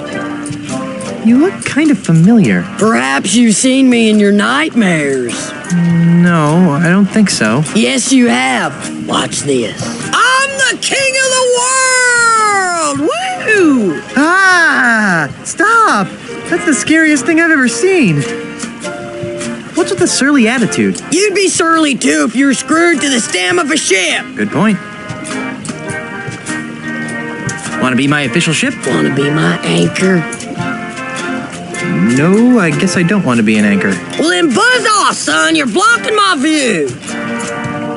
Did you mean that in the literal sense or the figurative? How's this for clarity? Make like a jellyfish and dry up on the beach. I'd make a better captain. How long were you a bellhop before you got promoted? How about dropping this subject, toilet brush threefold? It's pink. I can't use this.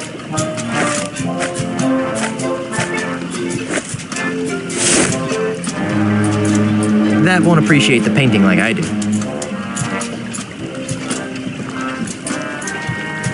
It's a painting from Meat Hook's Blue period, depicting what appears to be the entire Tri-Island area. Oh, do you need me to carry that big, heavy picture for you? Yeah, do you mind? You know what else would look good on me? Your blood on my hands. Say, you don't happen to know anything about the ultimate insult, do you? I got your ultimate insult right here. Sounds like a big yes to me. Do you know where it is? How the poop deck should I know? Get a load of this guy. Thinks just because I'm attached to a ship, I know where every little two-bit piece of dirt of an island is. What a scupper liquor. Ooh, look at me. I'm Guybrush Threepwood. I'm a mighty stupid pirate.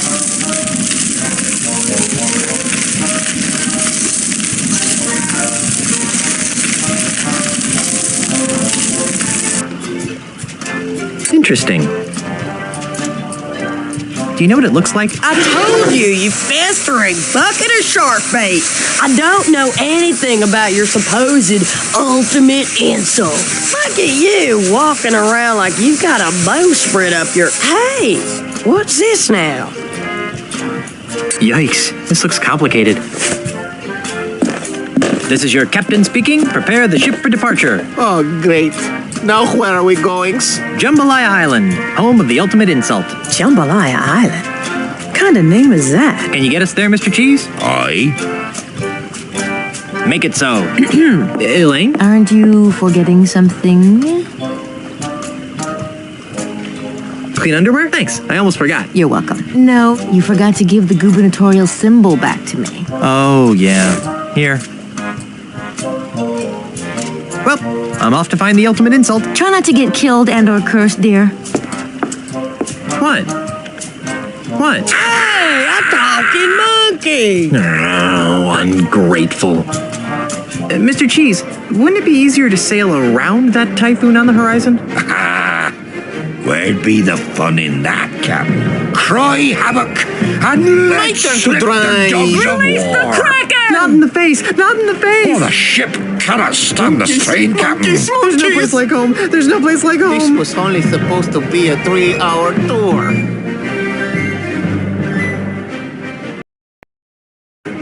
Well, that was a miserable journey. No cushy government job is worth this much grief. Welcome to Jambalaya Island, home of swashbuckling pirates and spooky voodoo curses. And tacky-themed restaurants. And tourists. Do I be hearing piped-in music wafting through those artificial trees? What are you guys talking about? This is a perfectly normal pirate town.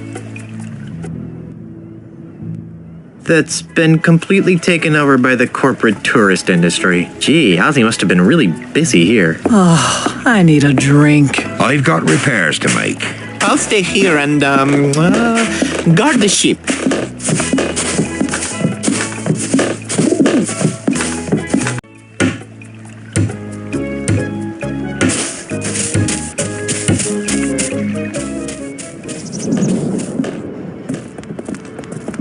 Ladies and gentlemen, madames and messieurs, brigands and wenches, welcome to Planet Threepwood, the piratiest place on Earth. Step inside and sample our fun-filled, genuine pirate cuisine, prepared by genuinely fun-filled pirate chefs. Gaze upon our genuine Guybrush Threepwood paraphernalia, donated by actual friends and associates of Guybrush Threepwood who lived to tell the tale. Come one, come all, to the place where everyone... Murray? Murray the Evil Skull? Guybrush? Guybrush, the mortal pirate? Wow, it is a small world after all. How did you escape from Monkey Island? The last time I saw you, you were sitting on a shelf in LeChuck's demonic amusement park. Ah, that's a tale of heart-stopping malice and evil. Well, naturally. It all started a few months ago. As usual, I was sitting on my shelf, working on my plans to conquer the world. Suddenly, the amusement park exploded with a blast of demonic heck fire.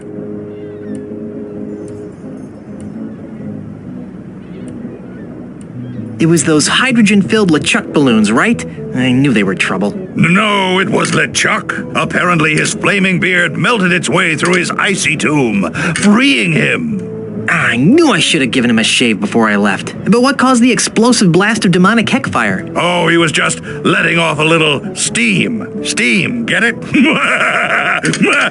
I thought it was funny. So after LeChuck escaped, how did you end up here? After his escape, LeChuck began destroying his theme park in a fit of demonic rage. Although personally, I think he was just colossally embarrassed by the whole thing. I mean, really, what kind of a demonically evil scheme involves roller coasters and cotton candy anyway? Enough editorializing. How'd you wind up here? Oh, that. Well, one of the explosions flung me out to sea, where, ironically, I landed on the shattered remnants of a midway dart game. After weeks at sea, I drifted ashore on this delightfully evil isle, where Ozzie Mandrill, a man after my own blackened soul, gave me a job at this fine establishment. Mwah! You know, the tale of your exodus wasn't particularly filled with heart-stopping malice and evil. Are you kidding? It had LeChuck, Ozzie, and yours truly. How much more evil can you get? Good point. What are you doing here? Isn't it obvious? I'm the greeter/bouncer of Planet Threepwood, the creme de la creme in pirate theme family style, altogether evil dining. Murray! All right, I added the evil part. I can't imagine how you could be a very good bouncer. Why not? Well, for starters, you've got no arms. Evil needs no arms. Watch. You, over there with the face. Who, me? Yes, you. I want you out of the restaurant now. Oh, but I'm not... Talk to the hand, mortal. What hand? Don't play smart with me, fleshbag. Out, out, out! Impressive. I don't imagine you get much repeat business, though. So, how do you like this job? Personally, I preferred it when I was just the greeter. It really allowed me plenty of time to work on my evil dreams. But when Floppo the bouncer monkey ran away, they needed someone to double on bouncer duty, and I really needed the money. Murray, what do you need money for? To finance my diabolical schemes, of course. Do you have any idea how much it costs to hire a fleet of Scandinavian barbarians these days? How would you like to become an integral part of a powerful voodoo talisman? Is it an evil talisman? Potentially. What's it called? The ultimate insult. The ultimate... Don't be naive, mortal. The ultimate insult is too powerful to be wielded by the likes of you. But I need a headpiece, and you'd be perfect. See? You fool! This diagram clearly indicates you need a monkey head. I am a human head. Well, I just thought... Well, think a little harder. I want no part of this ultimate insult tomfoolery. Are you sure you don't want to be a part of the ultimate insult? Absolutely not. I may be evil, but I'm not crazy. I've got to go. Stop by any time for more pirate-themed fun and evil. Ladies and gentlemen, madames and messieurs, brigands and wenches, welcome to Planet Threepwood.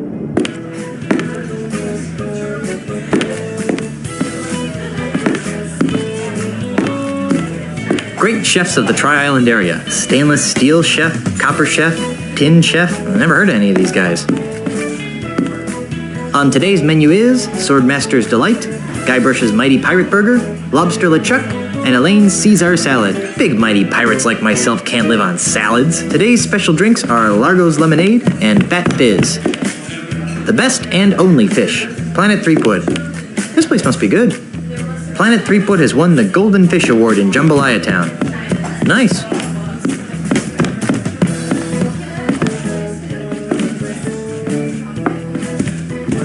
At least this place has a bar.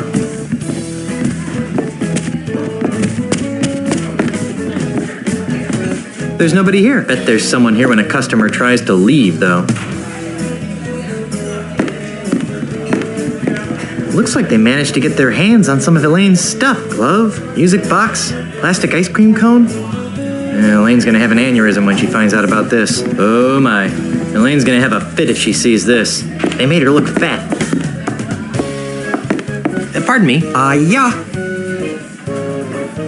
You're a little goofy looking for a pirate, aren't you? Oh, gosh, me a pirate, don't I wish now? Pirates are the coolest. I'm a vacationing pet shop clerk, don't you know? Aren't you afraid of encountering real pirates? Oh, nah. Everyone knows that Ozzie Mandrill swept the island clean of those real scary pirates. Well, thanks to him, I can indulge my passion for pirate memorabilia, if you must know. Without the hassle of dealing with actual pirates. What would you say if I told you were looking at a real pirate right now? Oh, get out of here right now. Real pirates have scars and parrots and peg legs, stuff like that. There. You look more like one of those squeaky clean pirate performers that Mandrill's hired to entertain the tourists. But I am a real pirate. I'm Guybrush Threepwood. Oh, don't be stupid now. The real Guybrush Threepwood is over 7 feet tall, wears a hat dripping with the blood of his enemies, and he has the ghost of his favorite parrot perched on his shoulder there. Right there, yeah. Wow, I'm scarier than I thought. I'm looking for the pieces of the ultimate insult. Is that one of Planet Threepwood's toy giveaways? No, it's a volatile voodoo talisman of indescribably psyche-destroying power. I'm trying to stop an undead evil pirate from assembling it. Oh, cripes, a quest? This is just like my pirate role-playing games at home. What does this ultimate insult look like? One of the pieces looks like a silver monkey head. A silver monkey head, eh? Oh, that sounds like the silver monkey mug they use for special occasions here at Planet Threepwood. You think the silver monkey mug is one of the pieces, huh? I'd risk half my hit points on it. Oh, yeah. One of the pieces looks like a bronze pirate hat. Nope, I guess I don't have the experience points to come up with a clue. One of the pieces looks like a golden man. Ah, that sounds like my Yellow Avenger action figure back home in Oshkosh. I don't think that's it. I've had just about enough talking about the ultimate insult for now. Well, fine. I'll just be on my way. Bye-bye now.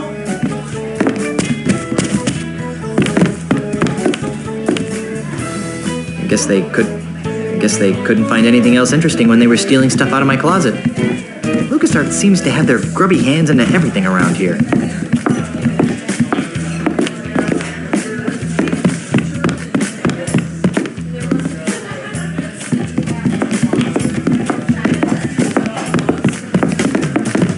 Excuse me.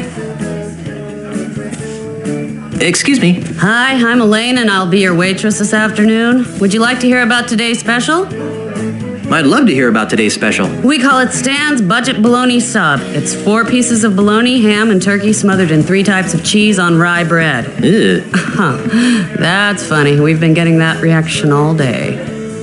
What kind of place is this, anyway? This is Planet Threepwood, one of a chain of restaurants dedicated to showcasing the exploits of the Tri-Island area's most famous pirate, Guybrush Threepwood. Ah, that explains why it looks like my life has been vomited all over the walls. Excuse me?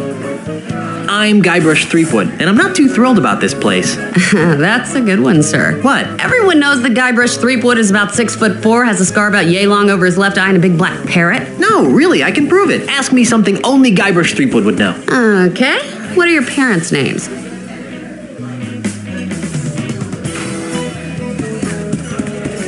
John and Martha? Ha! Everyone knows their names were Fred and Ginger. I didn't. Then maybe you aren't really Guybrush Threepwood. I guess not.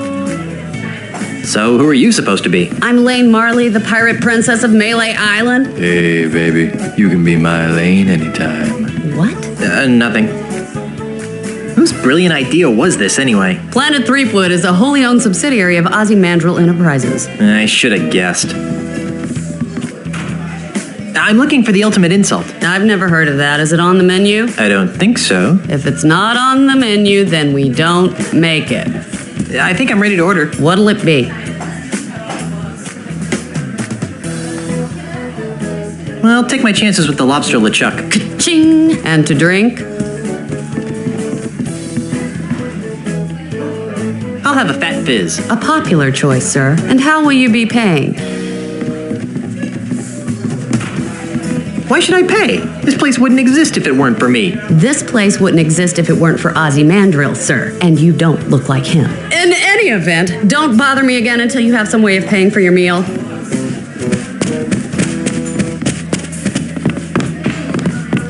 The best and only fish. Planet Threepwood.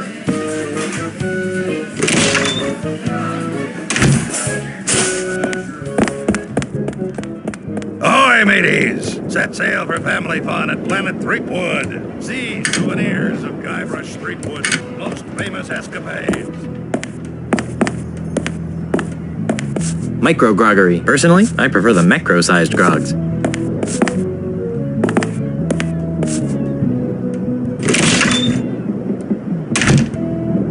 Come on in and enjoy some handcrafted homebrewed grog. Carla! Where? What do you think you're doing? What does it look like I'm doing? It looks like you're trying to drink yourself into oblivion on crappy micro grog. Hey, that's a great idea. Thanks for the suggestion. Why are you getting drunk? I'm drink to forget. Forget what? I forgot. Are you trying to forget Monkey Island? That's it! I'm drinking to forget all the time I spent stranded on Monkey Island. Thanks for reminding me. Now I'll have to start drinking all over again. Sorry. Drinking isn't the answer, Carla. That depends on the question, doesn't it? How do you like this place? It's horrible. The grog is sweeter than my pinky finger. They won't let me get into any short fights, and all the chips have cottage cheese on them. Well, if this place is so awful, why don't you leave? 2 reasons. 1, this is the only place a pirate can find a drink on this godforsaken, family-friendly heckhole of an island. And B, I think someone has stolen my legs. Why? Because I can't feel them anymore. You want to help me find the pieces of the ultimate insult? I'll tell you what, Byglush, Brush Guy, Feet Good. I'll stay here and keep my eye out for any pieces of the ultimate insults that come by. Okay? All right, then. Barkeep! More grog! You abysmal bastard. I'll let you get back to your, shore leave. Aye, aye, Captain. Hi. Howdy. What can I do you for?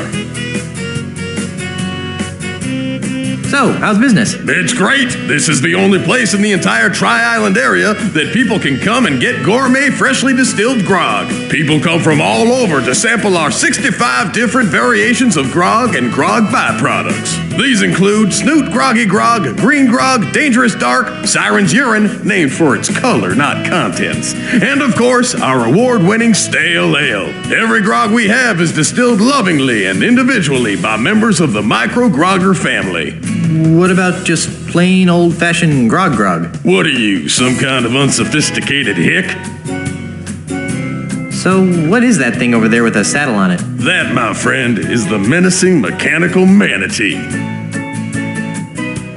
What the heck is a manatee? The manatee is a marine mammal that grazes on seagrass and other plant life in shallow waters. They are typically 9 to 10 feet long and weigh about 1,000 pounds. That doesn't sound menacing at all. Sounds more like a swimming cow. Oh? Well, you try to snatch the grass out of a manatee's mouth and see how menacing it gets. What is this mechanical manatee here for? Well, mostly for entertainment. But as a promotional special, we're currently giving away a Planet Threepwood coupon for a complimentary monkey mug meal to anybody who could ride the manatee at the highest setting. This manatee... Okay. I'd like a drink, please. You got some ID? No. Well, then I can't give you the good stuff, but I can give you this new low inebriation grog-like beverage. It's called Grog Junior. We developed it here in our micro groggery for people just like yourself. It's got just enough alcohol in it to stun a skinny parrot. Well, what's the point of that? Here, try some and tell me what you think.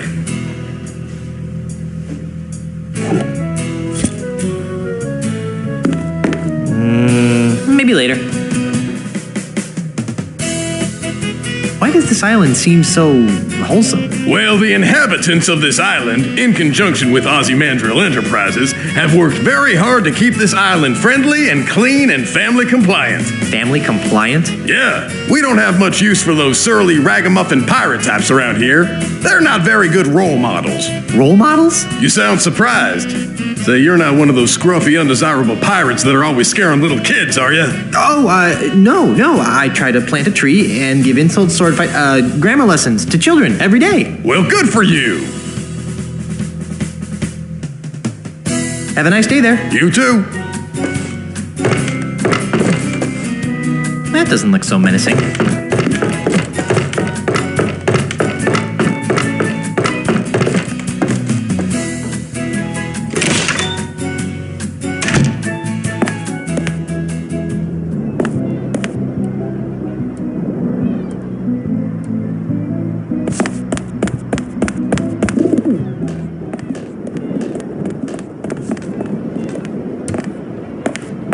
Pardon me. Yes?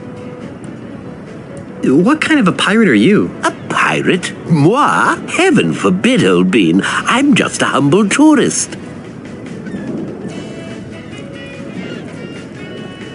You're pretty brave for a tourist. Most tourists would steer clear of pirate-infested islands. Normally, you'd be right. In the past, I've avoided islands like Jambalaya because of their pirate problems. But my tour guide assured me that Jambalaya has been scrubbed clean of its more undesirable pirate elements, if you catch my drift.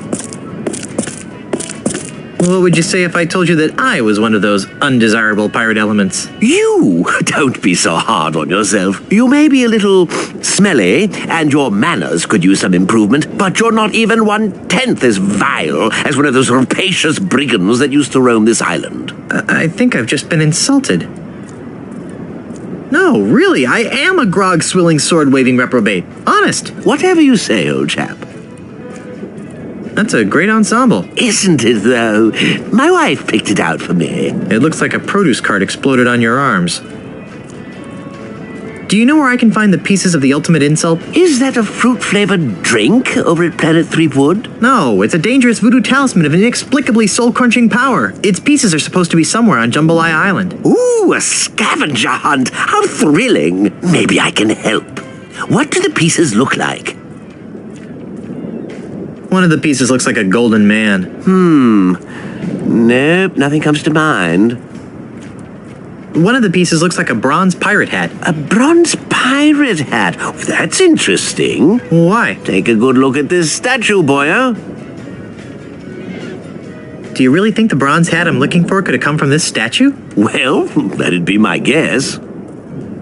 One of the pieces looks like a silver monkey head. A silver monkey head, eh? Sorry, I'm drawing a blank. I've had just about enough talking about the ultimate insult for now. Fair enough. Can I pick your brain some? Fair enough. What are you doing? I'm admiring the craftsmanship of this statue of Jambalaya's most famous pirate, Tiny Lafitte.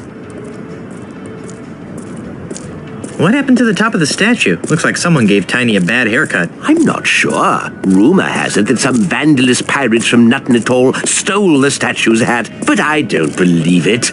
They do a pretty good job of keeping those types off of Jambalaya. What made Tiny so famous? He was the friendly pirate of Jambalaya Island. He robbed from the bad and gave to the nice. And he always said please and thank you. Twice! He's the perfect symbol of the new, non-threatening Jambalaya Island.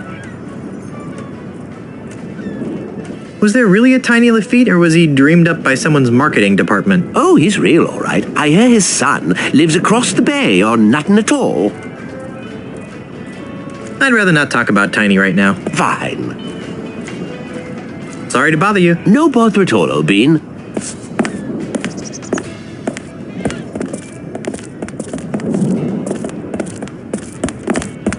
Mateys, set sail for family fun at Planet Threepwood. See souvenirs of Guybrush Threepwood's most famous escapades.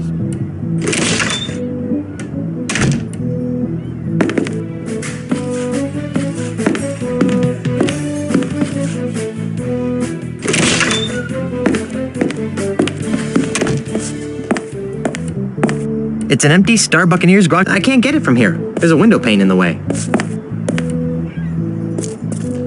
Ooh, pretty flowers. I don't think these flowers are going to get me any closer to assembling the ultimate insult.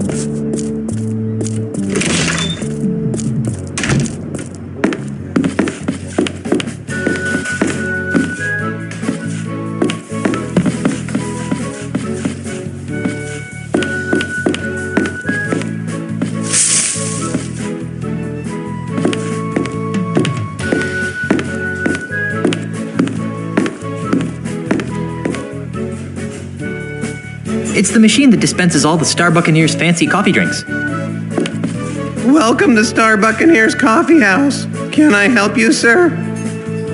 Grog me. Sorry, sir, but we don't serve straight grog here. But we do have some nice grog-flavored coffee drinks to choose from. Grog flavored? It's a synthetic grog substitute. Quite good, really. I'll have one of those then. You don't happen to offer free refills, do you? You betcha, sir. I'll take care of that for you. Can't get enough of my sweet coffee goodness, can you? Just get me my grogacino, please. Alrighty, coming right up. Have a nice day, and visit us again soon.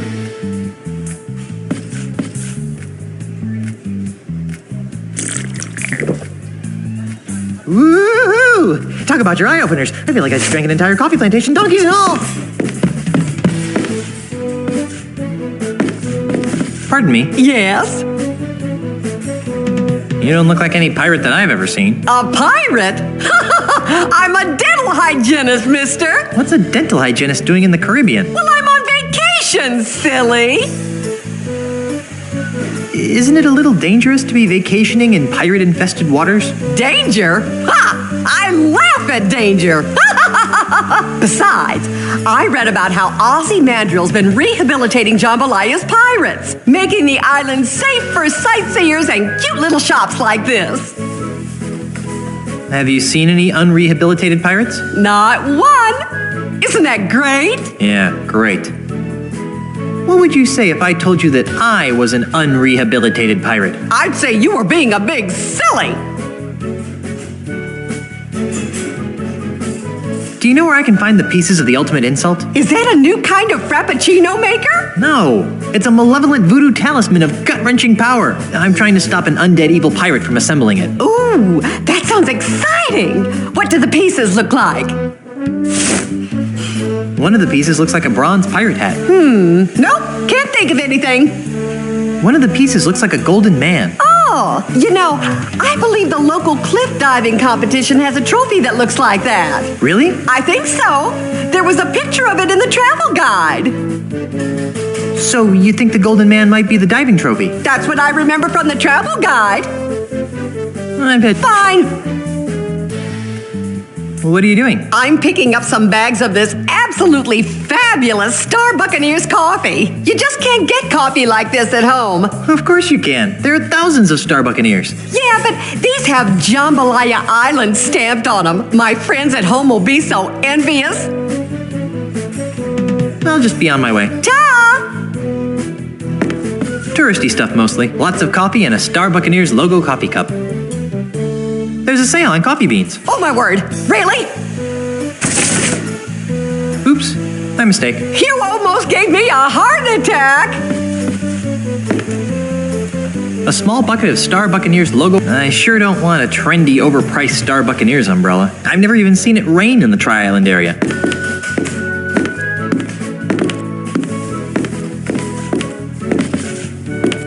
It's a tray full of mini bagels with some kind of weird pasty goop on top. That goop you are referring to is Star Buccaneers' own Schmear Whiz, a wonderfully delightful blend of artificial cream cheese and salmon lock bits with the convenience of a spray-on can. Great. We're giving away free samples today as a promotion, so please help yourself.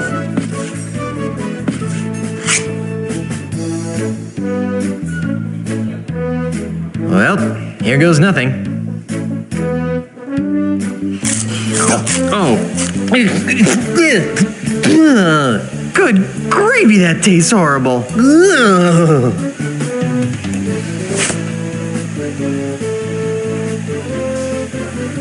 No. The last one I tried was really gross. Welcome to Star Buccaneer's Coffee House. Can I help you, sir? I'm a mighty pirate. Surrender your women. Very good, sir. You almost sound like a real pirate. Can I make you a coffee drink? Sure. Good. What are the hip pirates drinking? That would be our iced grogacino. I'll have one of those then. Still offering that free refill? You betcha, sir. I'll take care of that for you. Can't get enough of my sweet coffee goodness, can ya? Just get me my grogacino, please. Alrighty. Coming right up. Have a nice day, and visit us again soon.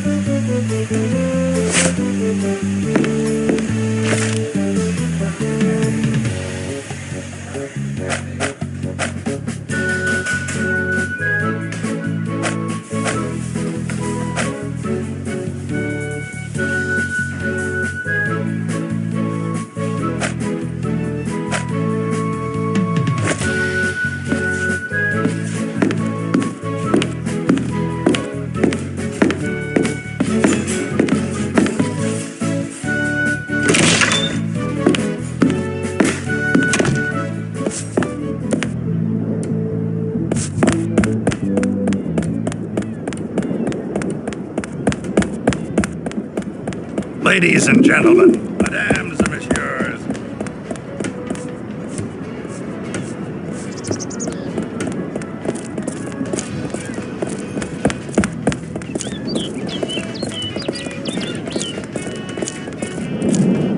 Whoa, I think the grogacino's wearing off.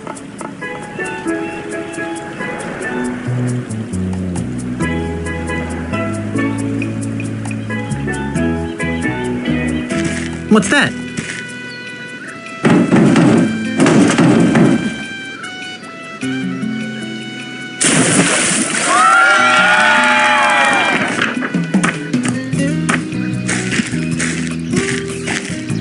Whoa, nice dive. Thank you, my friend. I fear that my skills have atrophied as of late, though. I'm not half the diver I used to be. That was one of the best plank dives I've ever seen. And who are you that would take such pains to flatter an aging plank diver?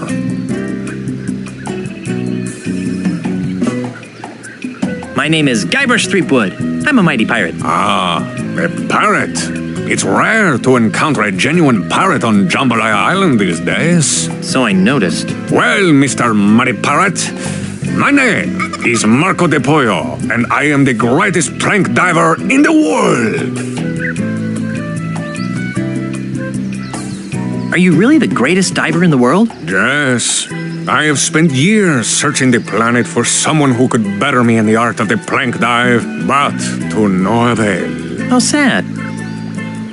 What are you doing on Jambalaya Island? Ah, that is an interesting story. Is it a short story? About a year ago, I despaired of ever finding my diving equal and was prepared to hang up my trunks forever. Ew. At this crucial moment, Senior Ozzie Mandrill approached me with an intriguing proposition. Am I old enough to hear this? He told me that he was building the tallest artificial plank diving platform in the world, and that he was willing to pay obscene amounts of money to have the world's greatest plank diver compete on it on a daily basis. Since I was ready to retire in any event, I figured, why not retire in the comfort of a luxury resort island? Makes sense to me. Besides, there's always the chance that someone will come along who can finally challenge my skills.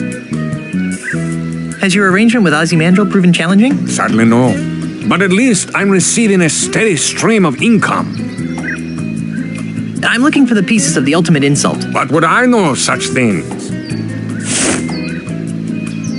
One of the pieces is a bronze hat. I never wear hats. They might screw off the shape of my naturally streamlined head. One of the pieces is a silver monkey head. I'm sorry, but that doesn't ring a bell. One of the pieces is a golden man of some sort. How peculiar. The solid gold all-world diving trophy looks like a golden man of some sort. It's over by the judges' table. Perhaps you're not the best person to ask about the ultimate insult. Perhaps not. how did you get into plank diving anyway? Ah, that is a story rife with melancholy. Are you sure you wish to hear it? Are you kidding? I love stories rife with melancholy. Very well. It begins with my father, Count Francisco Alvarez de Pollo. He was a man of peculiar moods and eccentricities. In one of his so-called lighter moments, he named his only son Marco, much to the consternation of his wife and extended family. Why the fuss? I take it you have never been in a public swimming pool. Pirates don't have much use for them. Ah, then allow me to elaborate. At the tender age of 6, I was sent to my first swimming lesson. Oh, how I happily splashed about, taking to the water like a worm to dirt. Suddenly, someone shouted my name. Marco! I turned to see who it was. Before I could find who had called my name, everyone in the pool shouted in response, Pollo! I couldn't understand what was happening. Why were they shouting my name in such an annoying sing-song manner? Why were they closing their eyes to my obvious torment? I tried to get them to stop, but they just kept chanting my name over and over again. Marco! Pollo! Unable to tolerate it any further, I climbed to the highest diving board in the pool and cannonballed into the center of the taunting masses. As I hit the water with a resounding splash, the haunting chants of my classmates finally gave way to comforting screams of terror. What a horrible story. Yes, but at least I gained a lucrative career out of my childhood trauma. Do you still dive to drown out the voices of the taunting children? Oh no. Now I'm in it for the thrill of victory and the lure of a fat paycheck. The fact that it provides a temporary balm to my permanent psychological damage is purely a side benefit. That's good. I hate to think there was something weird going on here. I'd like to dive against you. You want to dive against me? Ah, thank you, little friend, for bringing laughter back into my life. What's so funny? Don't tell me you're serious. As serious as scurvy, diver boy. It's not wise to trifle with me, Mr. Threepwood. I am the greatest diver in the world. Second greatest, you mean? Very well. The gauntlet has been thrown. I suppose you have been certified by the judging committee? Certified? Do you think I am some sort of clown who accepts the challenges of every 2-shilling braggart that comes my way? Yes? If you want to dive, go to the judges committee and get certified. I just remembered a previous engagement. Bye.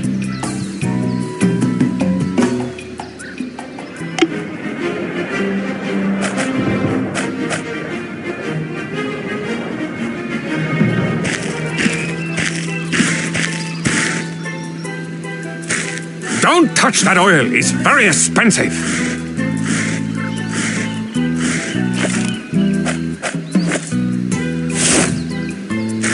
Hey, look, over there.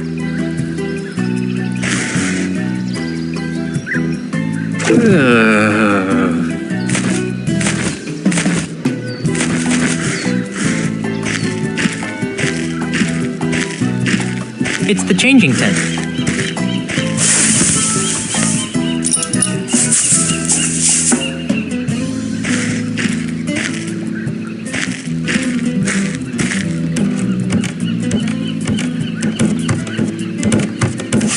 It's a golden trophy of a man in a classic arms overhead diving pose.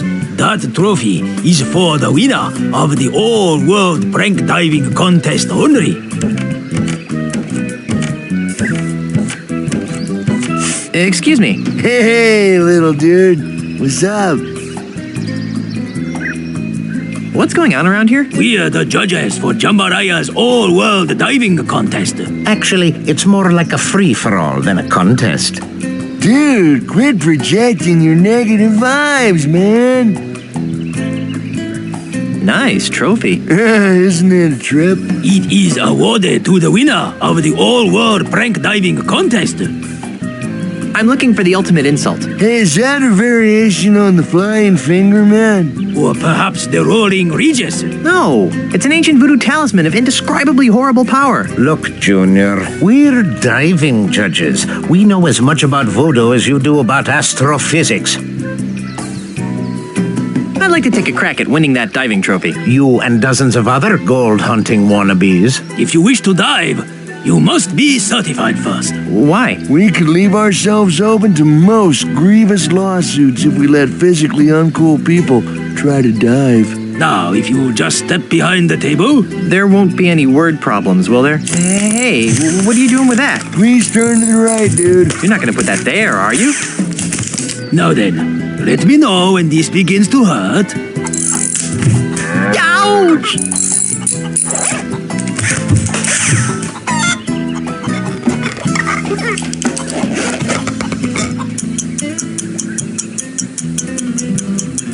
And another thing, I think the staple gun was completely uncalled for. Be that as it may, you have passed the physical. Really? Don't act so shocked. You'd have to be a palsy-ridden grandmother to fail. Here's your certificate. Feel free to challenge our champion diver whenever you want to dive. It says I'm globally certified and physically fit to compete in any Tri-Island Area World Diving Competition.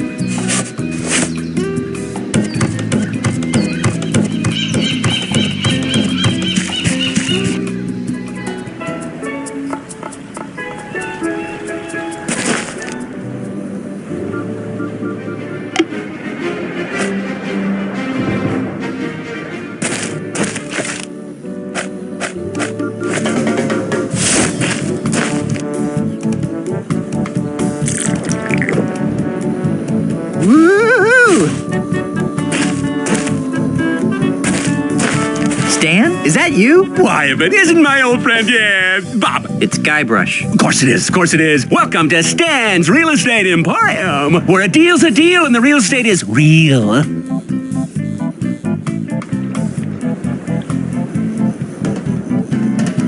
I thought you were selling life insurance. Turned into a dead end. Get it? Dead end? Seriously, no money in it anymore. It just dried up. Why? All my clients were dying and becoming ghosts just to collect on their policies. Oh well, gotta remain flexible, kid. Know what I mean? Timeshares are the wave of the future. You're hawking real estate now? Timeshares, my good man. Looking for a second home? Investment property? A little extra income? Look no further. You can't afford not to take advantage of this once-in-a-lifetime opportunity. And for the next 24 hours, for just listening to my pitch, you get a coupon for a free monkey mug at Planet Threepwood. Limit 1 per customer while supplies last. Void where prohibited by law and in the state of Wyoming. Give me the pitch. Smart decision, my friend. You'll thank me after you've heard about this exciting opportunity. Stay with me. The full pitch takes just under 3 hours. Be prepared to be stunned by what I have to tell you. What's the best investment for your hard-earned cash? The stock market? No, too volatile. Duck food futures? No, ducks have short lifespans. Porcelain figurines. Oh, oops, too fragile. What then? 2 words. Time. Share. That's right. Real estate. Let me show you how a small investment today can compound into an incredible fortune in just a few short generations. So, who's excited and ready to invest, huh? Gosh, that sounds interesting, but I need to check with my wife first. You bet. Gotta check with the missus. Wouldn't want to wind up in the old doghouse. Right. I mean, where would the piranha poodles sleep? Right. Well, thanks for listening. Have this coupon for a free monkey mug at Planet Threepwood from your old friend, Stan.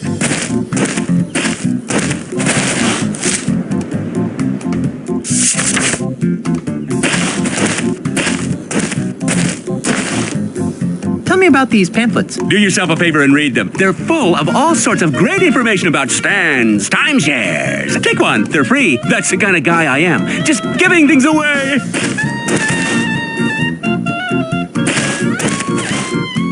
Why is your desk outside? It's a beautiful day. How can you work inside on a day like this? Why are you really outside? Just a small problem with the local vermin. It's the problem that's small. The vermin themselves are actually quite large. But it's nothing to worry about. It'll be taken care of right away. It's just a minor setback. What's important is that the timeshare units are, legally speaking, practically vermin-free. Tell me more about... It'd be my pleasure, You have to be touched in the head, not as a bonus, just for listening to my pitch. Limit 1 per customer. Ooh, your loss. Ever heard of something called the ultimate insult? Why, are you looking? Yes. Do you know where I can get it? Not just now, but perhaps I can acquire some if the markup is substantial. How many units do you think I could push? Never mind. Are you working for Ozzie Mandrill? Ozzie Mandrill? Let me tell you something about Ozzie Mandrill, kid. Ozzie Mandrill doesn't know squat about being a real entrepreneur. He doesn't know the thrill of haggling, the ecstasy of a hard-earned sale, the agony of a lost customer. All Ozzie wants are orderly lines of zombies queuing up to purchase his prefabricated, pre-priced, pre-processed garbage. I ask you, kid, where's the fun in that, huh? Where's the love? He wouldn't hire you? Not even an interview. I'll just be on my way. You can't afford to wait too long. This deal won't last.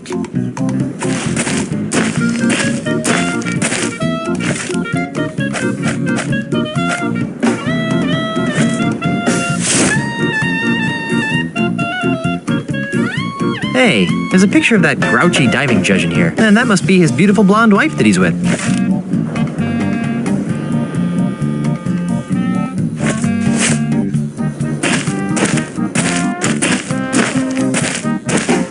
Stan's new building sure is festive looking. Hyperglue. Shaking's no use because it won't come loose. Sounds like some pretty potent stuff.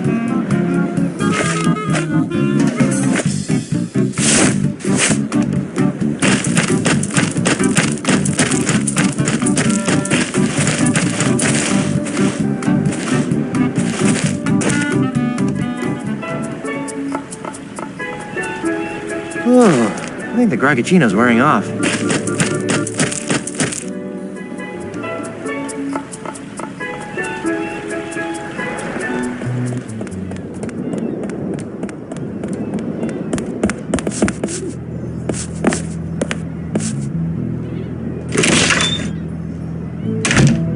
Come on in and enjoy some handcrafted homebrewed grog.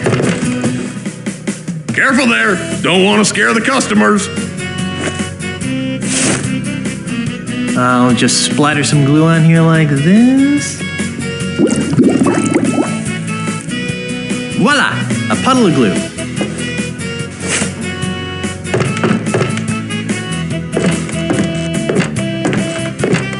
Hi! Howdy, what can I do you for? So what's the deal with that manatee thing again? It's called... I'd like to take a crack at writing that manatee thing. Alrighty, let's see what you got.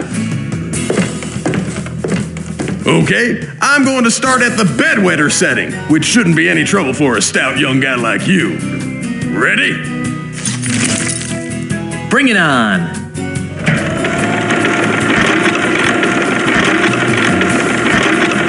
Yahoo! Not bad. Okay, now let's increase the difficulty until we get to the top setting.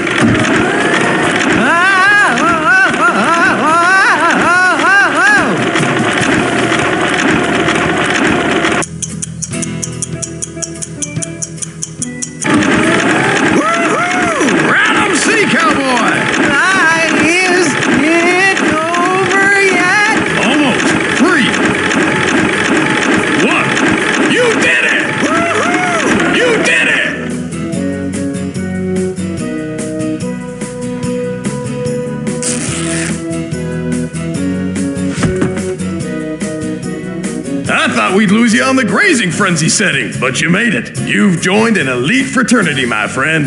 Not many have survived their rides on the Savage Manatee. Come on over to the bar, partner, and I'll get you your Monkey Mug meal coupon. Here you go. Enjoy your prize.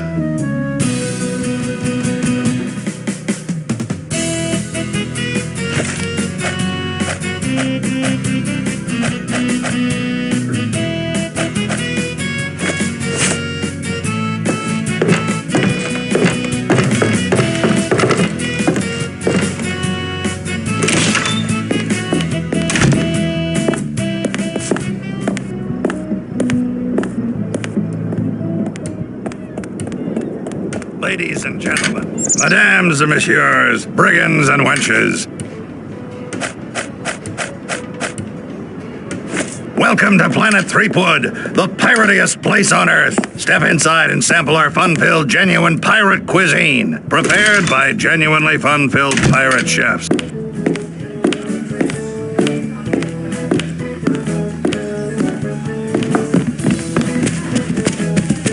Excuse me. Excuse me. Hi, I'm Elaine, and I'll be...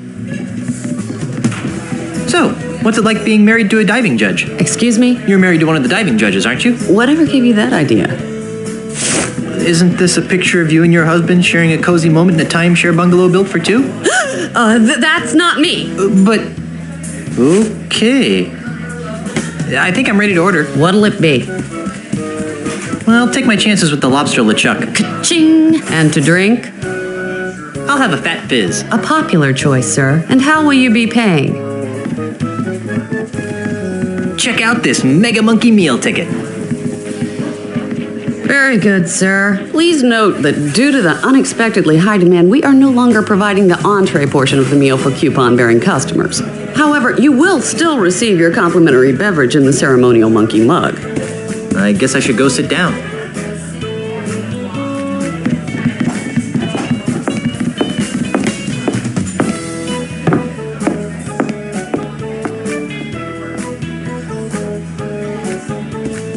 Excuse me. Yes, would you like a free pirate caricature? Free pirate caricature? Yes, to help promote the zany, swashbuckling atmosphere of Planet Threepwood. Ozzie Mandrill Enterprises has hired me, Christopher Kilometer, to render free pirate-themed caricatures of our guests. Would you like one?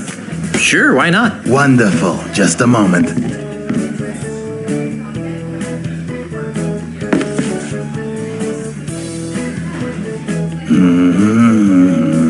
You know what I like about pirates? They're so active and healthy, you know, all that sword fighting and sailing, really outdoorsy stuff.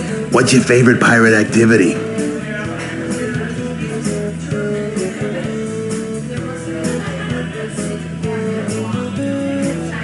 I love the smell of gunpowder in the morning. It smells like victory. Of course, gunpowder in the late afternoon tends to smell a little more like week-old macaroni, which is why I always try to have my gun battles before lunch. You know what else I like about pirates? Their wacky madcap accessories. Pegs, patches, parrots, hooks. They're just so darned whimsical. What's your favorite pirate accessory?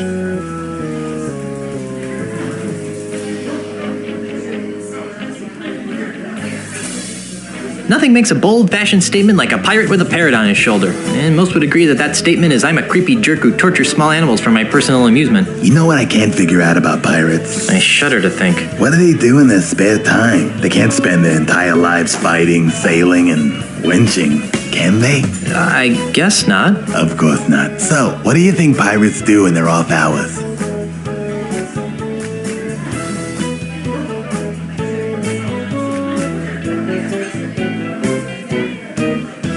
If what I've heard is true, more and more pirates are spending their free time on the internet. I have no idea what it is, but I'll try to draw it.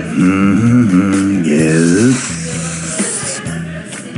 Done. Here you are, sir.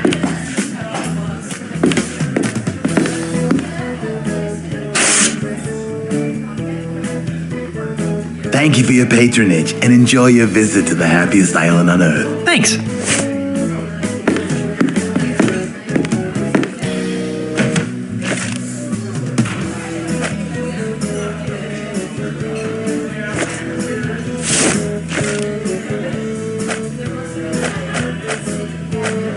The caricature won't stay on the mug by itself.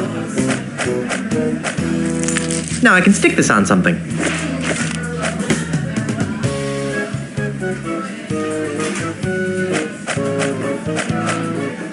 Gee, this might actually pass as the real thing.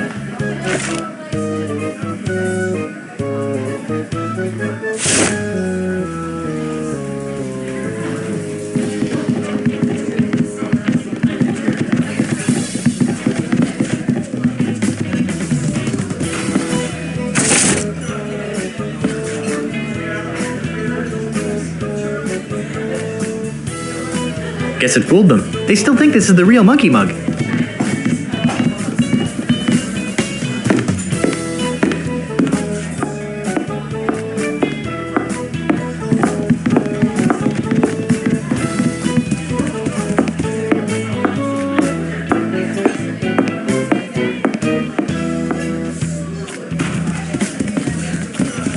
Guess they couldn't find anything else interesting when they were stealing stuff out of my closet.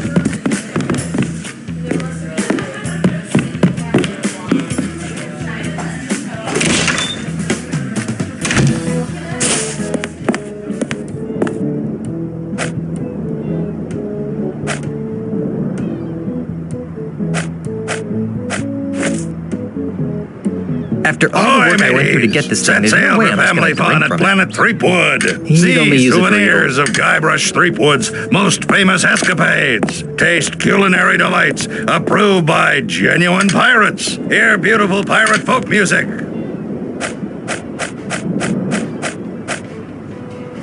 Feel your souls being gently ripped from your bodies by this restaurant of a...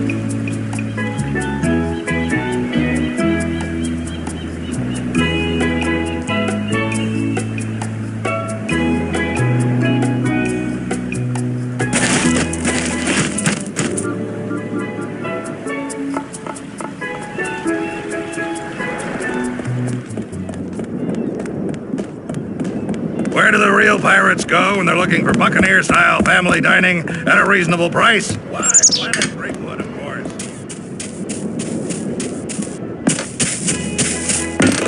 It looks almost seaworthy.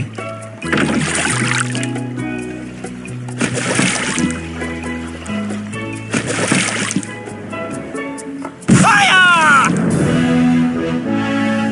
Aye! Get over here!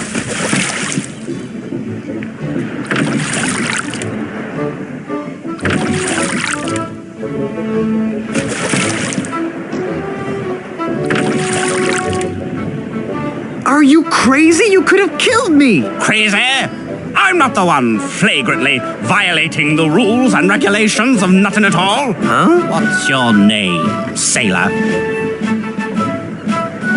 Guybrush Threepwood, sir. Now, Mr. Threepwood, what is your business on Knuttin Atoll? I'm just looking around, sir. Very good, Mr. Threepwood. Now, before I allow you to pass, do you have any questions? Who the heck are you? My name is Ricardo Luigi Pia Mbenga Cheng Nehru O'Hara Kasaba III, but you can call me Admiral Kasaba.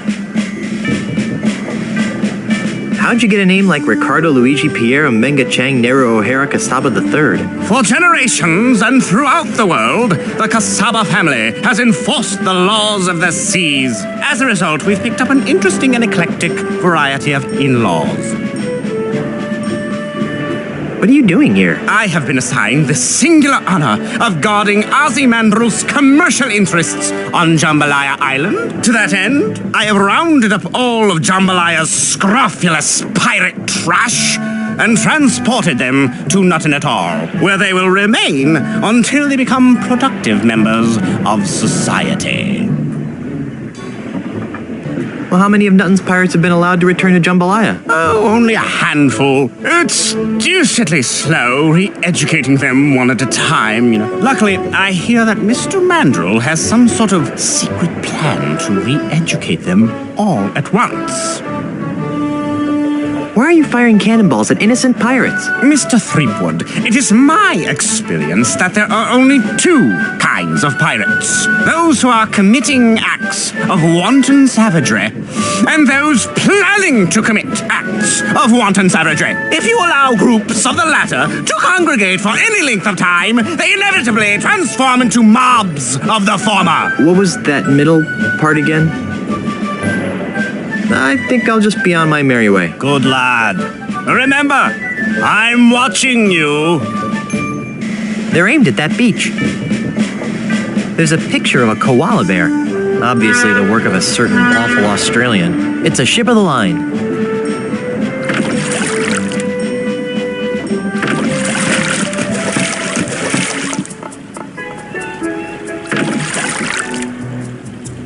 It's a beach littered with boulders.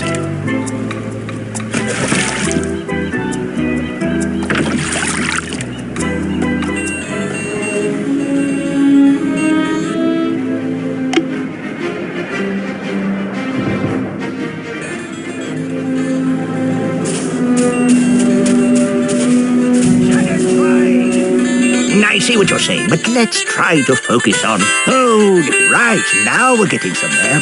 Let's move on to booty! Well, that's obvious, naturally, but what about sheep? Who are you?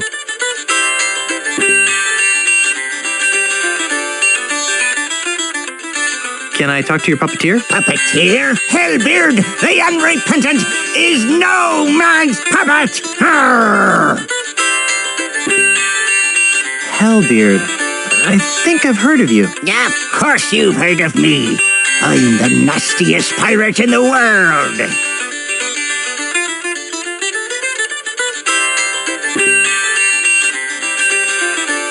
Wait a minute. Hellbeard the Unrepentant died over 80 years ago. Do I look dead to you? No, you look like a sock. If you're Hellbeard, where have you been for the past 80 years?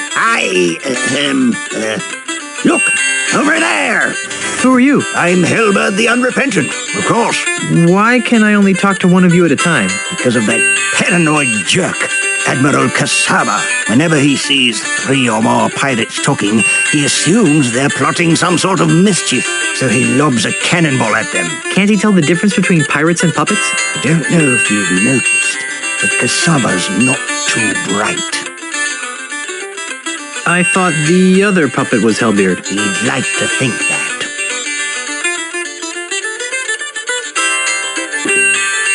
Do you know anything about the ultimate insult? If only I didn't. Many years ago, I was the last pirate to be exposed to the ultimate insult.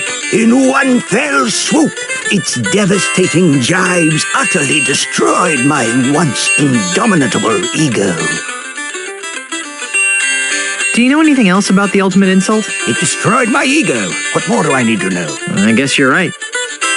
You're remarkably level-headed for a guy named Hellbeard. 80 years of living under the influence of the ultimate insult will do that. I'll be back. I'll be here.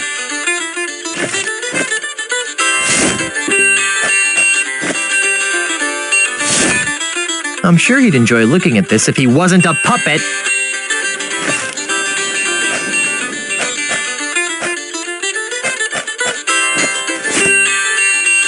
Those things really don't go together. I think wenches. More wenches. No. You're forgetting the importance of spitting. I see what you're saying, but let's try to focus on maiming. Right, now we're getting somewhere. Let's move on to you again. Come on, let me talk to the puppeteer. Talk to the hand, you nosy scupper scraper. Can I talk to the other puppet? Puppet? There be no puppets here, boy. There be only the unrelenting terror of Hellbeard. If you're you again. Can I talk to your puppeteer? I'd rather you didn't. We're trying to protect him. Come on, let me talk to the puppeteer. Yeah, all right, but don't make any sudden moves. I'll be as gentle as a baby dolphin. You must be Hellbeard. If you say so, sir. Why do your puppets look like me and LeChuck? Puppets? What puppets? Wow, you are a basket case, aren't you? Yes, sir. Very good, sir. You don't look like a fearsome pirate to me. Me? A fearsome pirate? You must be mistaken, sir. I wouldn't harm a fly. But you're Hellbeard the Unrepentant. You sacked an entire archipelago with a rowboat and the jawbone of a bilge rat named Stinky. Oh, dear. That sounds far too violent and adventurous for me. Well, if there aren't any puppets, then why are you in a puppet theater? Explain that. This is my home, sir. What? I can't believe that you live in a puppet theater. It's a humble home, but I'm a humble man. I think I'll leave you alone. Thank you, kind sir. Could you help me find this? What's that? It's a picture of the ultimate insult. The ultimate insult?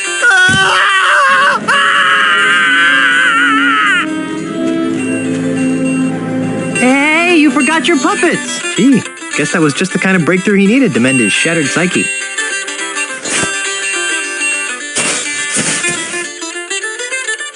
I better put these away before Cassava flings a cannonball at me. Knuttin Beach, 1 kilometer.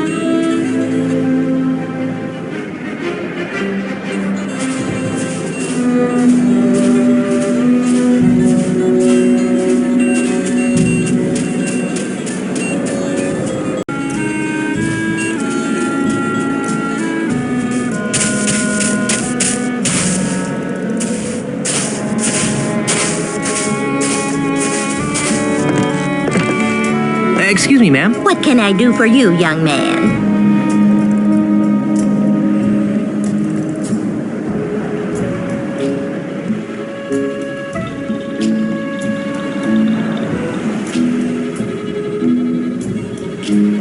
Did you know that there's a crazy man cruising along your shore? Do you mean that brave Admiral Cassava? Brave? He's single-handedly keeping the great unwashed pirate masses of Knuttin Atoll from corrupting the paradise of Jambalaya Island. He's alone. The most courageous men are always a little crazy, dearie.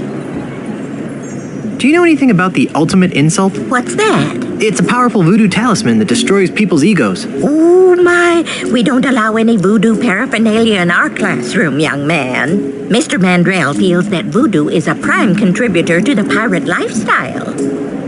This is kind of a strange place for a school. This isn't your average school, dearie. This is the Ozzie Mandrill Pirate Transmogrification Center. Transmowhatification? Transmogrification. We take barbaric, foul-smelling pirates, like yourself, and transform them into prim, productive, and polite members of the emerging consumer-based economy.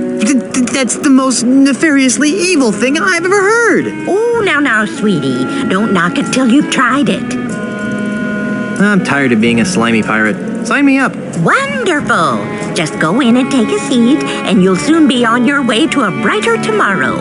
Good afternoon, class. My name is Miss Rivers, and I'd like to welcome you to Ozzie Mandrill's Pirate Transmogrification Academy, a wholly owned subsidiary of Ozzie Mandrill Enterprises. Just by walking in that door, you've already taken a courageous first step in a journey that will transform you from swashbuckling pirates into healthy, normal, and most of all, productive members of society. And why have you made this step? Because we don't have a choice. No, dear. You've come here because you're scum-sucking pirates who deserve to be dragged into the street and shot like the dogs you are. Yikes. Now then, for the next few hours, we'll be breaking down your antisocial pirate defense mechanisms and replacing them with more acceptable, marketable behavioral traits. This could take a while. Why don't you come back later? First, let's have a frank talk about pillaging. And that's why keel hauling is bad. Very nice, Young. Now, class, let's move along to your final exam. 3 questions that will account for 90% of your grade. That doesn't seem fair. Don't get smart with me, Sonny. Sorry, ma'am. Let's begin. Yanya? Yes, ma'am. While reading a book of poetry in the library, what appears to be a treasure map falls out of the book. What's your plan of action? I put the map in the book and alert the librarian. I see. Now then, Guybrush. Yes, Miss Rivers? A stranger approaches you and asks for the time. How do you respond? I politely inform the stranger of the correct time. Good. Now, Mungo. Yes? What's in your mouth, young man? Pirate spitting tobacco, ma'am. Did you bring enough for everyone? Actually, yes. Well, that's hardly the point, young man. We don't allow pirate paraphernalia in this classroom. Hand it to me. Sorry, ma'am.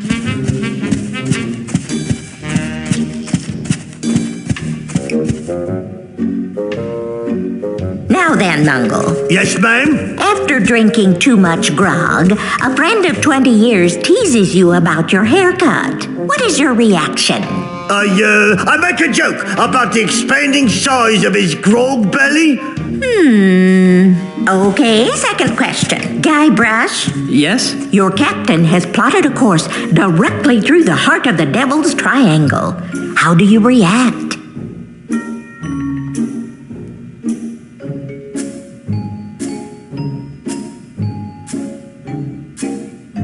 I try to persuade the captain that traveling into the triangle is a really bad idea. Mungo. Yes'm? You see a man accosting another with a sword. What do you do? I run the attacker through with my trusty sword, Winnie. I see. And Yanya? Yes, Miss Rivers? A member of the opposite sex rebuffs your advances. How do you cope? I chalk it up as a learning experience and move on. I see. Alrighty then. Now for the third and final question. Mungo. Yes, ma'am? A scruffy-looking stranger offers you a grog. What's your response? I accept the drink, but pour it in a bush when he isn't looking. Ah. Now, Yanya. Yes, ma'am. Your tofu burger is delivered medium well, despite your explicit request for medium rare. How do you react? I grudgingly eat the burger while hoping the service improves during my next visit. Good. And finally, Mr. Threepwood. Yes? While delivering Christmas toys to orphans on a nearby island, you notice a passing ship that's obviously taken on too much cargo. What do you do?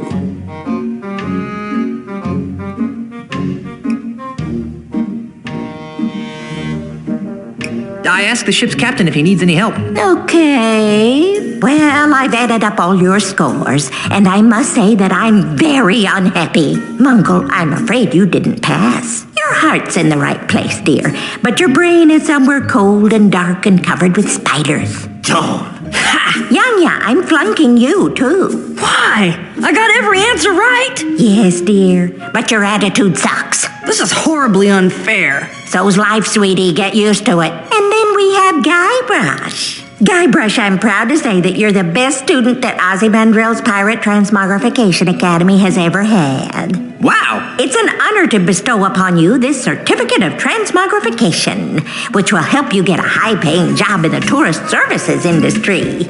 Now, before you all leave to continue your lives, I just have one more thing to say. Get out! Not much of a graduation ceremony.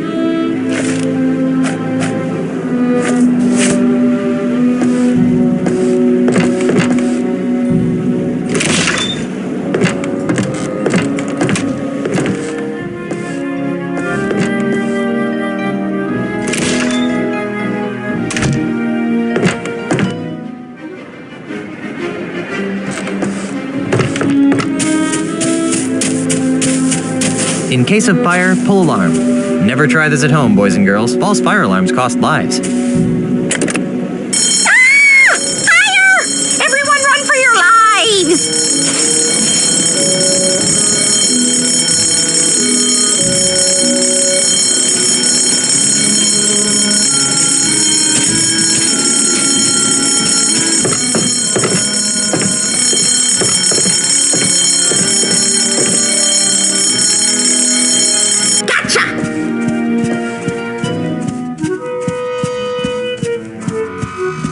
Thought you could pull a fast one on me, huh?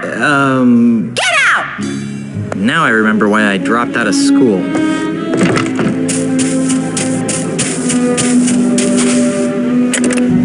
Ah!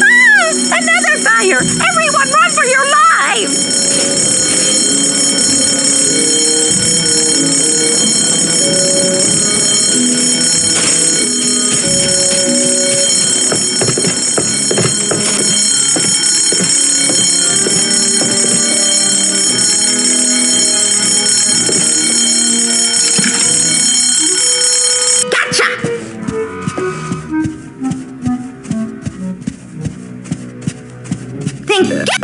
I'm surprised she fell for that again.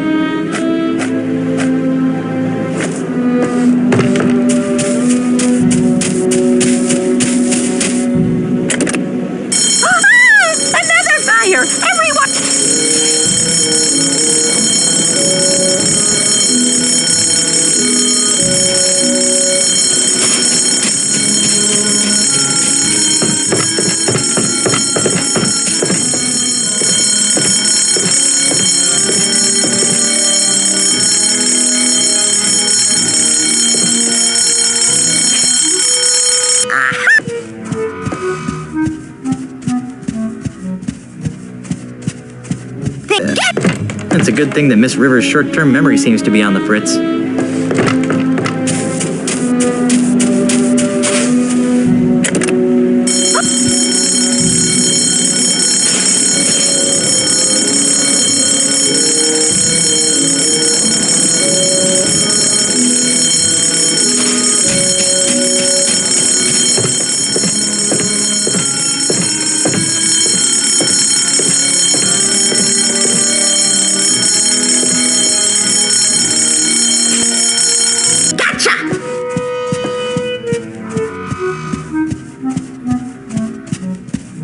Fire alarm. Get it! I wonder how many times I can get away with this.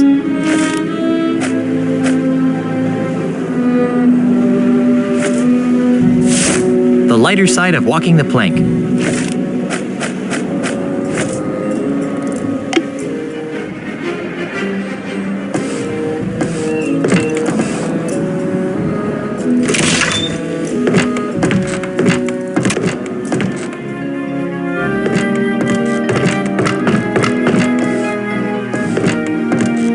No dunce. Miss Rivers? Yes, Mr. Threepwood? I'd like to reclaim a confiscated item. But I didn't confiscate. I'm... Sorry, dear, but the owners of Darn. And watch the mouth. I'd like to take another whack at becoming a transmodified pirate. Well, what for, dearie? You already passed the class. Well, I know, but I feel a relapse coming on. Aye, avast ye swabs. See? Ooh, you poor man. Take a seat and we'll get started. Welcome back, class. I can see that all of you have been here before, so let's cut to the final exam, shall we? 3 questions, 100% of your grade. Let's begin. Yanya? Yes, ma'am. A member of the opposite sex rebuffs your advances. How do you cope? I chalk it up as a learning experience and move on. Ah. Now then. Guybrush. Yes, Miss Rivers? A stranger approaches you and asks for the time. How do you respond?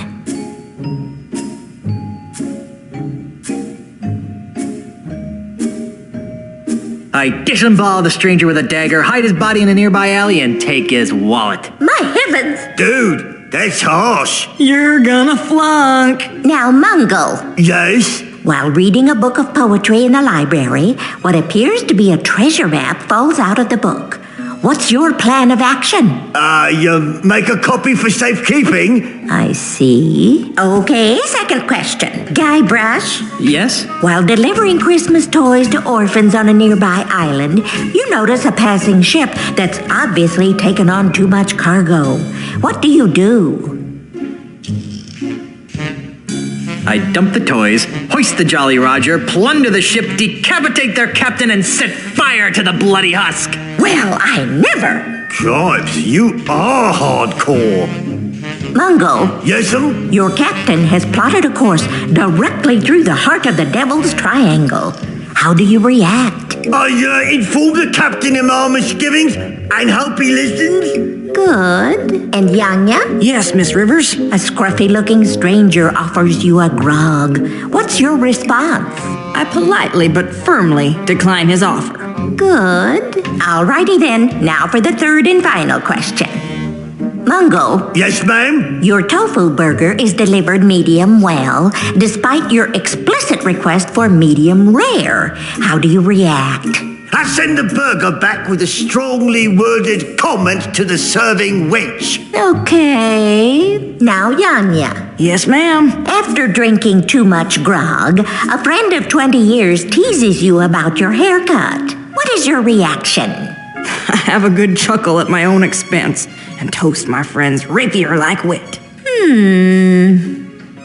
And finally, Mr. Threepwood. Yes? You see a man accosting another with a sword. What do you do?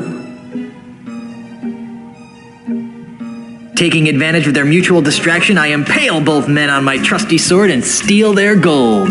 Yikes! Whoa! Well, I've added up all your scores, and I must say that I'm very unhappy. Mungo and Yanya, I'm afraid you failed again. Rats! And then we have Guybrush. Guybrush, Guybrush, Guybrush. I've been teaching this course for months, and I can safely say that you're the single worst student I've ever met. I've picked lint out of my belly button with more learning potential than you. Now, in order to guarantee that you never darken my school's doorstep again, and to stigmatize you for the rest of your hopefully short life, I'm strapping this dunce cap to your stubborn pirate head in the hopes that humiliation will succeed where education failed. Now get out of my classroom and never return! Yeah, I may be a dunce, but at least I'm a mighty pirate dunce.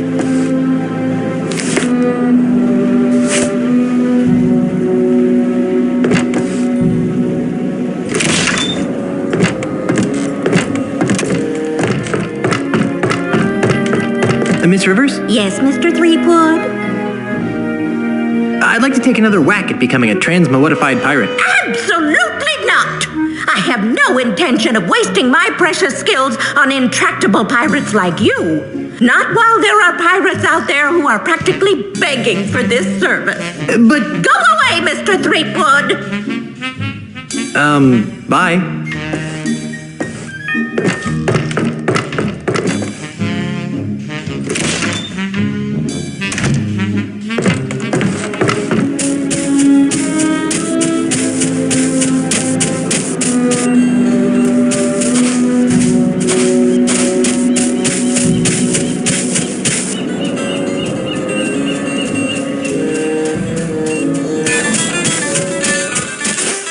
Awash in sand. Too heavy.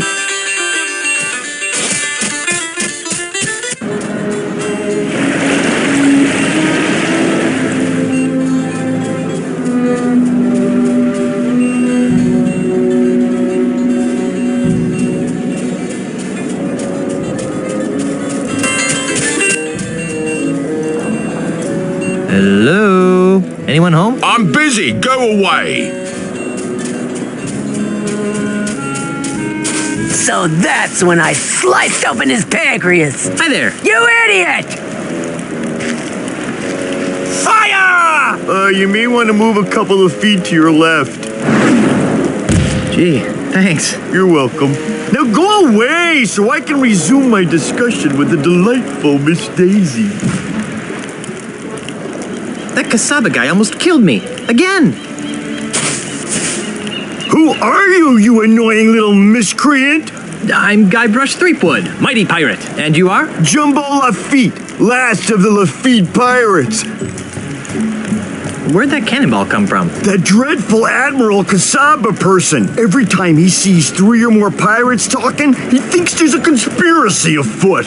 So he begins to lob cannonballs at us. If I weren't so comfortable here on the beach, I'd sail out there and give him a piece of my mind. Are you aware that you've got a pair of parrots on your shoulders? Really? I hadn't noticed. Was that sarcasm? You know, I can't really tell anymore. In any event, these are, in fact, my parrots. I call them hugging and kissing. You're joking. You're not joking. Which parrot's hugging and which one's kissing? I can't believe I just asked that. I don't know. They're identical twins. It's too bad, too. Why?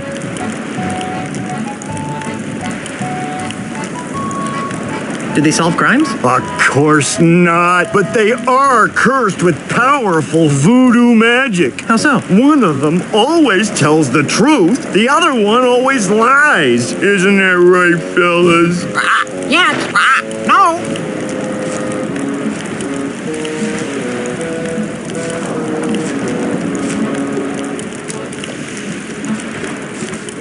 Oh, if I knew which one was which, they would be tremendously useful. As it is, they're rather annoying. You're awfully large. Figured that one out all by yourself, did you? Jumbo Lafitte. Any relation to Tiny Lafitte? Tiny Lafitte was my father.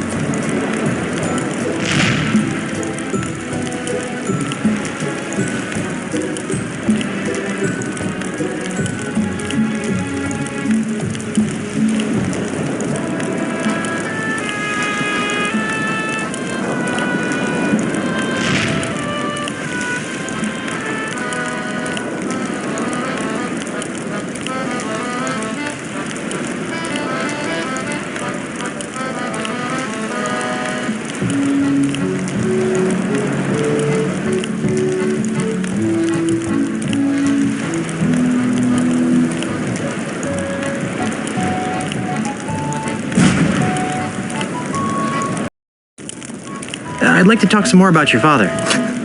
Okay. Was he really called Tiny the Friendly Pirate? No! My daddy was everything a real pirate should be. Violent, vulgar. If Tiny was such a great pirate, then what's with the Tiny the Friendly Pirate statue? It's those soulless cretins at Ozzie Mandrill Enterprises. They're using my father's name and image as happy icons for their new family-friendly Jambalaya Island. Those jerks. Are you sure you weren't adopted? After all, you're so big and Tiny was so tiny. You should have seen my mother. She was a large woman, I take it? She had a picture of Monkey Island tattooed on her butt. So? Actual size. What happened to Tiny's statue? I happened to it. Come again? One pirate to another. Where did you bury your father's bronze hat? I don't know. What? One pirate to another. I don't... What? I know I buried it under a boulder along the beach. I just don't know which one.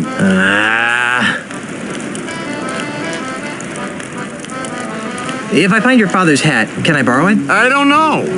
Why do you want it? I'm going to use it to crush Ozzie Mandrill like a bug. Really? Oh, that's great! If you can find it, feel free to use it. This is obviously a painful subject. Let's talk about something else. Okay. I'm looking for the pieces of the ultimate insult. What's that? It's an ancient voodoo talisman of butt-numbingly incredible power. Ooh, sounds dreadful.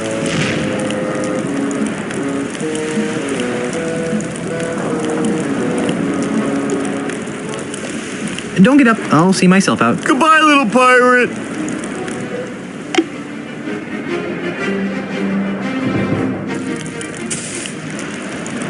This guy looks pretty big. I'm surprised he needs a fire to keep him warm.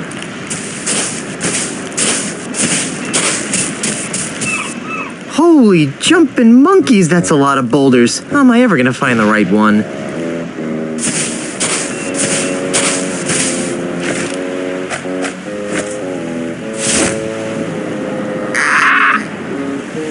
Kinda sounds like a parrot.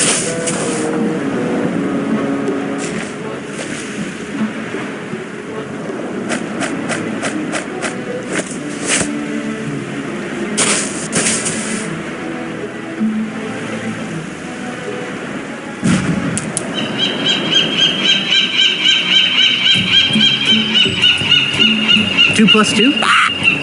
That must have been the truth-telling parrot.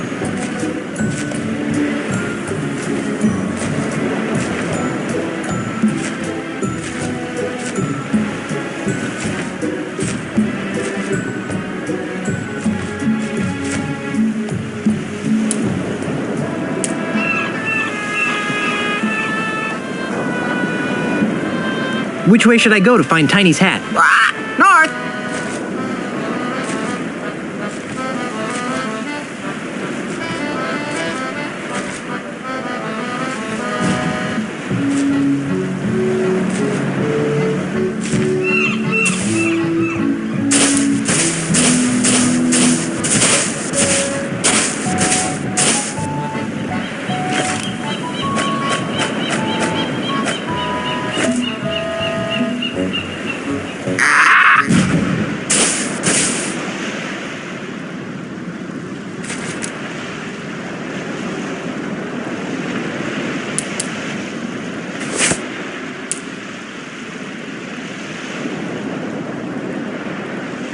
Which way should I go to find Tiny's hat?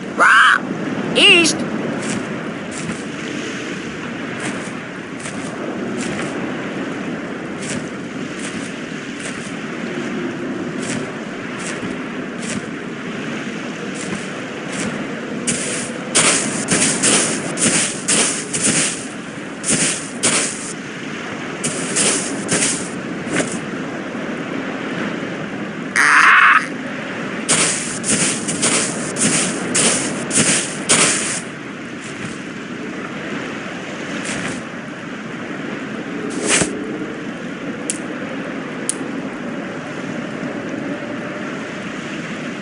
Which way should I go to find Tiny's hat? Nowhere! I know that parrot always tells the truth, so Tiny Lafitte's hat must be buried under this rock.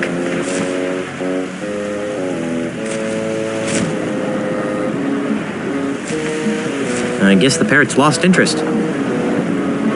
If my clever use of the ferrets was correct, the bronze hat is under this immense rock.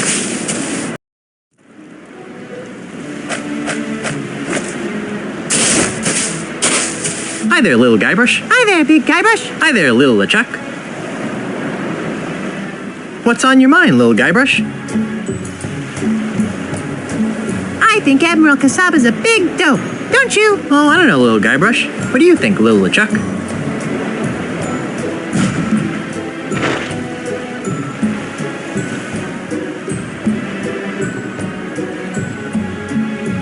I think little Guybrush is a preening pirate wannabe. Oh, yeah? Yeah!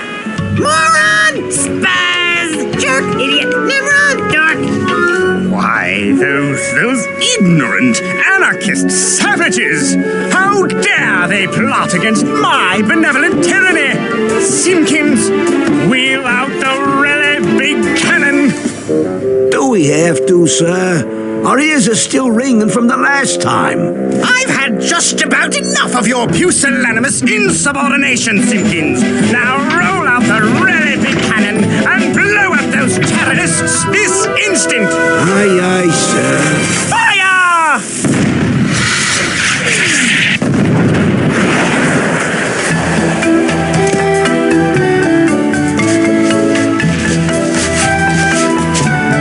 Wow, here it is! The bronze hat of Tiny Lafitte.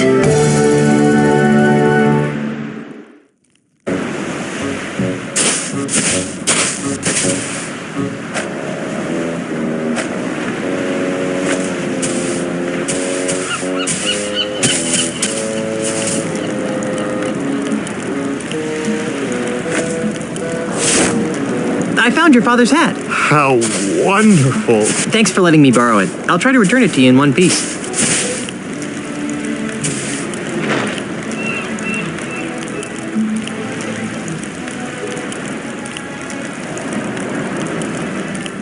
What's my name? Snazzlebard Hizzleprit. That must have been the lying parrot.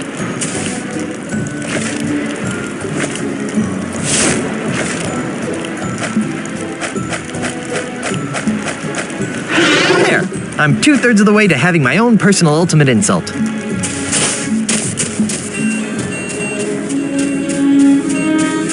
It's the boat I brought.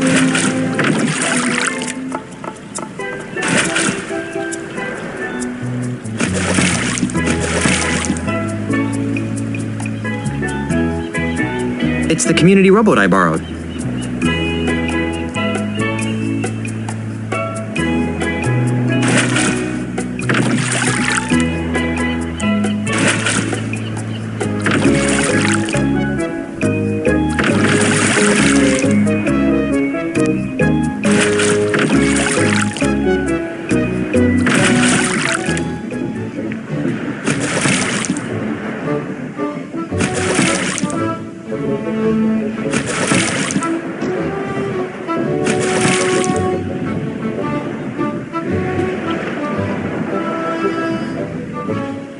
Excuse me, sir. Make it quick, Threepwood. I can't afford to let my eternal vigilance slip for even a minute. Yeah, anyway.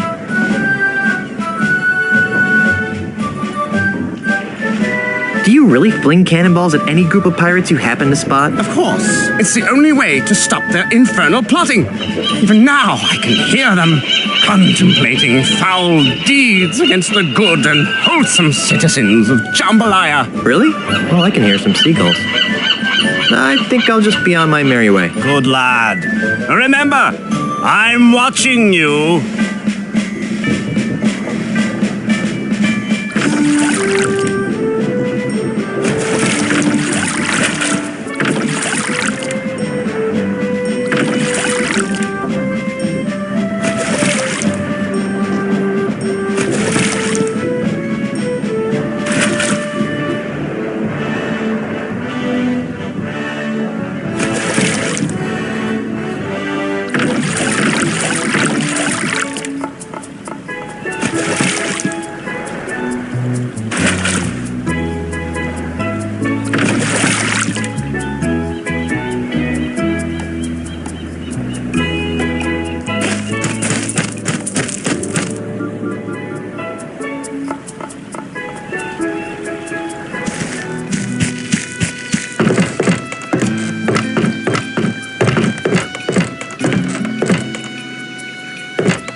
Pardon me. What? I'm looking for the ultimate insult. You've obviously mistaken. I'd like to die. Tell someone who can. I think I'll leave you to your grouchiness. Whatever.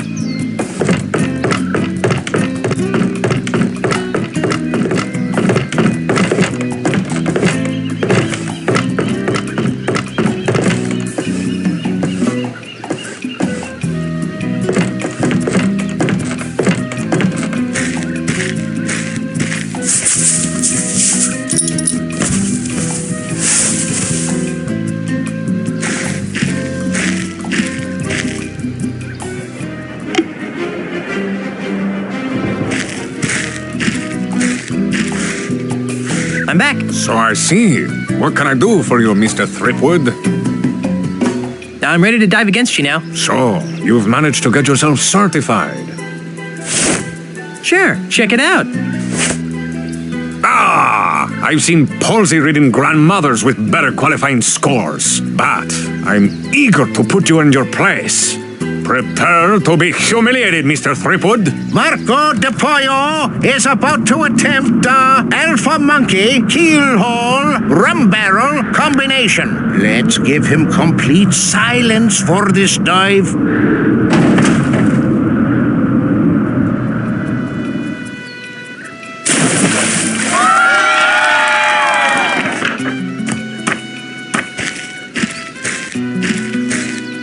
The plank is yours, Threepwood.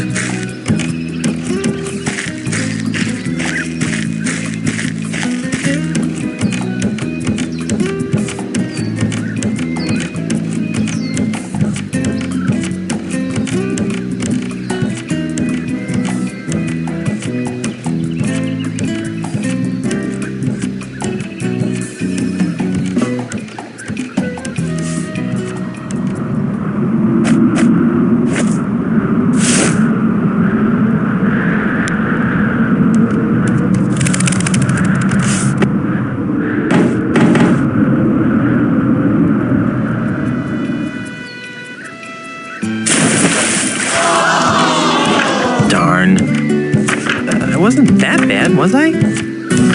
Looking good.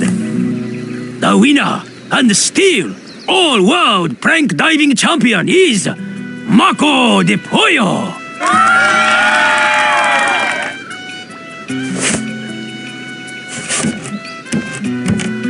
Pardon me. What?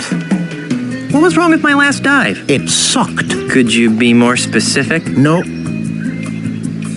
Why are you giving me such low scores? Look, kid, it's nothing personal. It's just that I've got an expensive red-headed wife, 2 expensive red-headed kids, and an expensive red-headed dog to feed. You follow? Not really. Then let me spell it out for you. Mr. Mandrill pays me a lot of money to make sure that Mr. De Pollo always wins. Whatever Mandrill's paying you to fix this contest, I'll double it. I appreciate the sentiment, Junior, but it's obvious that you don't have 2 shillings to rub together, much less the kind of dough it takes to keep my red-headed wife living in the manner to which she's accustomed. I think I'll leave you to your grouchiness. Whatever.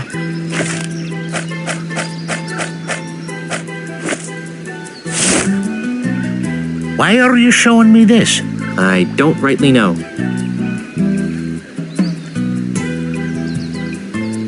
Hey, there's a picture of that grouchy diving judge in here, but that blonde he's with is definitely not his lovely red-headed wife.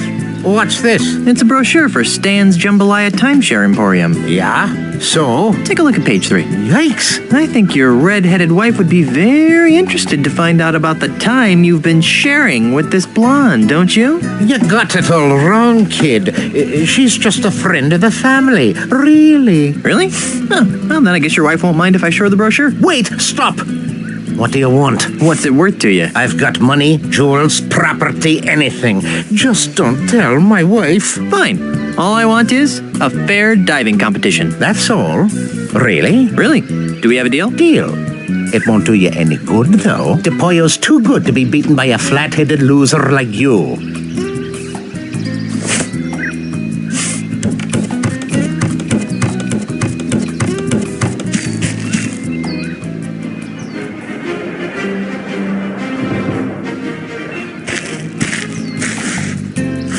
I'm back. So I see. I'd like... Really?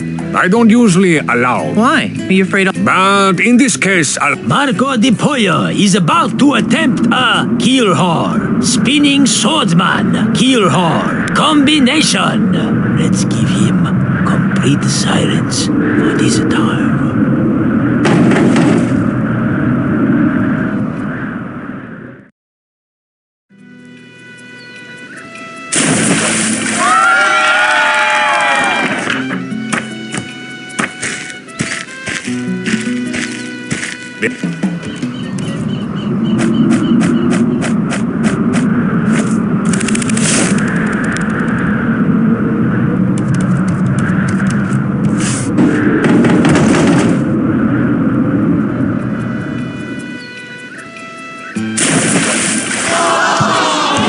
Darn. Good. I guess the dunce cap worked. Whoa!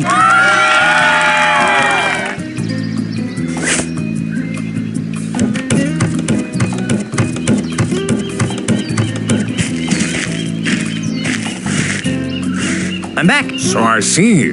What can I do for you, Mr. Threepwood?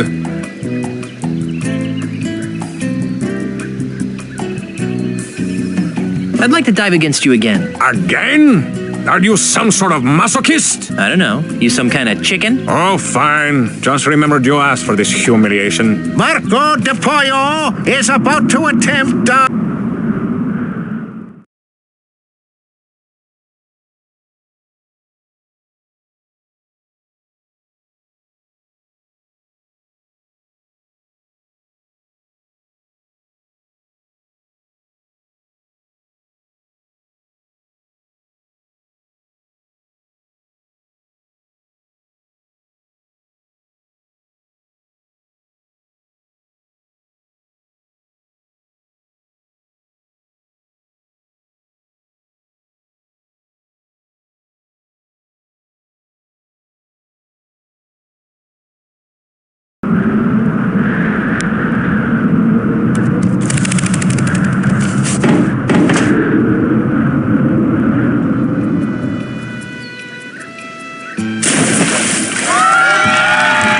Cool.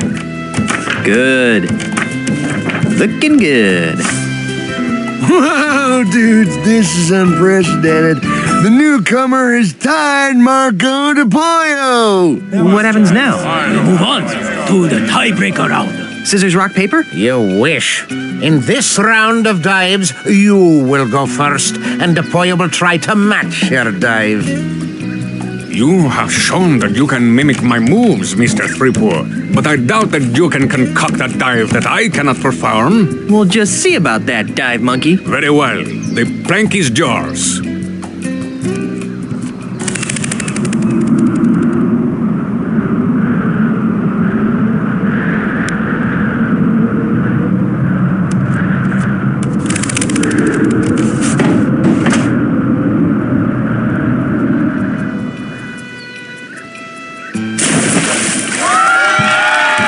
Cool. Good. Looking good.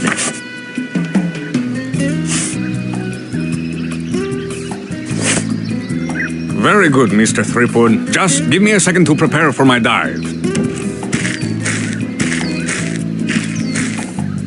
What Marco doesn't know is that we've replaced his regular baby seal oil with Star Buccaneer's Schmear Whiz. Let's watch.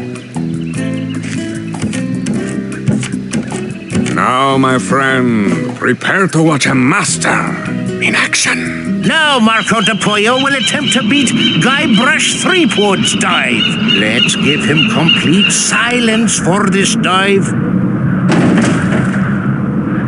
What?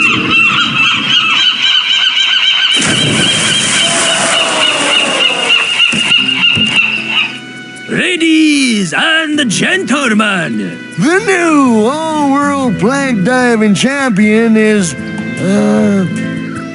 Guybrush Threepwood! I protest! That was not a fair dive! I want a rematch right now! I am Marco de Pollo, the greatest plank diver in the world! Marco. Hello! Who said that? Marco! Stop it! I will not be mocked! Marco! Stop it! Stop it! Stop it!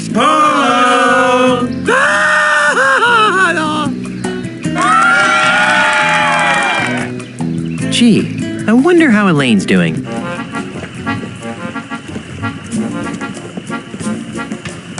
Hi, hey, thanks for coming out to vote. Remember, a vote for me is a vote against demon spawn hell pirates. Thanks for your support, citizen. Good times and free grog are just around the corner. Don't vote for Charles. He's really LeChuck, the demon zombie ghost pirate from hell. Oh, give it up, Mrs. Threepwood. Everybody knows that LeChuck is dead and that your husband killed him. You'll have to excuse her, Mr. Charles. Think nothing of it, my good man. There, you see? Charles is LeChuck. Look! Well, that should just about wrap things up. I think I'll go pack my bags and get ready to move into the governor's mansion.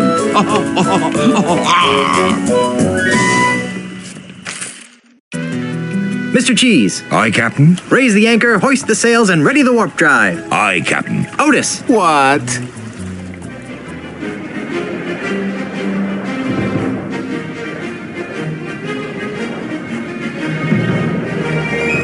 Honey, I'm home.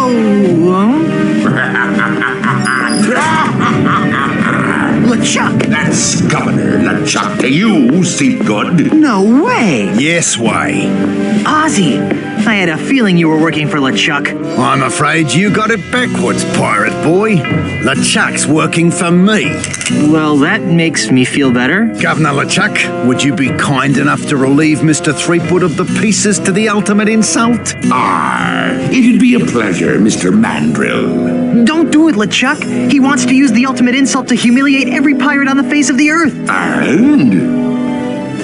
You know? Oh, of course he knows, you sloth-brained pile of kookaburra droppings. But why, LeChuck?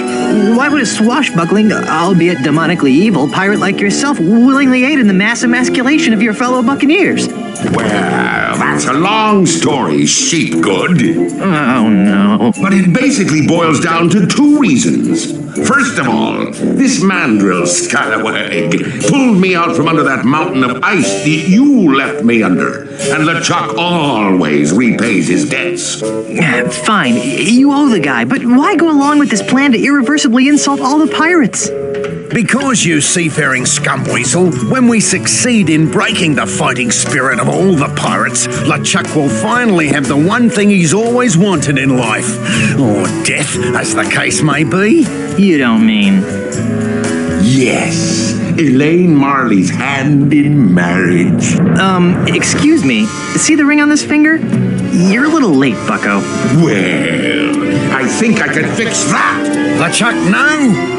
We may need him as a hostage. Yeah, a hostage. Besides, even if you kill me, Elaine's still never marry you. She hates your stinking undead guts. But that's the beauty of the ultimate insult, Threepwood. Once your wife has been exposed to its hideous, demoralizing power, her fiery pirate spirit will be shattered like so many emu eggs, leaving her compliant, submissive, and obedient. In other words, the perfect wife.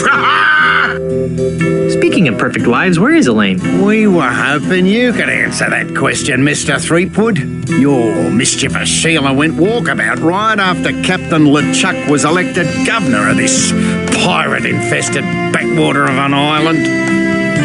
Good for her. I hope she comes back with an army of pirates and kicks your sorry butts. Are you sure I can't kill him yet? I've left him alive before, and it's always turned out to be a big mistake. I see your point. How about we stow the twerp in an inescapable faraway place where he can't do any harm? Then he'll still be a useful hostage, but he won't be able to affect our plans. Ha! That's a hellishly good idea, and I know just the place.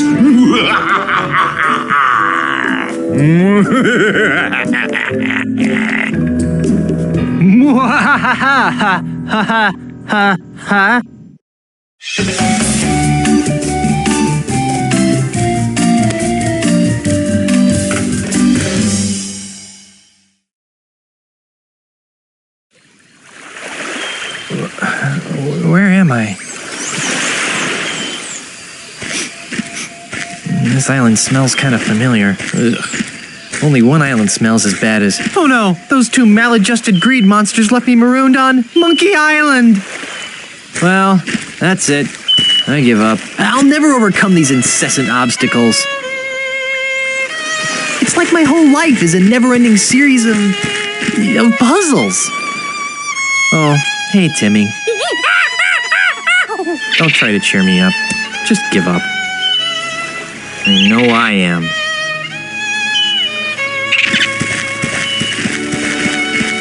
Oh, all right. I'll do it for the kids. First order of business, get off this stupid island. Second order of business, stop Ozzie and LeChuck from using the ultimate insult on Elaine and assorted others. Third order of business, buy some new shoes. How'd he get here anyway?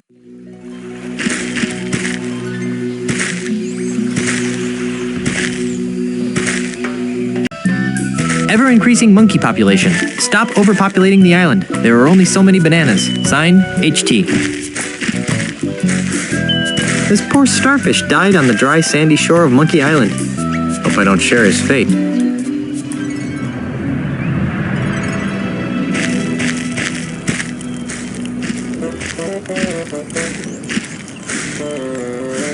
To all LeChuck-fearing citizens of Monkey Island, you are cordially invited to play bingo at the church every Tuesday at midnight. Non-members welcome. Signed, Father Rasputin, COL, Orthodox. I wonder if that would be Tuesday morning or Tuesday night. Is it just me, or do these things look like they'd make good bowling balls?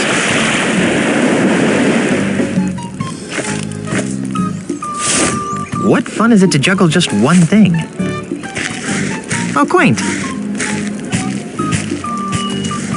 Ah, yes. The magic of a warm campfire. It's probably more charming at night. Herman! Where? I am? Who are you? I'm Guybrush Threepwood, man. I took a bullet for you in Nam. Where'd you take it? Your memory seems to be slipping. Is it? I can't remember. What do you remember? Mostly a lot of staggering around. Then a weird kid named Sheepgood showed up and told me my name was Herman. It's nice to see that whatever scrambled your brain hasn't affected your sense of humor at all. Think hard. Do you remember anything else? I remember being asked a bunch of nosy questions, fancy boy. What's the earliest thing you remember? This isn't some sort of regression therapy, is it? I don't think so. Because I don't want to wake up thinking that I've been kidnapped by aliens or something. Just try to remember as far back as you can. Let's see, ow! What? I remember waking up next to my hammock with a bump on my noggin. When? Oh, a couple hours ago. So your memory still doesn't reach back more than a couple of hours? Not since I woke up next to my hammock, no. I think I'll plumb the murky depths of your memory later. Whatever. How are things on Monkey Island? This is an island? I need some help. Get him. I'm the one with no memory and he wants my help. Do you remember where you parked your ship? I really need to get back to Mêlée Island. I have a ship? I thought I was a hermit. Well, yeah, but... Do I have a cell phone, too? But... You probably don't know how to counteract an ultimate insult, do you? What's that? It's a big evil voodoo thingamajig. Voodoo? What's that? This isn't helping. Let's talk about something else. Try and make it something recent, pants boy. See you later, Herman. Oh?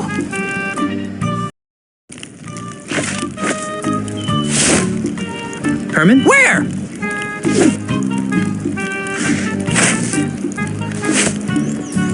What the heck you trying to... Hey, I'm Herman Toothrot. Herman, you got your memory back. Some of it. I still don't remember you. This is gonna be harder than I thought. How's your memory? I don't know. Ask me something. What's the earliest thing you remember? Let me think. I remember waking up in the middle of a clearing next to a milk bottle. A milk bottle? Yep. Probably had something to do with all the explosions going on at the amusement park. Explosions? Yep. Some sort of demon zombie ghost pirate blew up the place real good, then sailed off on his ghost ship. All the explosions activated the island's dormant volcano. When did all this happen? A few months ago. I think I'll plumb the murky depths of your memory. Whatever. See you, stranger.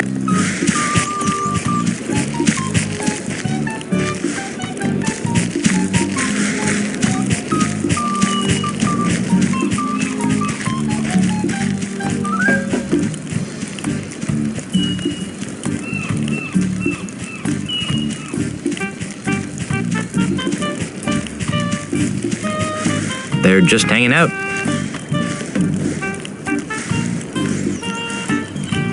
I wonder where this gigantic wheel came from.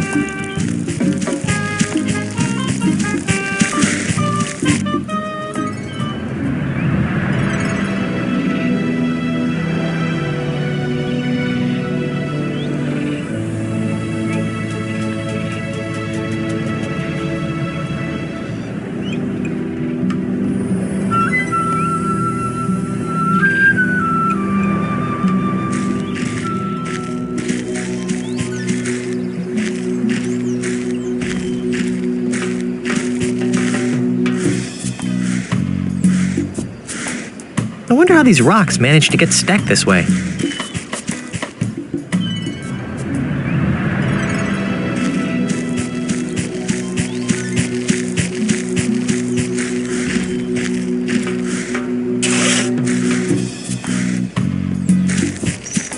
Looks like the result of an exciting ride. HT, regarding mining operations. Stop them, at once. Your mining is causing sinkholes on our sacred island. Signed, JJJ.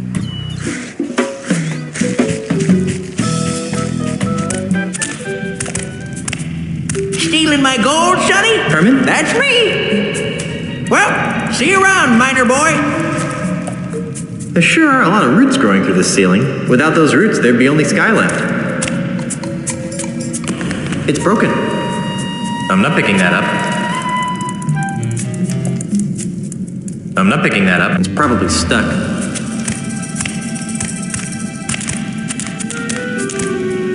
I wonder if this barrel would explode if I shot it.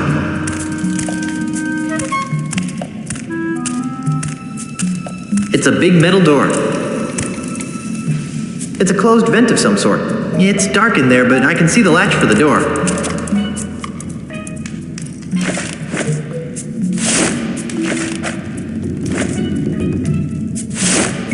I don't think that'll fit in there. I don't think that'll fit in there.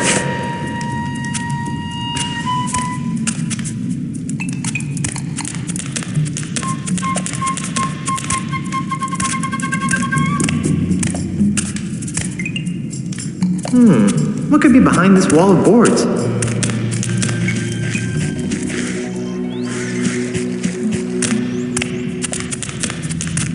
It can't be safe to store cloth. Those look too heavy to be carrying around.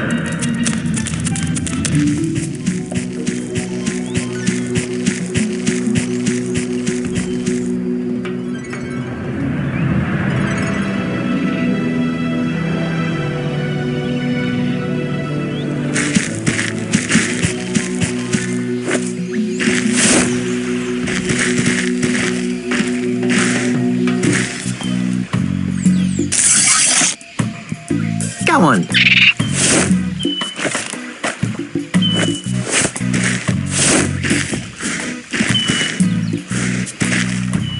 Here, have a banana.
Got one.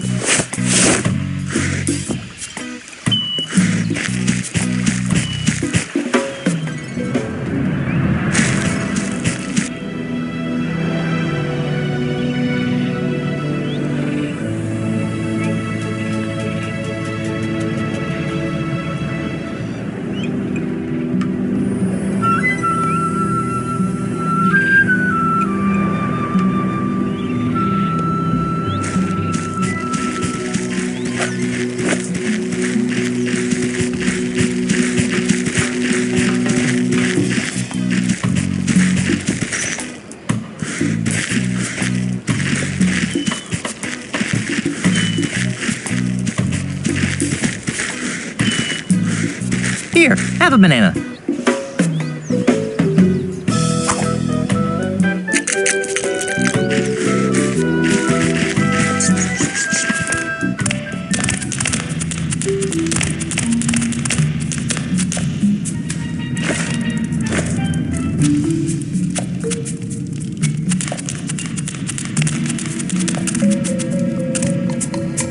It's Elaine's pet monkey, Timmy.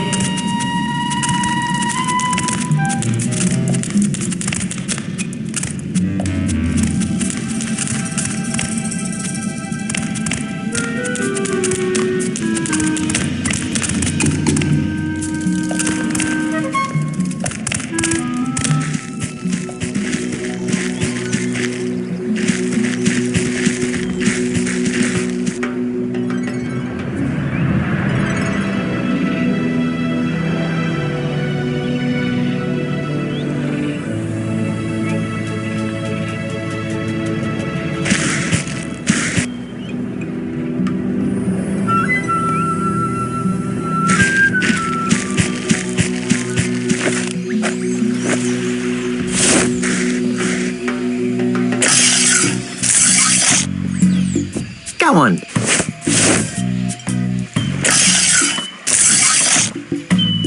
Got one.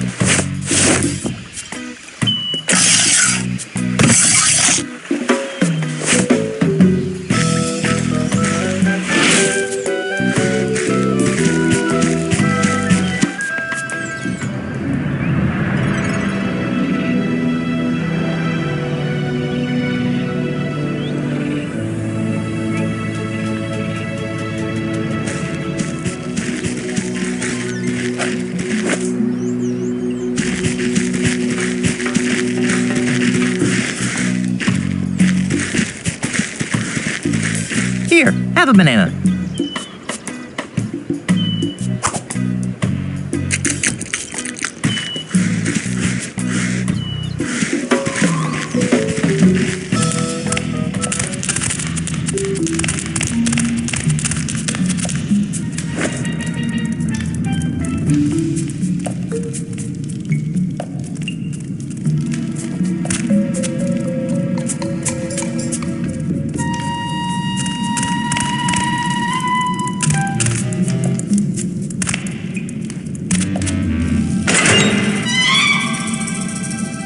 There's no way I'll be able to fit through. It's dark in there, but I can see the latch for the door and a hungry-looking monkey.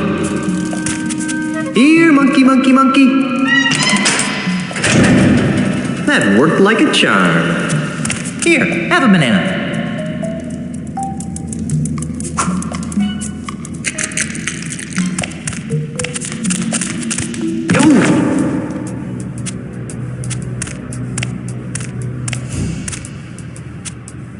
I can't reach it.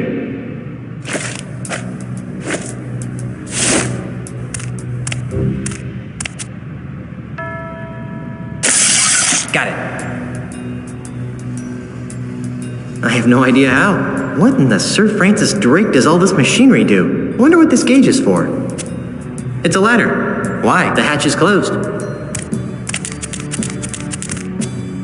These controls seem too small for a human. I wonder what they're for.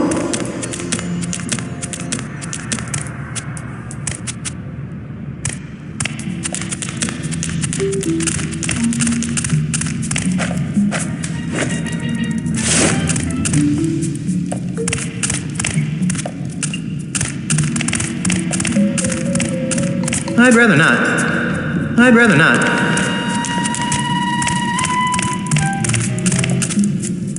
I'd rather not.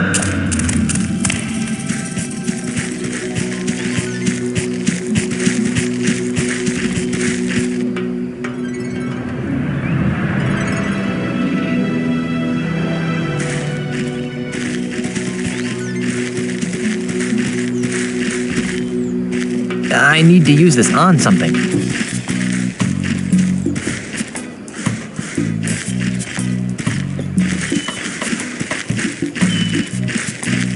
That's not a weed, and it doesn't need to be whipped.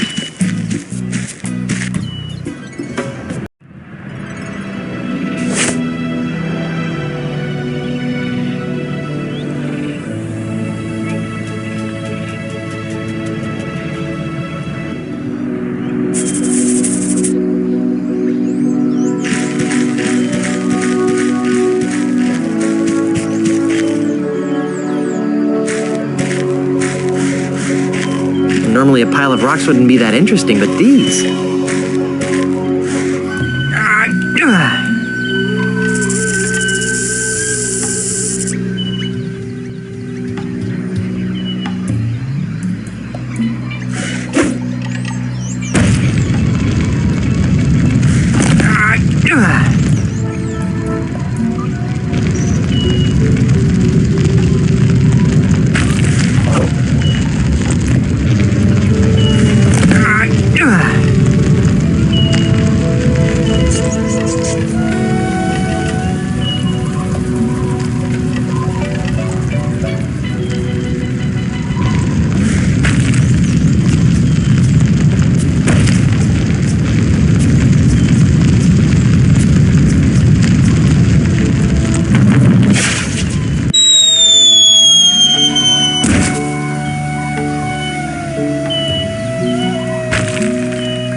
Guess there aren't any more boulders on that ramp.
Hey, what are you doing with that?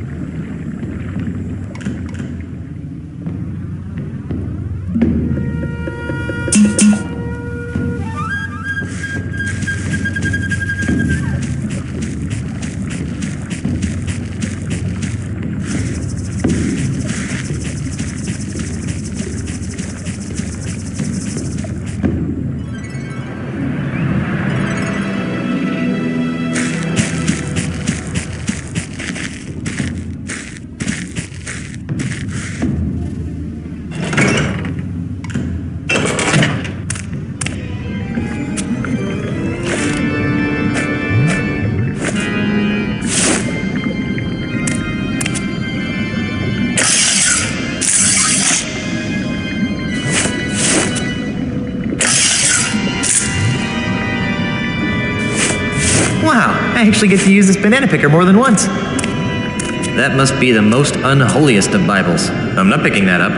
No way! I'd probably turn into a crazed undead zombie pirate even if I just looked at the pictures.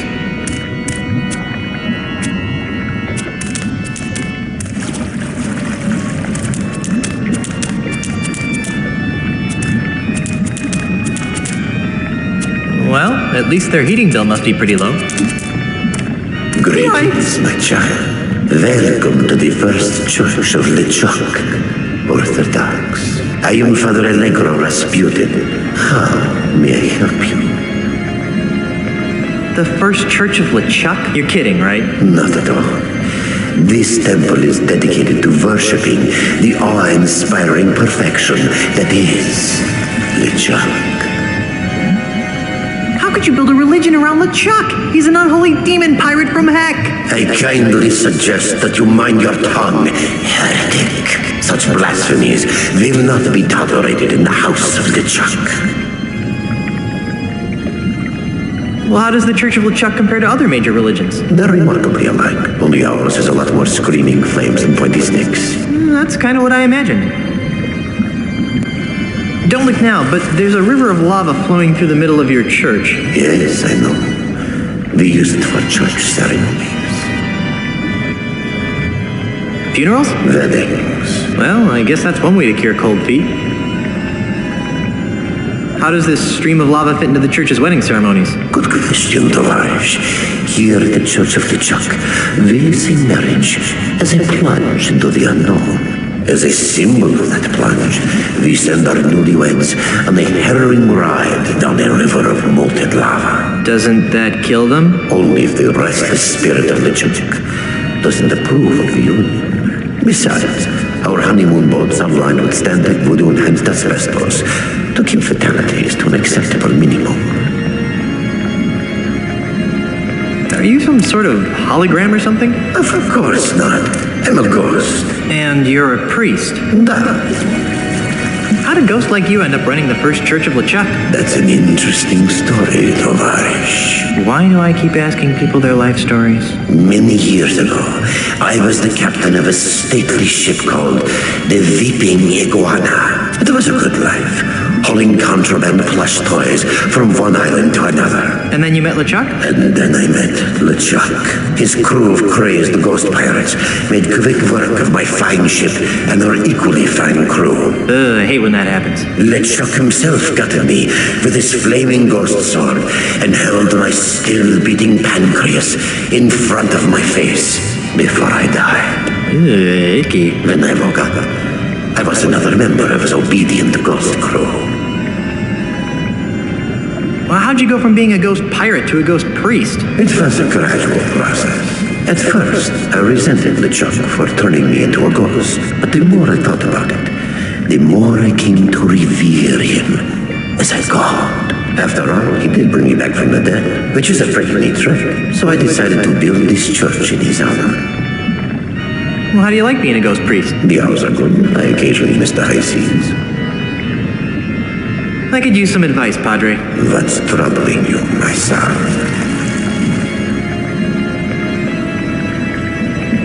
I need to find a way to get off this Verschluggener Island. There is no escape from Monkey Island. That's not true. I've escaped it on at least 2 occasions. Well, then why don't you just escape it again, Mr. Smarty Pants? I, can't. I'd still like to escape from Monkey Island. Like I said, not even in the sweet embrace of death. Jeez, that's discouraging. I'm looking for an antidote to the ultimate insult. I've never heard of that. What is it? It's a voodoo talisman that shatters the souls of pirates. During my travels with LeChuck, I noticed that the easiest way to defeat a voodoo curse was by employing a bigger voodoo curse. But perhaps I'm oversimplifying your plight. Well, that's okay. My plight could use some simplifying. I've got a couple of evil schnooks on my back. You must do as LeChuck does when beset by many enemies at once, my son. Run like a cowardly dog? No, you must turn your enemies' energies against themselves. How? How should I know? I'm just a ghost. On second thought, getting advice from an obsessed ghost priest seems like a bad idea. As you wish. I'd like to try your lava plunge. Wonderful. Where is your brother? I'm already married, and my wife is several islands away being harassed by bad guys. Well then, you can't take the plunge. Oh, come on. Let me ride a boat down a river of molten lava. What am I saying? I suppose we could use another test run before LeChuck and Elaine's impending nuptials. What? Hop on board.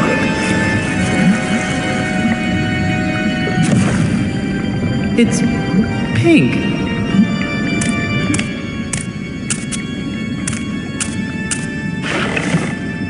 Permanecen sentados, por favor.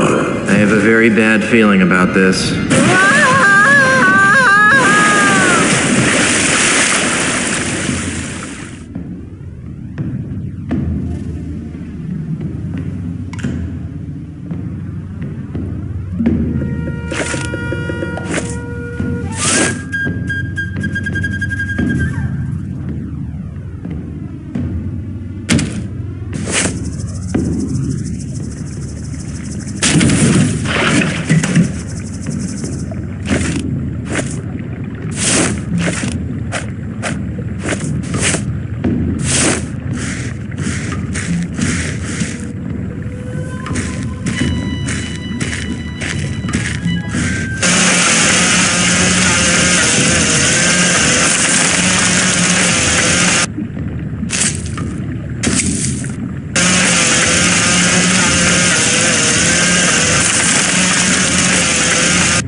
Back the lava goes, back to the earth from whence it came.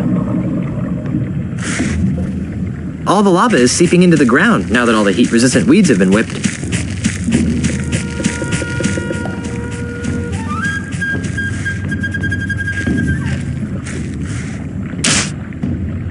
Wow, that tree just fell right over.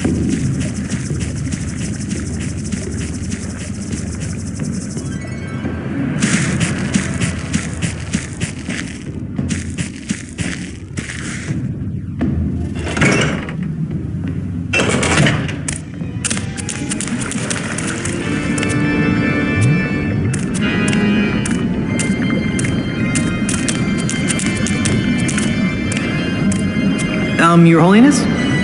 Yes, my child.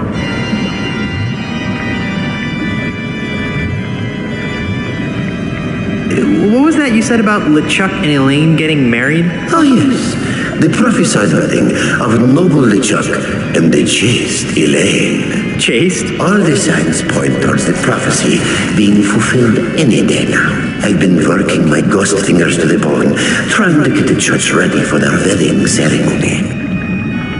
Elaine can't marry LeChuck. She's already married. The First Church of LeChuck, Orthodox, doesn't recognize Elaine's blasphemous marriage to the anti-LeChuck. Who? The evil anti-LeChuck. He whose name must not be spoken. Guybrush Threepwood? Listen to the name. Blasphemer! I'm the anti-LeChuck? Don't be silly. The anti-LeChuck is 3 meters tall, has a prehensile tail, a forked tongue, and the number 1138 stamped on his forehead. But his name is Guybrush Threepwood, right? Stop saying that name! I'd like to take another test. This is highly unorthodox, but what the heck? That's the spirit.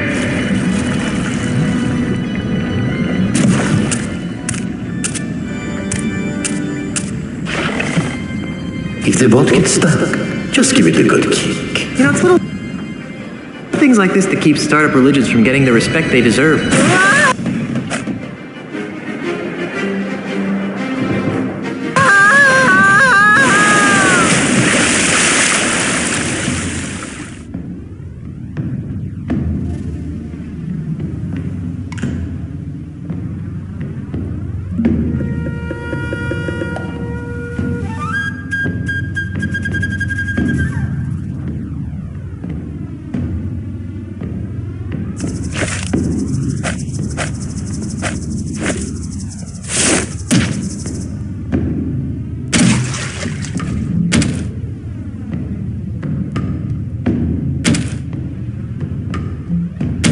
It's not so useful without a hard-to-reach object to pick up.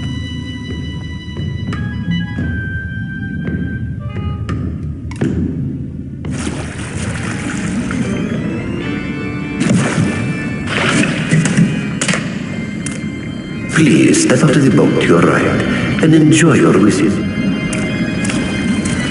You're holding... I'd like that.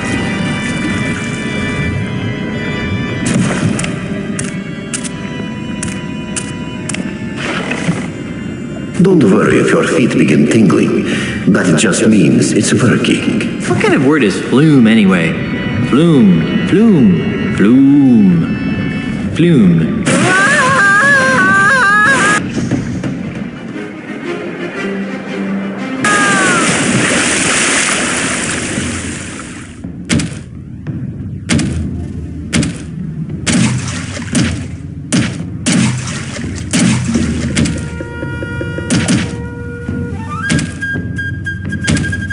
It's not so useful without a hard-to-reach object to pick up. It's not so useful without a hard-to-reach object to pick up.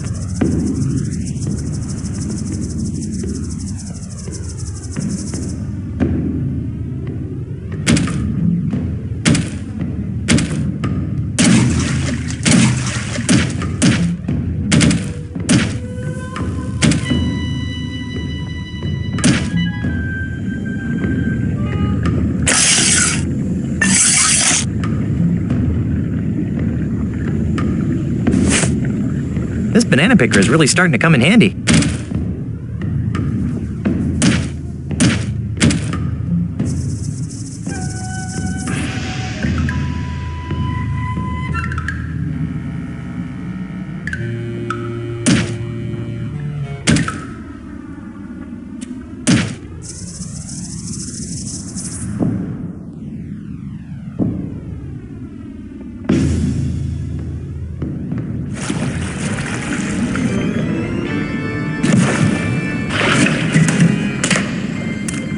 Please step out of the boat. Those look pretty uncomfortable. This place must fuel LeChuck's ego like gas on a fire. That's where the priest usually stands.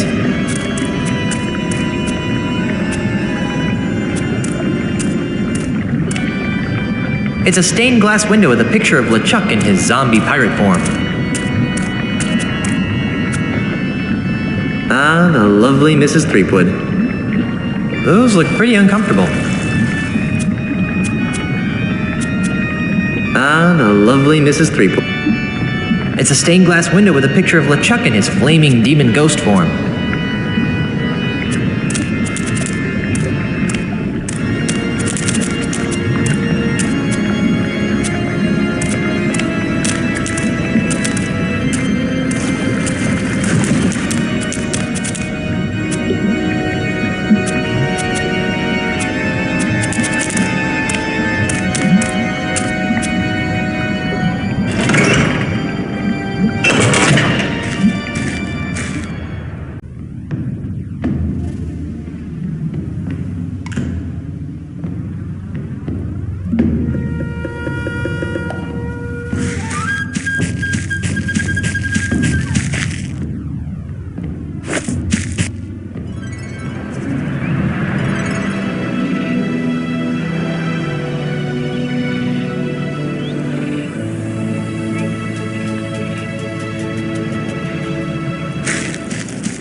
Herman? Where?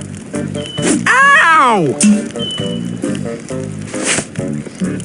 Are you trying to kill me, you Russian Guybrush? Herman, you remember me? You've gotten all your memory back? I think so. Quiz me, hotshot. Do you remember the cannibals? Those jerks! They used to keep stealing my banana picker. Boy, was I happy when they moved away. Do you remember LeChuck's amusement park? Yep. Kinda silly if you ask me. Sticking an amusement park on a nigh unreachable, mystically obscured island. I kinda wondered about that myself. Well, that's LeChuck for you. A nasty piece of work, but not too bright. Do you remember Dinky Island? I wish I could forget. I'm still not sure how I ended up there. LeChuck told me there was a tunnel between Dinky and Monkey Island. Really? Well, don't that beat all? Do you remember the caverns to heck under the giant monkey head? Oh, yeah, the caverns of meat. Those caves mysteriously sealed up after you left. It's a good thing, too. We were losing a lot of monkeys down there. Do you remember anything else? I remember lots of stuff. I especially remember a snot-nosed kid who wouldn't let a hermit have a little peace and quiet. What's the earliest thing? That's a long... Try. I remember. It's 20 years ago. I'm washing ashore on Monkey Island. My head hurts. There's an accordion next to me on the beach. An accordion? Yep. I tried to play the thing for a few years, but I wasn't any good. So I threw it into a field of weeds. Whatever. See you later, Herman. Oh?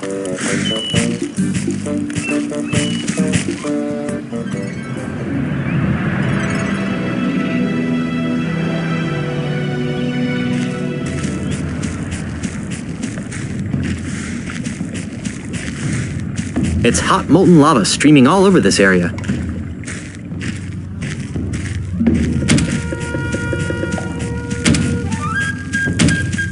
The tree is lying right across the stream of lava, making a makeshift bridge.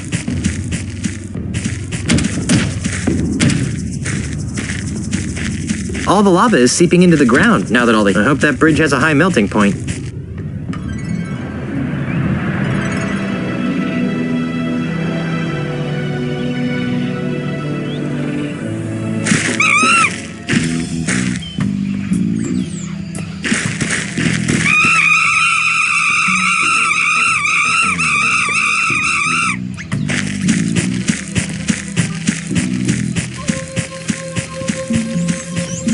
I can't imagine this thing smells good when it's open.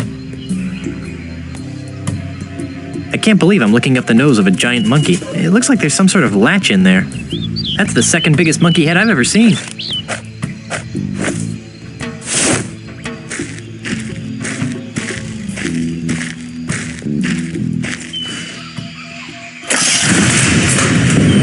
I guess there's more than one way to skin a monkey. I sure am glad I've got this banana picker.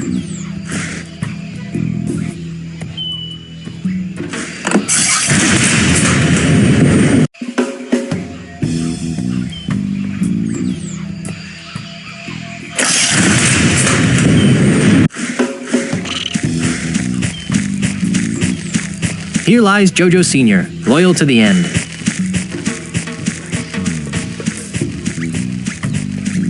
It seems to have failed due to a stress fracture and too much torsional pressure. I can't imagine why I'd need such a thing. Again.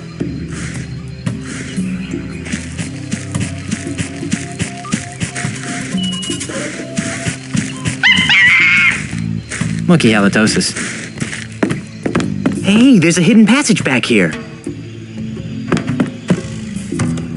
Hey, this place looks like some sort of control room. This must be the captain's chair. It's got an armrest control pad thing. Starfish date 182.43. The Gamma Quadrant has no monkeys. I can't imagine that this actually steers anything. Looks like an interior designer must have been trapped on the island at one time. Steer the giant monkey head? That just sounds so wrong. There appear to be a bunch of valves and pressure lines running into this control panel.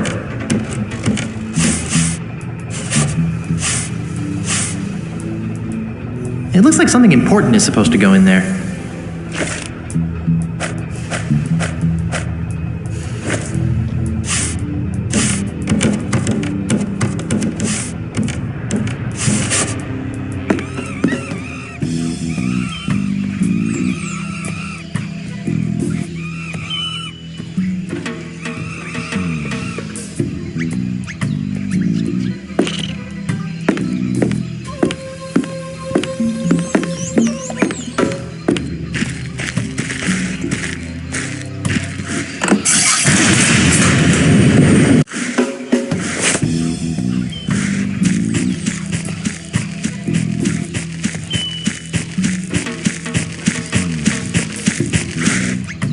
Frightening. A monkey head on a stick.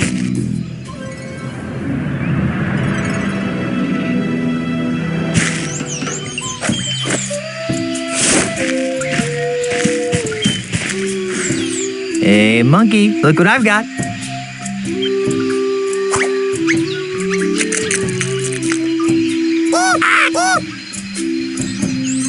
I have no idea what he just said, but somehow I feel mildly insulted.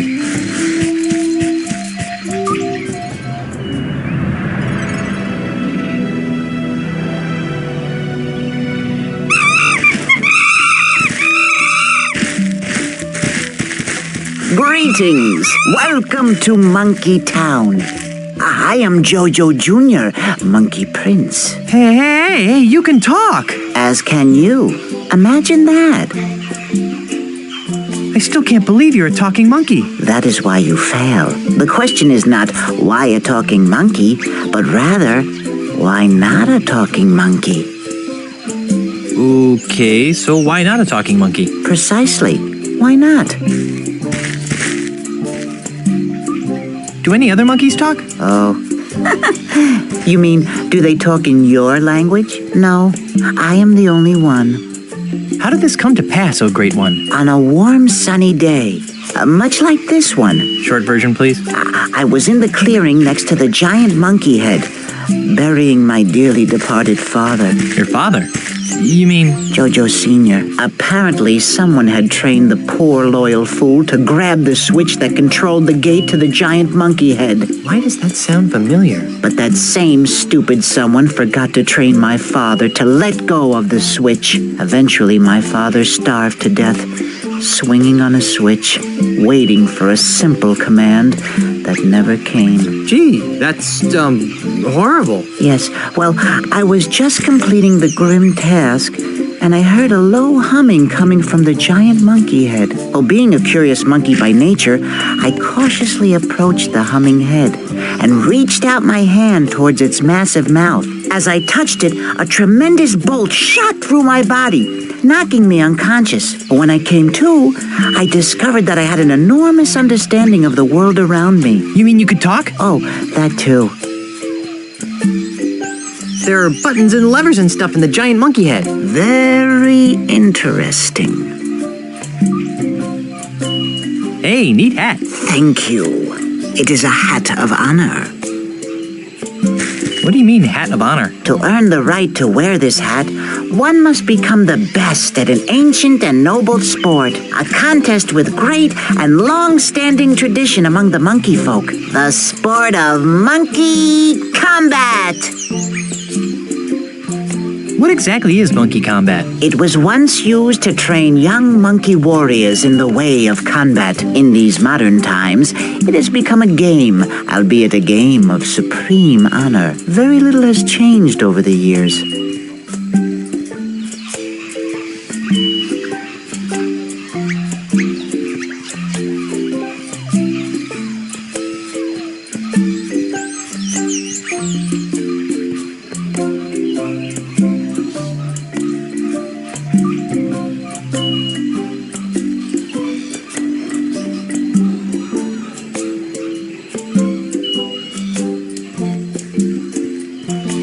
How does it work? Pay attention. I don't want to have to say this again. There are 5 battle stances in monkey combat. The charging chimp, the gimpy gibbon, the bobbing baboon, and the drunken monkey. Each of these stances is dominant over 2 other stances. For example, the drunken monkey always defeats the gimpy gibbon. So all I have to do is learn which stances beat the others, right? Yes, but there's more to it than that. I was afraid you'd say that. In order to move from one battle stance to another, you must invoke certain secret monkey insults. These insults are built from combinations of the 4 most ancient words in the monkey language: eek, ak, oop, and chi. For example, if I wanted to move from the drunken monkey stance to the anxious ape, I would use the following insult.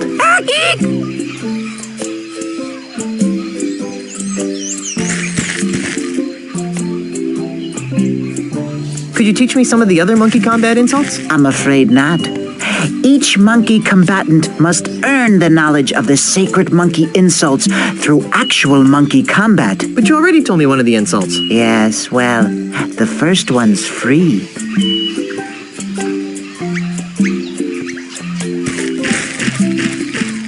What are those battle stances again?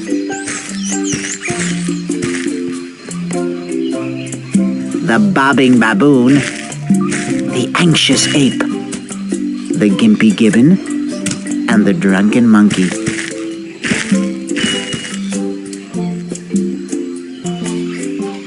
Could you show me that drunken monkey to anxious ape move again? Certainly.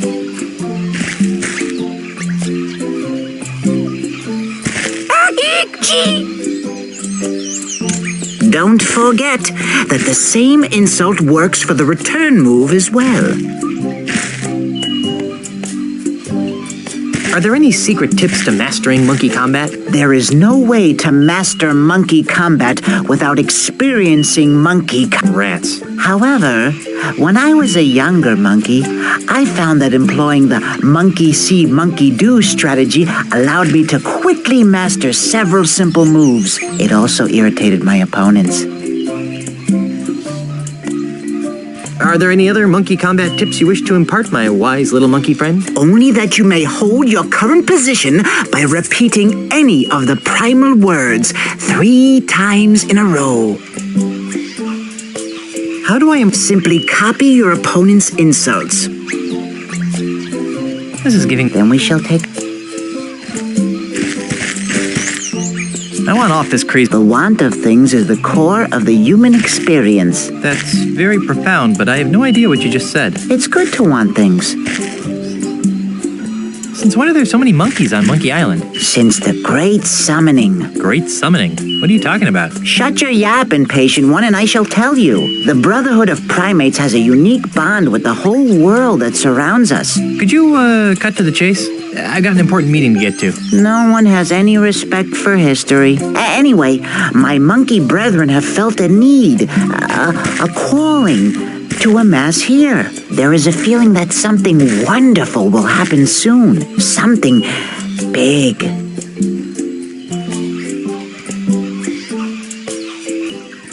Something big? That is all we know. And even that is nothing more than a hunch. But it is the only explanation for this impromptu monkey reunion.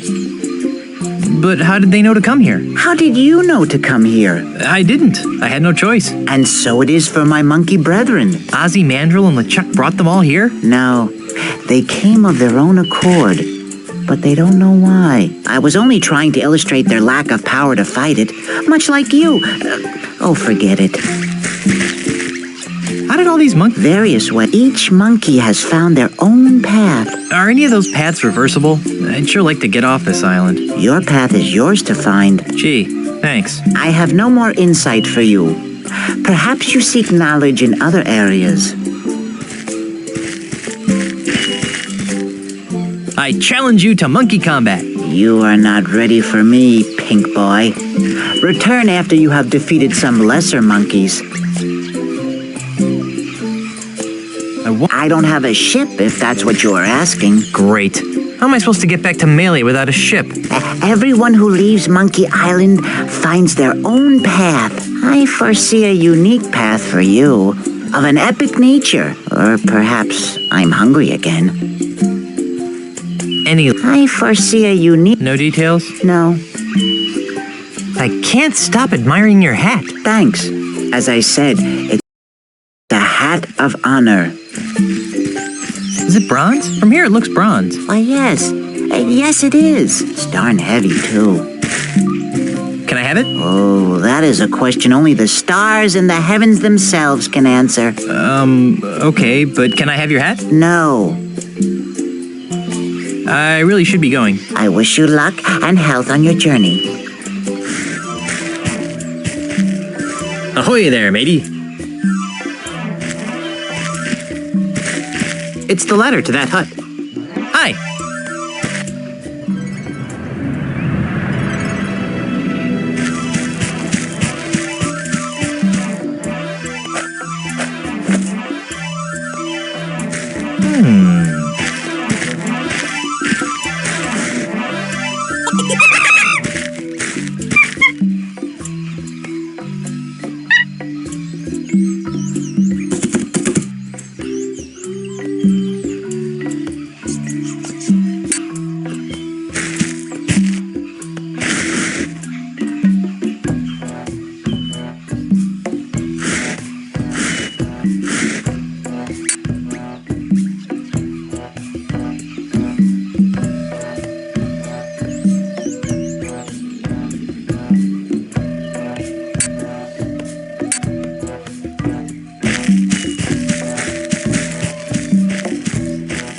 I wonder if the new inhabitants realized this hut was once owned by a human cannibal. Actually, I guess the monkeys don't really care. There doesn't seem to be anything interesting back there.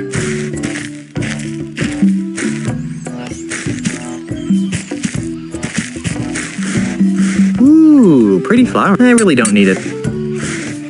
I really don't need it.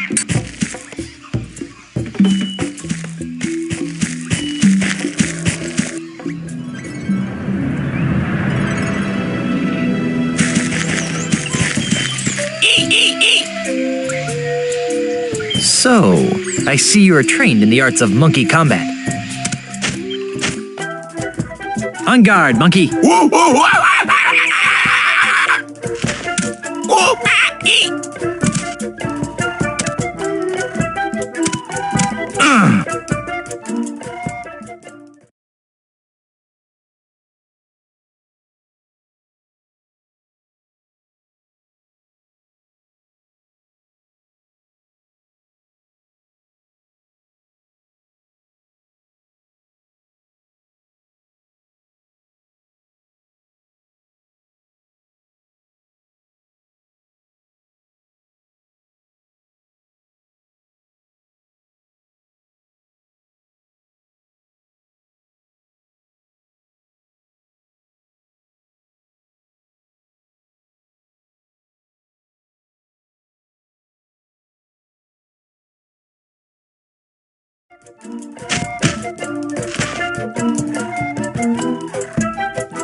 Ack! Oop! Eek!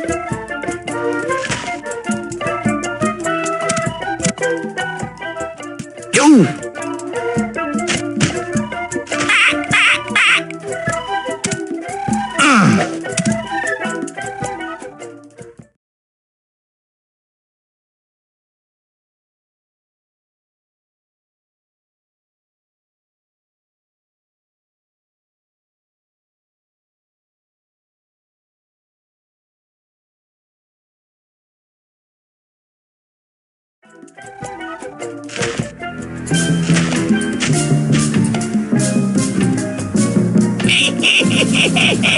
I don't think I have the hang of this yet.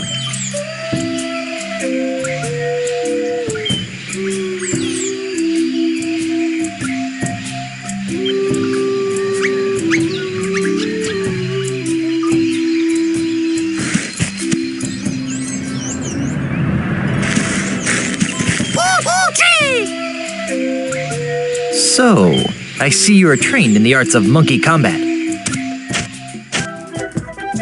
Let's see what you got.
Ack! Gee, eek! Ow.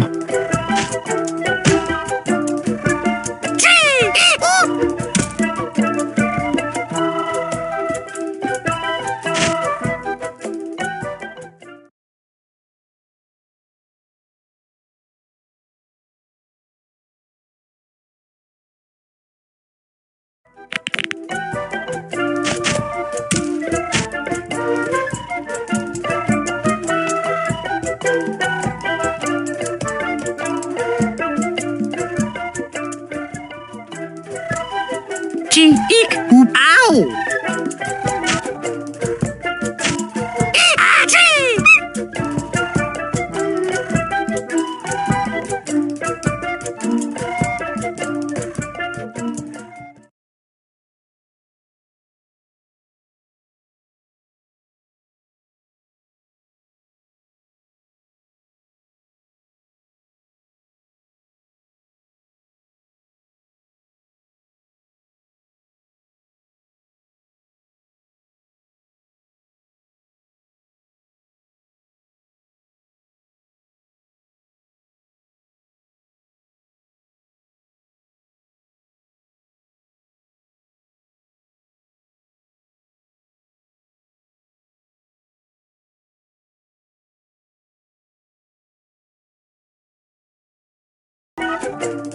Gee, eek!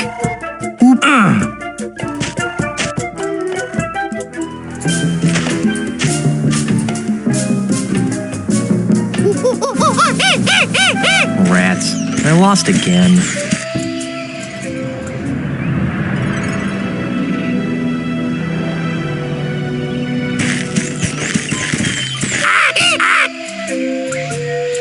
So, I see you are trained in the arts of monkey combat. Let's see what you got.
Eek!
Rats.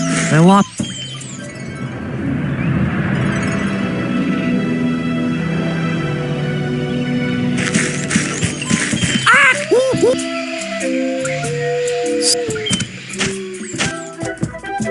Let's rumble.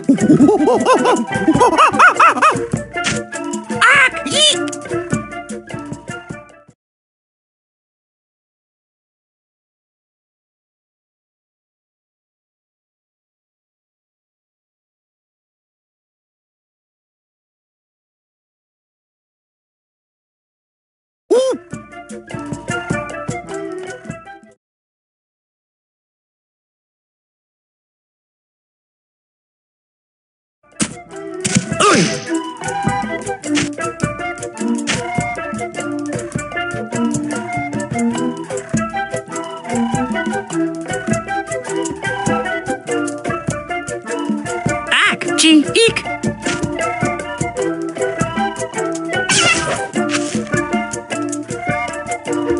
Whoop, whoop, whoop.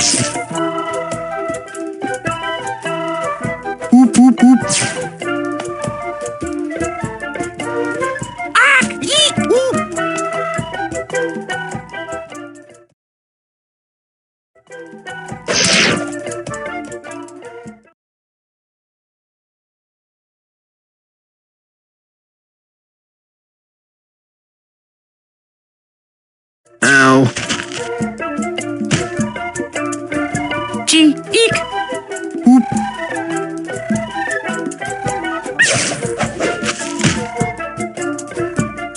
Yeek, ack, yeek.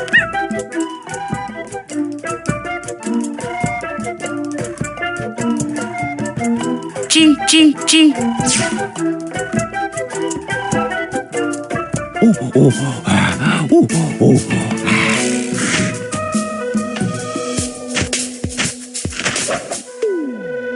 Ha! I won!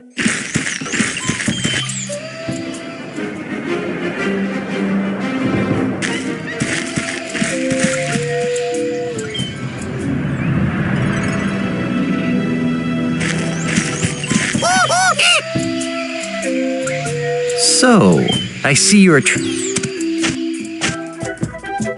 on guard, monkey.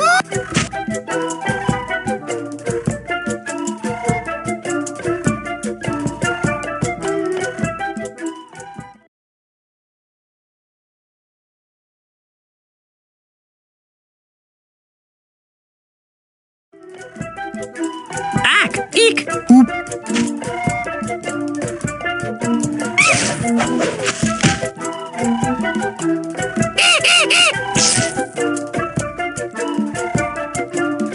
Ack, ack, ack. Achoo! Eek.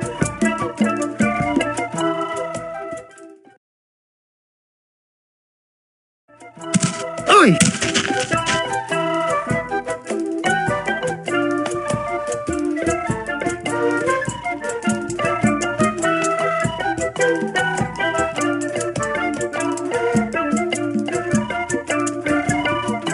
Ack, eek. Whoop.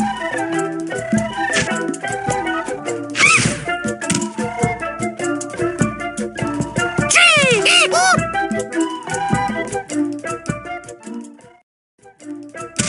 Ow!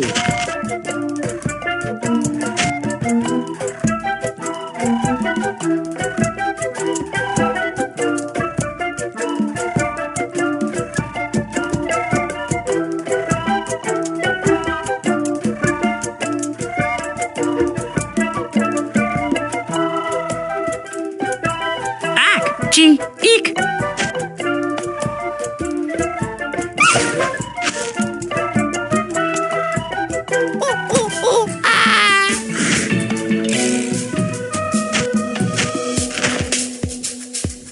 Ha! I won!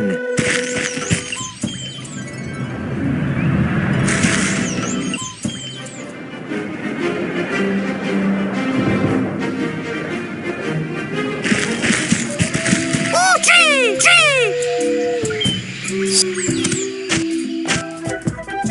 Let's see what you got. Gee, gee, gee.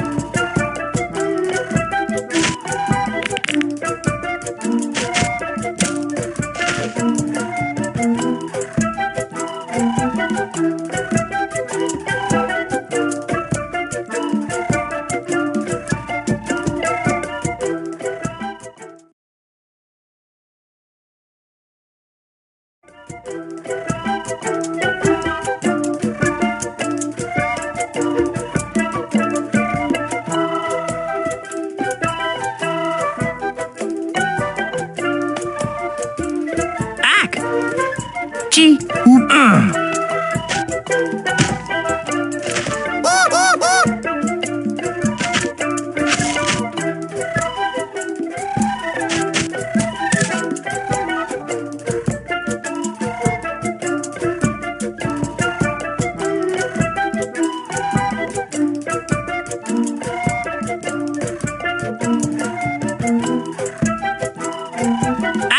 Eek! Eek!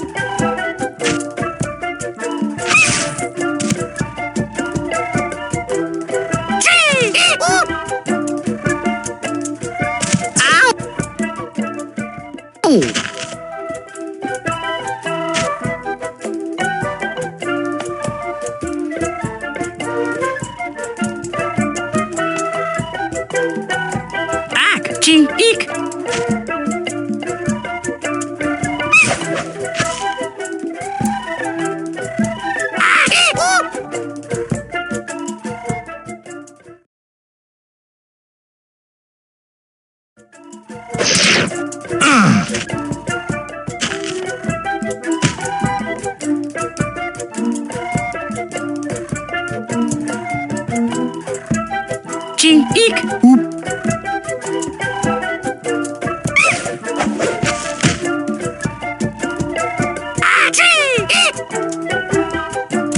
Ow.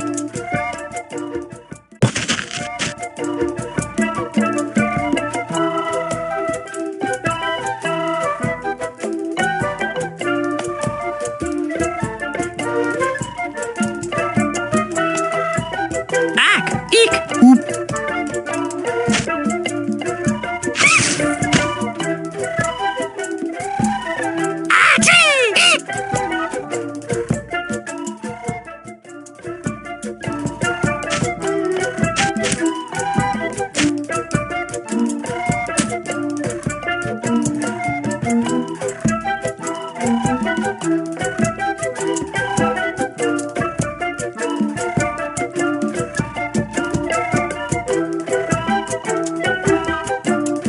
Eek!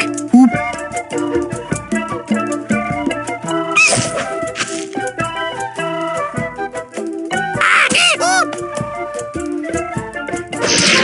Oi!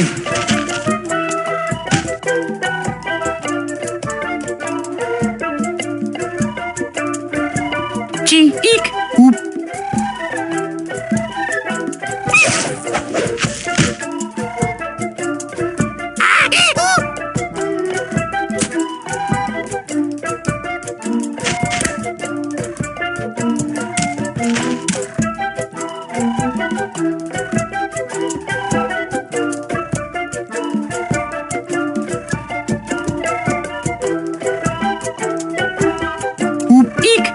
Ooh.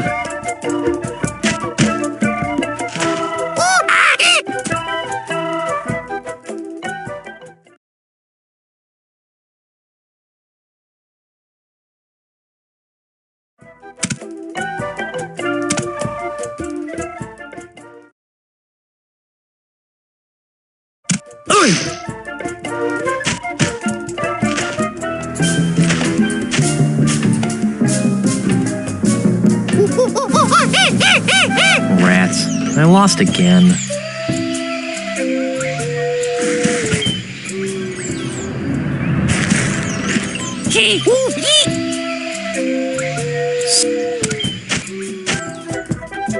Let's rumble.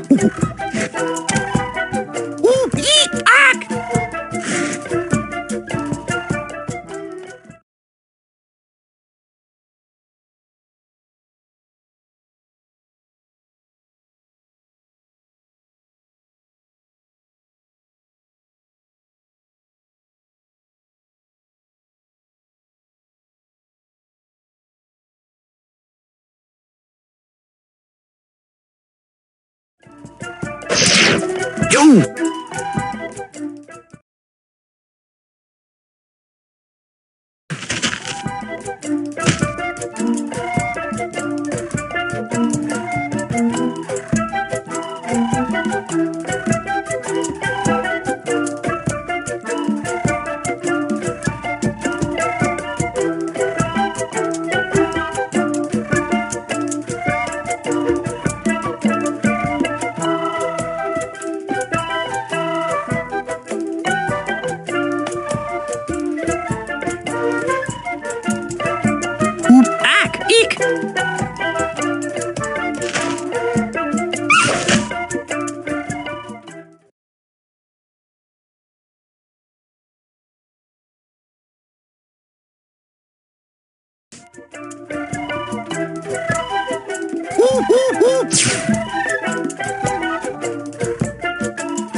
Chee, chee, chee.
Hey, I'm getting pretty good.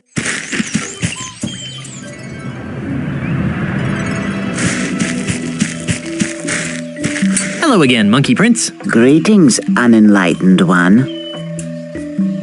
I challenge you to monkey combat. I can see that you've been training through... I wish you luck.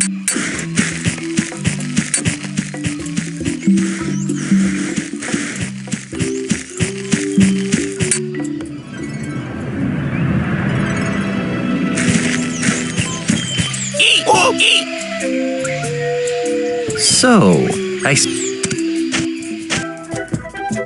let's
Gee, eek.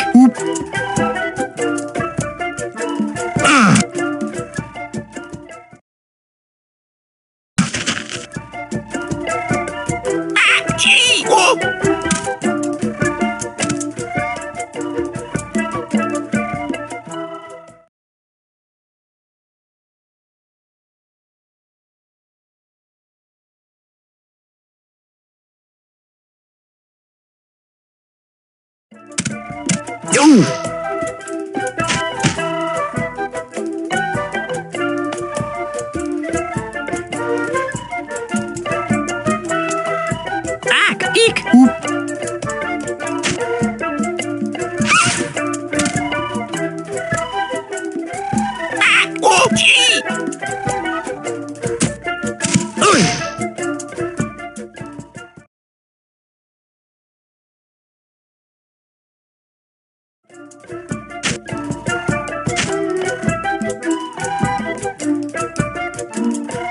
Ack, gee, eek.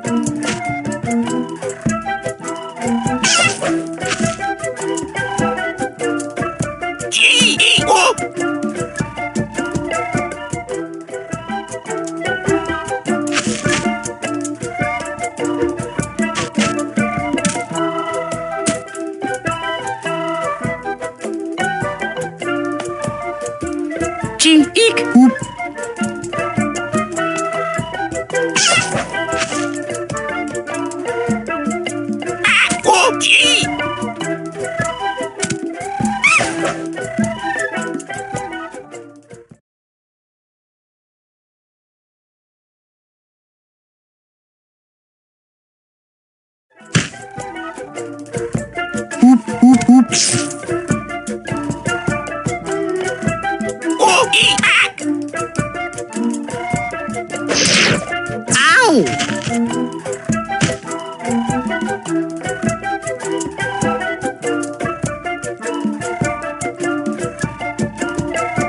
Gee, eek.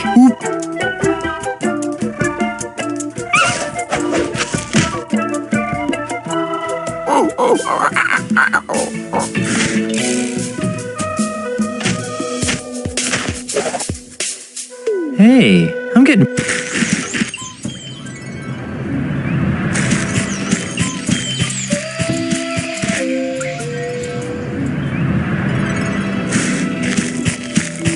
Leftover cannibal art. Leftover cannibal art. I can see you've been training. Perhaps you are ready to fulfill the prophecies. Prophecies schmophecies. Are we gonna fight or what? Very well. Monkey combat!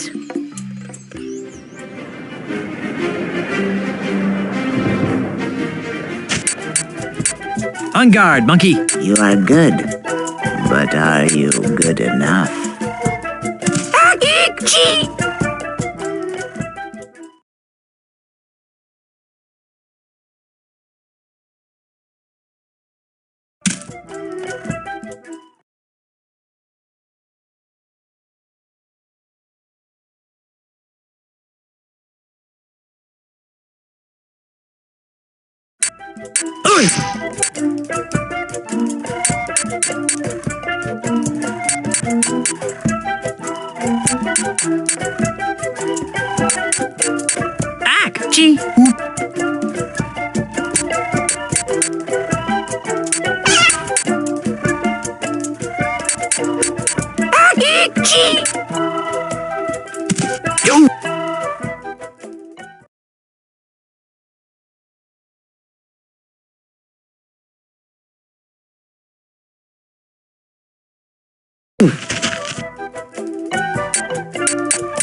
Eek, ack.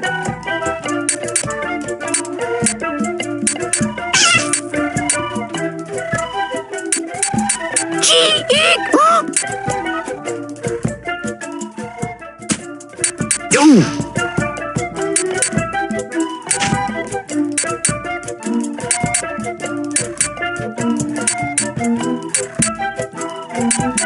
Ack, gee, eek.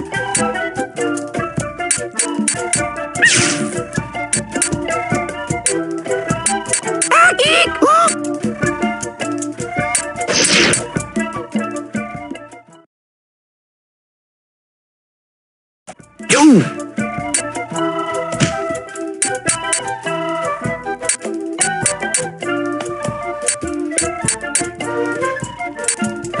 Ak, ik, chi.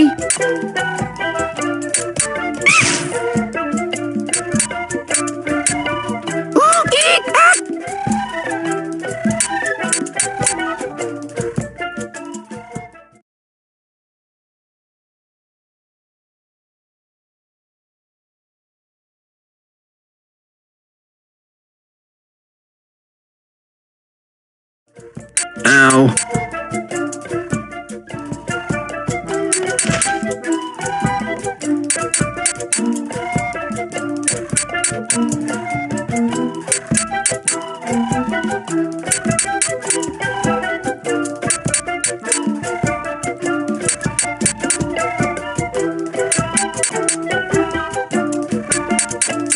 Ak, ik, chi.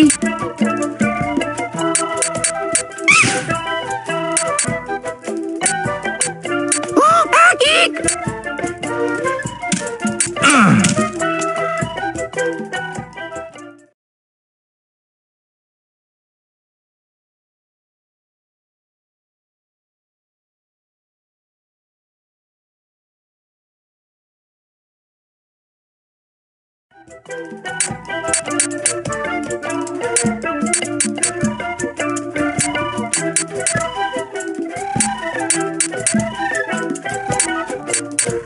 Ak, chi.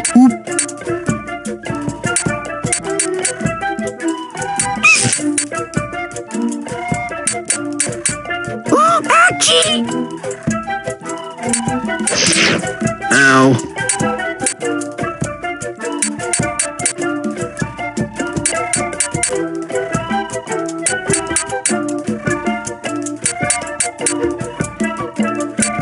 Ak, chi.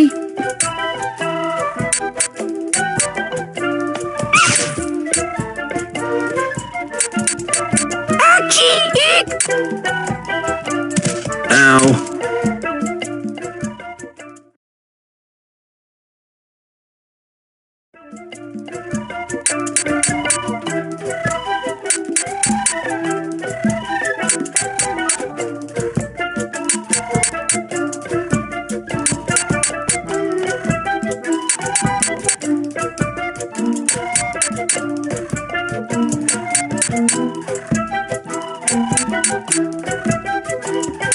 Ak, ik.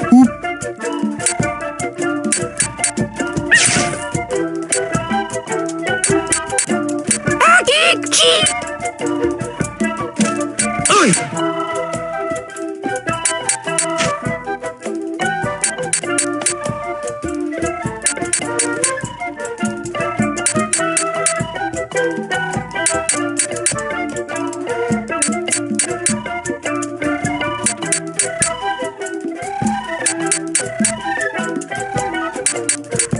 Ik, ak.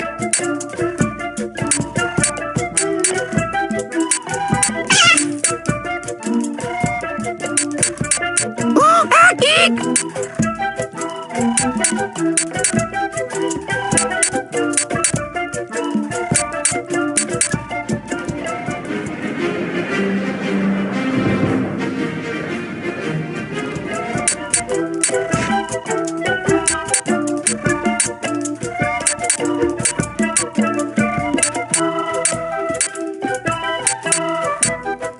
Ak, chi.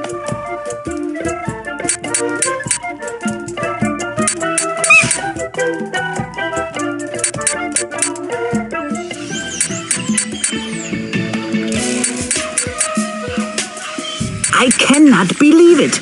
I had foreseen losing my crown eventually, but not to such an unlikely opponent. The honor of victory is yours, Guybrush, as well as the ceremonial bronze hat. Please take good care of it. It is very special.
Herman? Where?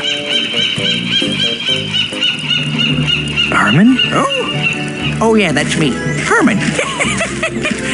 Listen, Junior, you better take a seat because I got some whale-staggering news to lay on you. I didn't know whales could stagger, but go ahead. Okay, first of all, my real name isn't Herman Toothrot. Really? What is it? I'll get to that. First, let me tell you how I ended up here on Monkey Island. With nothing but a busted accordion, most of the clothes on my back, and a head full of broken memories. Is this gonna take a while? I'm in kind of a hurry. Stow it, Blondie. This is important. Like so many stories, it began some 20 years ago in a bar on the other side of the world. I had been lured out of my peaceful retirement in the Caribbean by the thrill of a dangerous sailing regatta off the coast of Australia. Australia? Wait a minute. Hush up, kid. I'm telling a story here. Sorry? Anyhow, the night before the competition, I was steeling myself for the race with several pitchers of grog when I was joined at the bar by one of the other competitors, an unhappy Australian tycoon with the unlikely name of Ozzie Mandrill. No. Yes. The poor guy seemed so sad just because no one would do business with him anymore. Well, to cheer him up, I regaled him with stories of my adventures on the untamed Caribbean seas. So you were the one who told Ozzie about the lucrative development opportunities of the Caribbean? Yes, but that's not all. The next day, as I reached the race's halfway point, I'd already forgotten the grog-induced revelries of the night before. Suddenly, I found myself being rammed by another boat, pushed into a freakish whirlpool. It was none other than Ozzie. I hate it when that happens. It gets worse. Yipes. I hadn't just told Ozzie about the wonders of the Caribbean. I'd also told him about all of its terrible voodoo secrets. Secrets that men would kill to possess. I told him about the gate to heck known as Big Whoop. I told him about the unbelievable lineage of the three-headed monkey. Worst of all, I told him about the ultimate insult, the voodoo talisman that could make mice out of men. Remind me to never tell you a secret. Strangely, the whirlpool didn't kill me. Instead, it dropped me and my shattered ship on the other side of the world. By the time I had righted myself, I had no idea who I was or where I came from. I took the name Herman Toothrot after the remaining letters on my accordion, H.T. H.T.? Wait a minute, you're not telling me that you're really... That's right. My real name is Horatio Torquemada Marley. But you can't be Governor Marley. I mean, everyone knows that H.T. Marley died over 20 years ago off the coast of Australia in a boat race. Grandpa! Get your stinking hands off of me, you blamed octopus! But sir, we're family. See? I married your granddaughter, Elaine. Oh, that's just wonderful. I finally rid myself of 20 years of amnesia, and the first thing I learned is that my granddaughter has married the sorriest excuse for a pirate in the seven seas. Somebody get me a coconut so I can go back to being blissfully ignorant.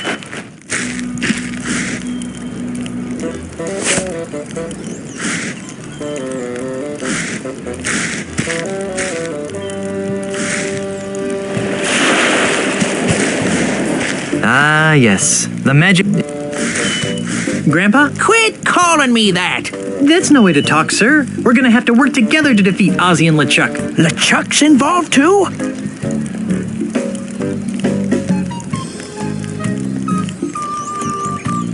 Actually, he's the... Gadzooks! Where's my granddaughter? She disappeared right after the... Why? Because of the one secret I didn't reveal to Ozzie before he tried to kill me.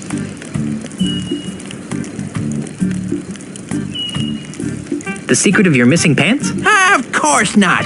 I'm talking about the secret of the fourth piece of the ultimate insult. The one that had to do with the governorship of Mêlée Island?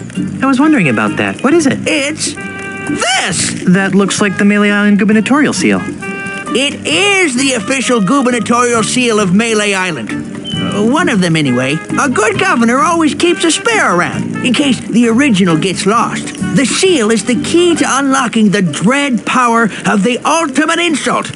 Without it, it's just a funky-looking maraca. Now, Guybrush, this is very important.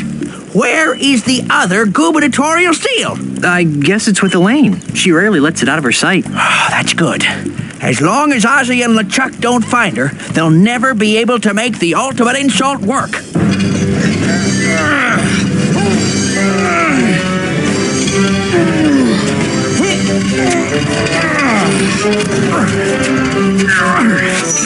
Ah, good times, free grog, my pockmarked fanny. You should all be ashamed of yourselves. Don't be looking at me, you mangy mongrel. I voted for Elaine, I did. Well, I certainly didn't vote for that bilge-rat LeChuck. Well, if none of us voted for him, then why is he the governor? And why are we being forced to build this colossal commemorative statue of him in the center of town? Ah, shut up! This is horrible. LeChuck has enslaved my people. It's a good thing my grandfather isn't alive to see this.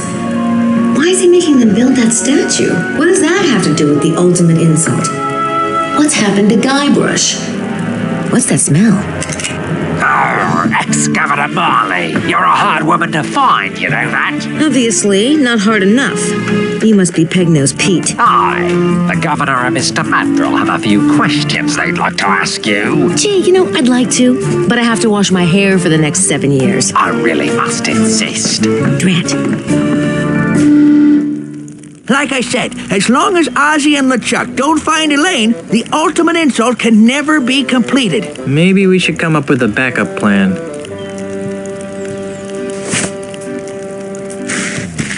Horatio? Yep. How does it feel to have your... How does it feel? Before you hit me with that accordion, I was a carefree hermit on a tropical island. Now, I've got a dimwit for a grandson-in-law, a granddaughter who's imperiled by not one, but two beings of unspeakable evil, and the knowledge that every pirate in the Tri-Island area might be wiped out by a mistake I made over 20 years ago. How do you think I feel, Seepgood? Cautiously optimistic? How am I supposed to get off this island? Splinky, I have no. Right now, I'd trade all the gold in my mine to bring back my creaky old ship. How am I supposed to defeat the... You shouldn't have to. As long as my granddaughter... Well, let's just suppose... That's tricky. I suppose... But what? If you wanted it to generate ultimate comebacks, you'd have to master... How hard could that be? Pretty dang hard. How ancient? It's monkey jabber. The language of the ultimate insult? Yep. It's a good thing we're on Monkey Island. See you later. Not if I see...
Now, if I can somehow manage to stick this huge head onto a golden man, I'll have a giant ultimate insult.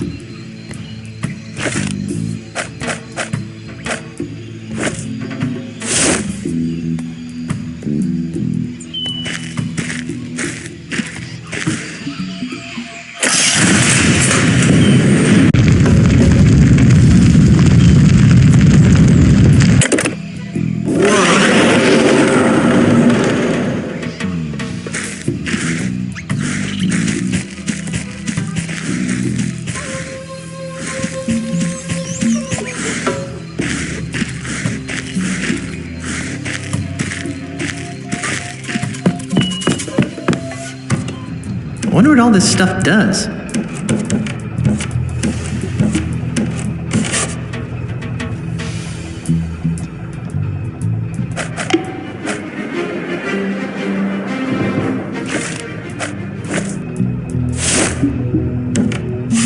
I'll just put the gubernatorial symbol here. Hey, it fits!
Oops. I better get out of here before someone finds out what I did. Relax there, son. We're going for a little ride.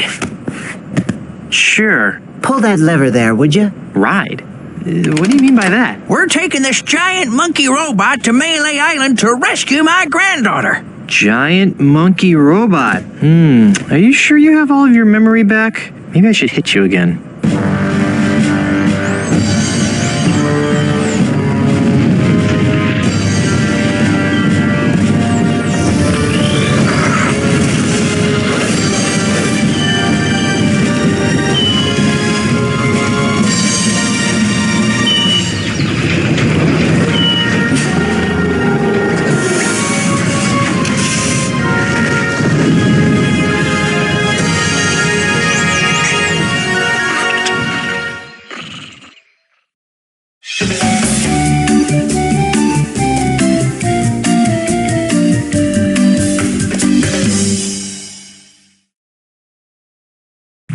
What in the name of Poseidon's pig sticker is that? Unless I miss my guess, that's an ultimate insult amplification tower. You just made that up, didn't you? An amplifier, of course. Guybrush, this tower is part of Ozzie's fiendish plot. Oh, I see. He plans to build really ugly towers all over the Caribbean, driving down property values to the point where he can scoop up all the land for a fraction of its real value. How ingenious. What the flimdy-flam are you talking about? Ozzie's gonna use that tower to amplify the effects of an ultimate insult a millionfold, so he can simultaneously expose every pirate in the Tri-Island area to the devastating effects of the ultimate insult.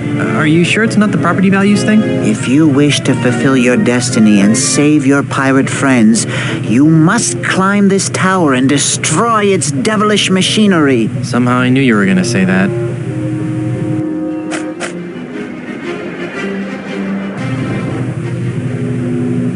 Not now. That's the second largest... No, that is the largest conch shell I've ever seen. For a medium-sized tower, it's pretty huge.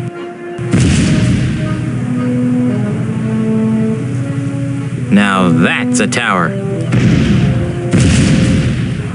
There doesn't appear to be a way for the robot to climb this tower. I'm not picking that up.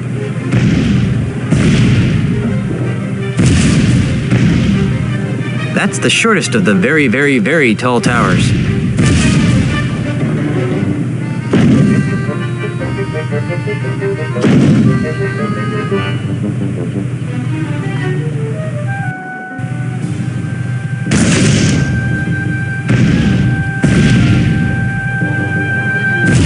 There's no way to get to the top of that tower from down here.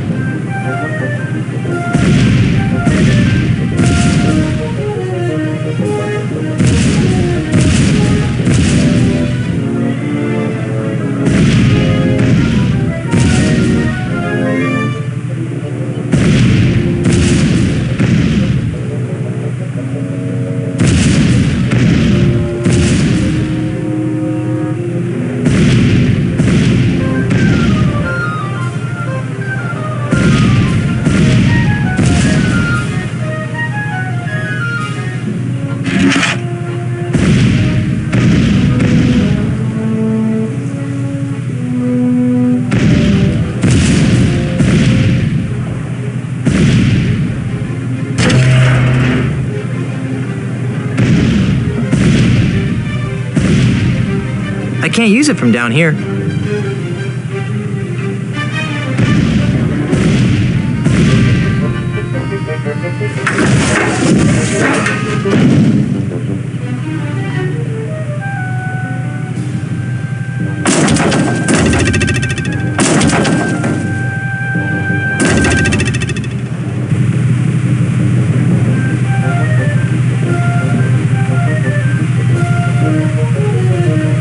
This thing is permanently attached to the top of this tower.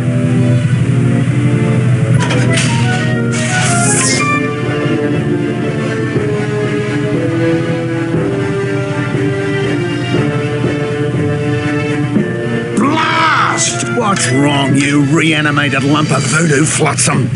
I'll tell you what's wrong. This so-called ultimate insult doesn't work. I tried whacking it against every piece of junk in this accursed hovel, but nothing happens. Ha! Well, I guess Grandpa was too smart for you diabolical dodos after all. Quiet, you. Grr.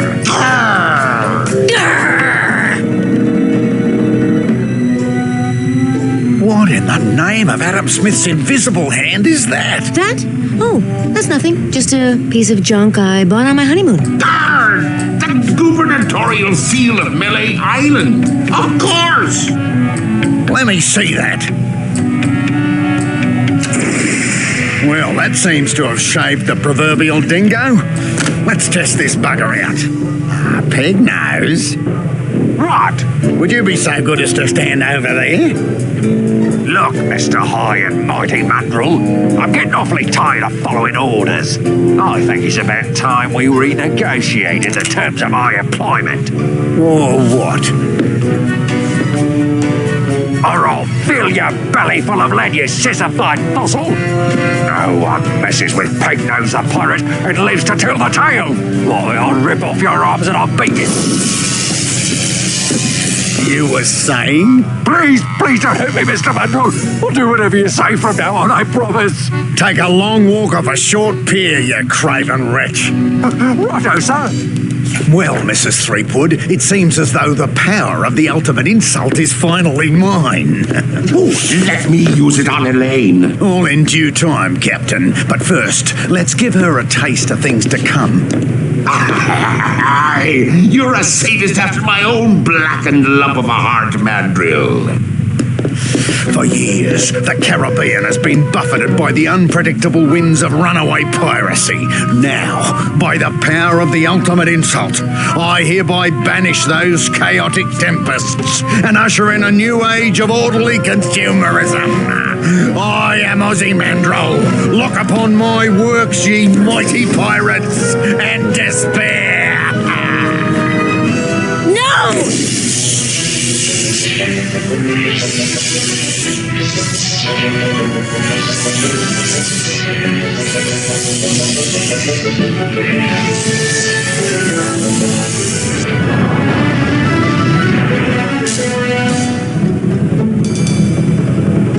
Where's the kaboom? There's supposed to be a Caribbean-shattering kaboom! Work, damn your eyes, work!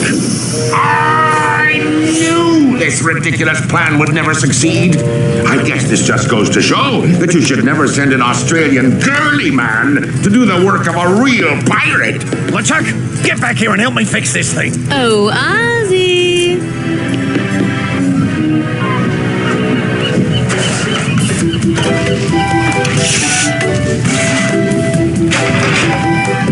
You two stay here and guard the robot. Good luck. Try not to break any of my stuff. Nice kid, but about as sharp as a soggy pancake. You know what I mean? Tell me about it. I'll show that chum bucket panty waist some real voodoo.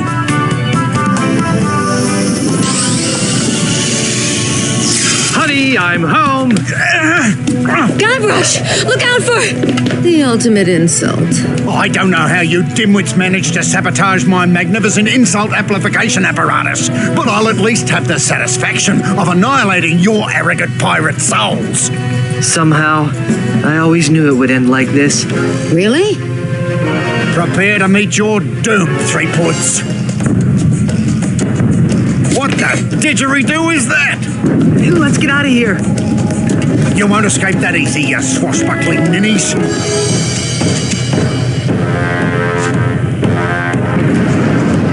Great barrier reef!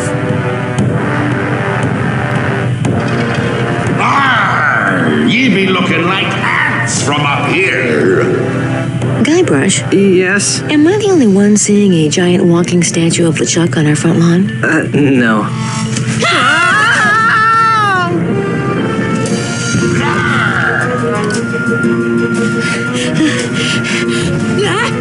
Elaine! Guybrush! Help! Hang on, I'll be right back. Guybrush! Don't you dare leave me! Don't worry, my beloved. Guybrush isn't going anywhere.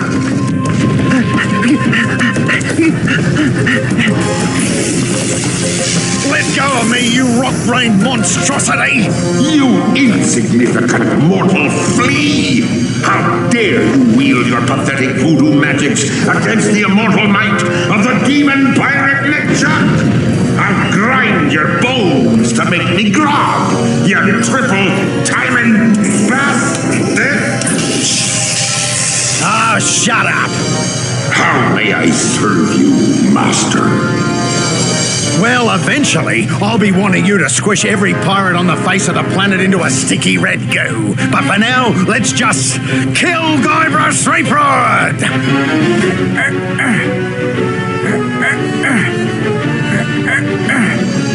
Oh. Come on, guys! We've got to get this giant monkey robot moving now! Where's my granddaughter?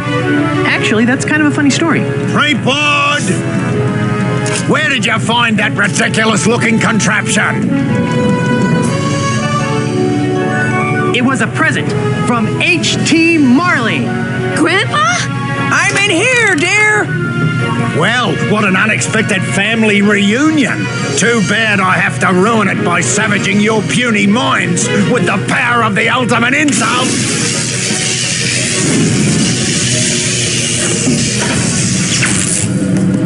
Now what? Now is your undoing, evil one. Now is the time foretold in the ancient prophecies of Monkey Island. Now is the time for the ultimate in monkey combat!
Hey, what's going on here? LeChuck, you colossal idiot! I order you to cease this at once! Hey, wait a minute! You can't do this to me! I'm Ozzie Mandrill! I'm the future of the Caribbean! I command, stop, don't! Ah! Oh, yeah!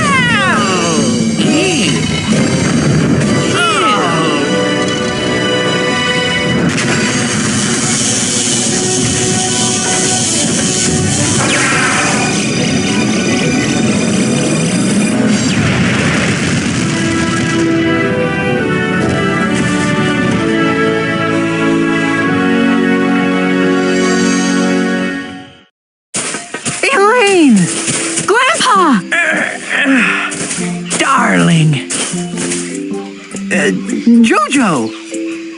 Don't even think about it, Pink Boy. Guybrush, how can I ever thank you for reuniting me with my granddaughter? Well, for starters, you could put on some pants. Consider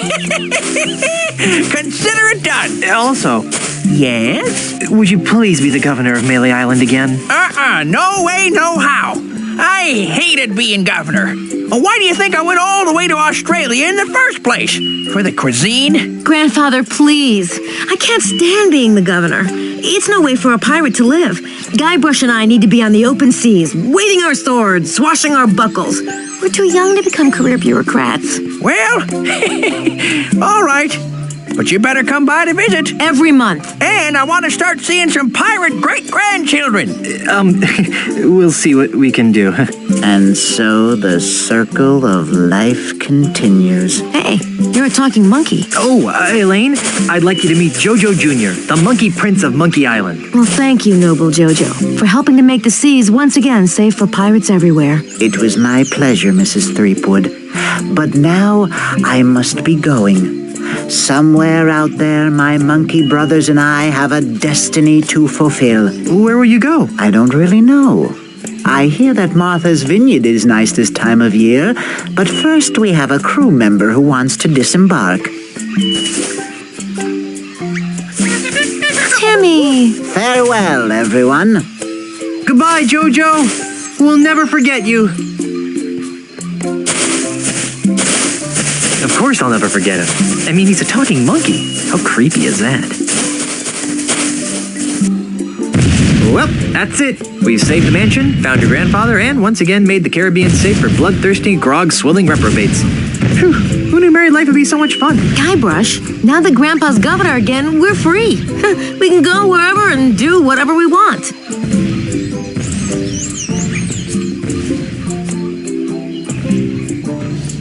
I want to be a pirate.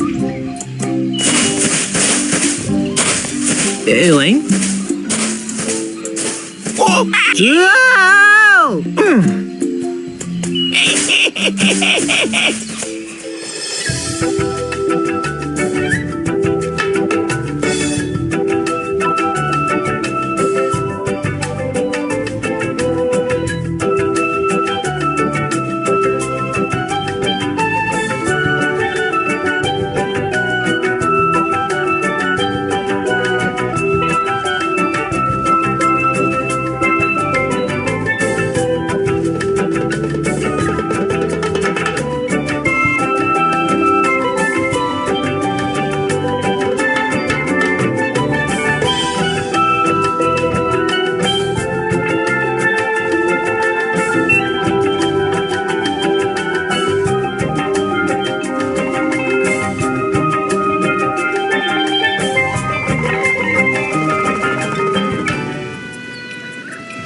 Elaine?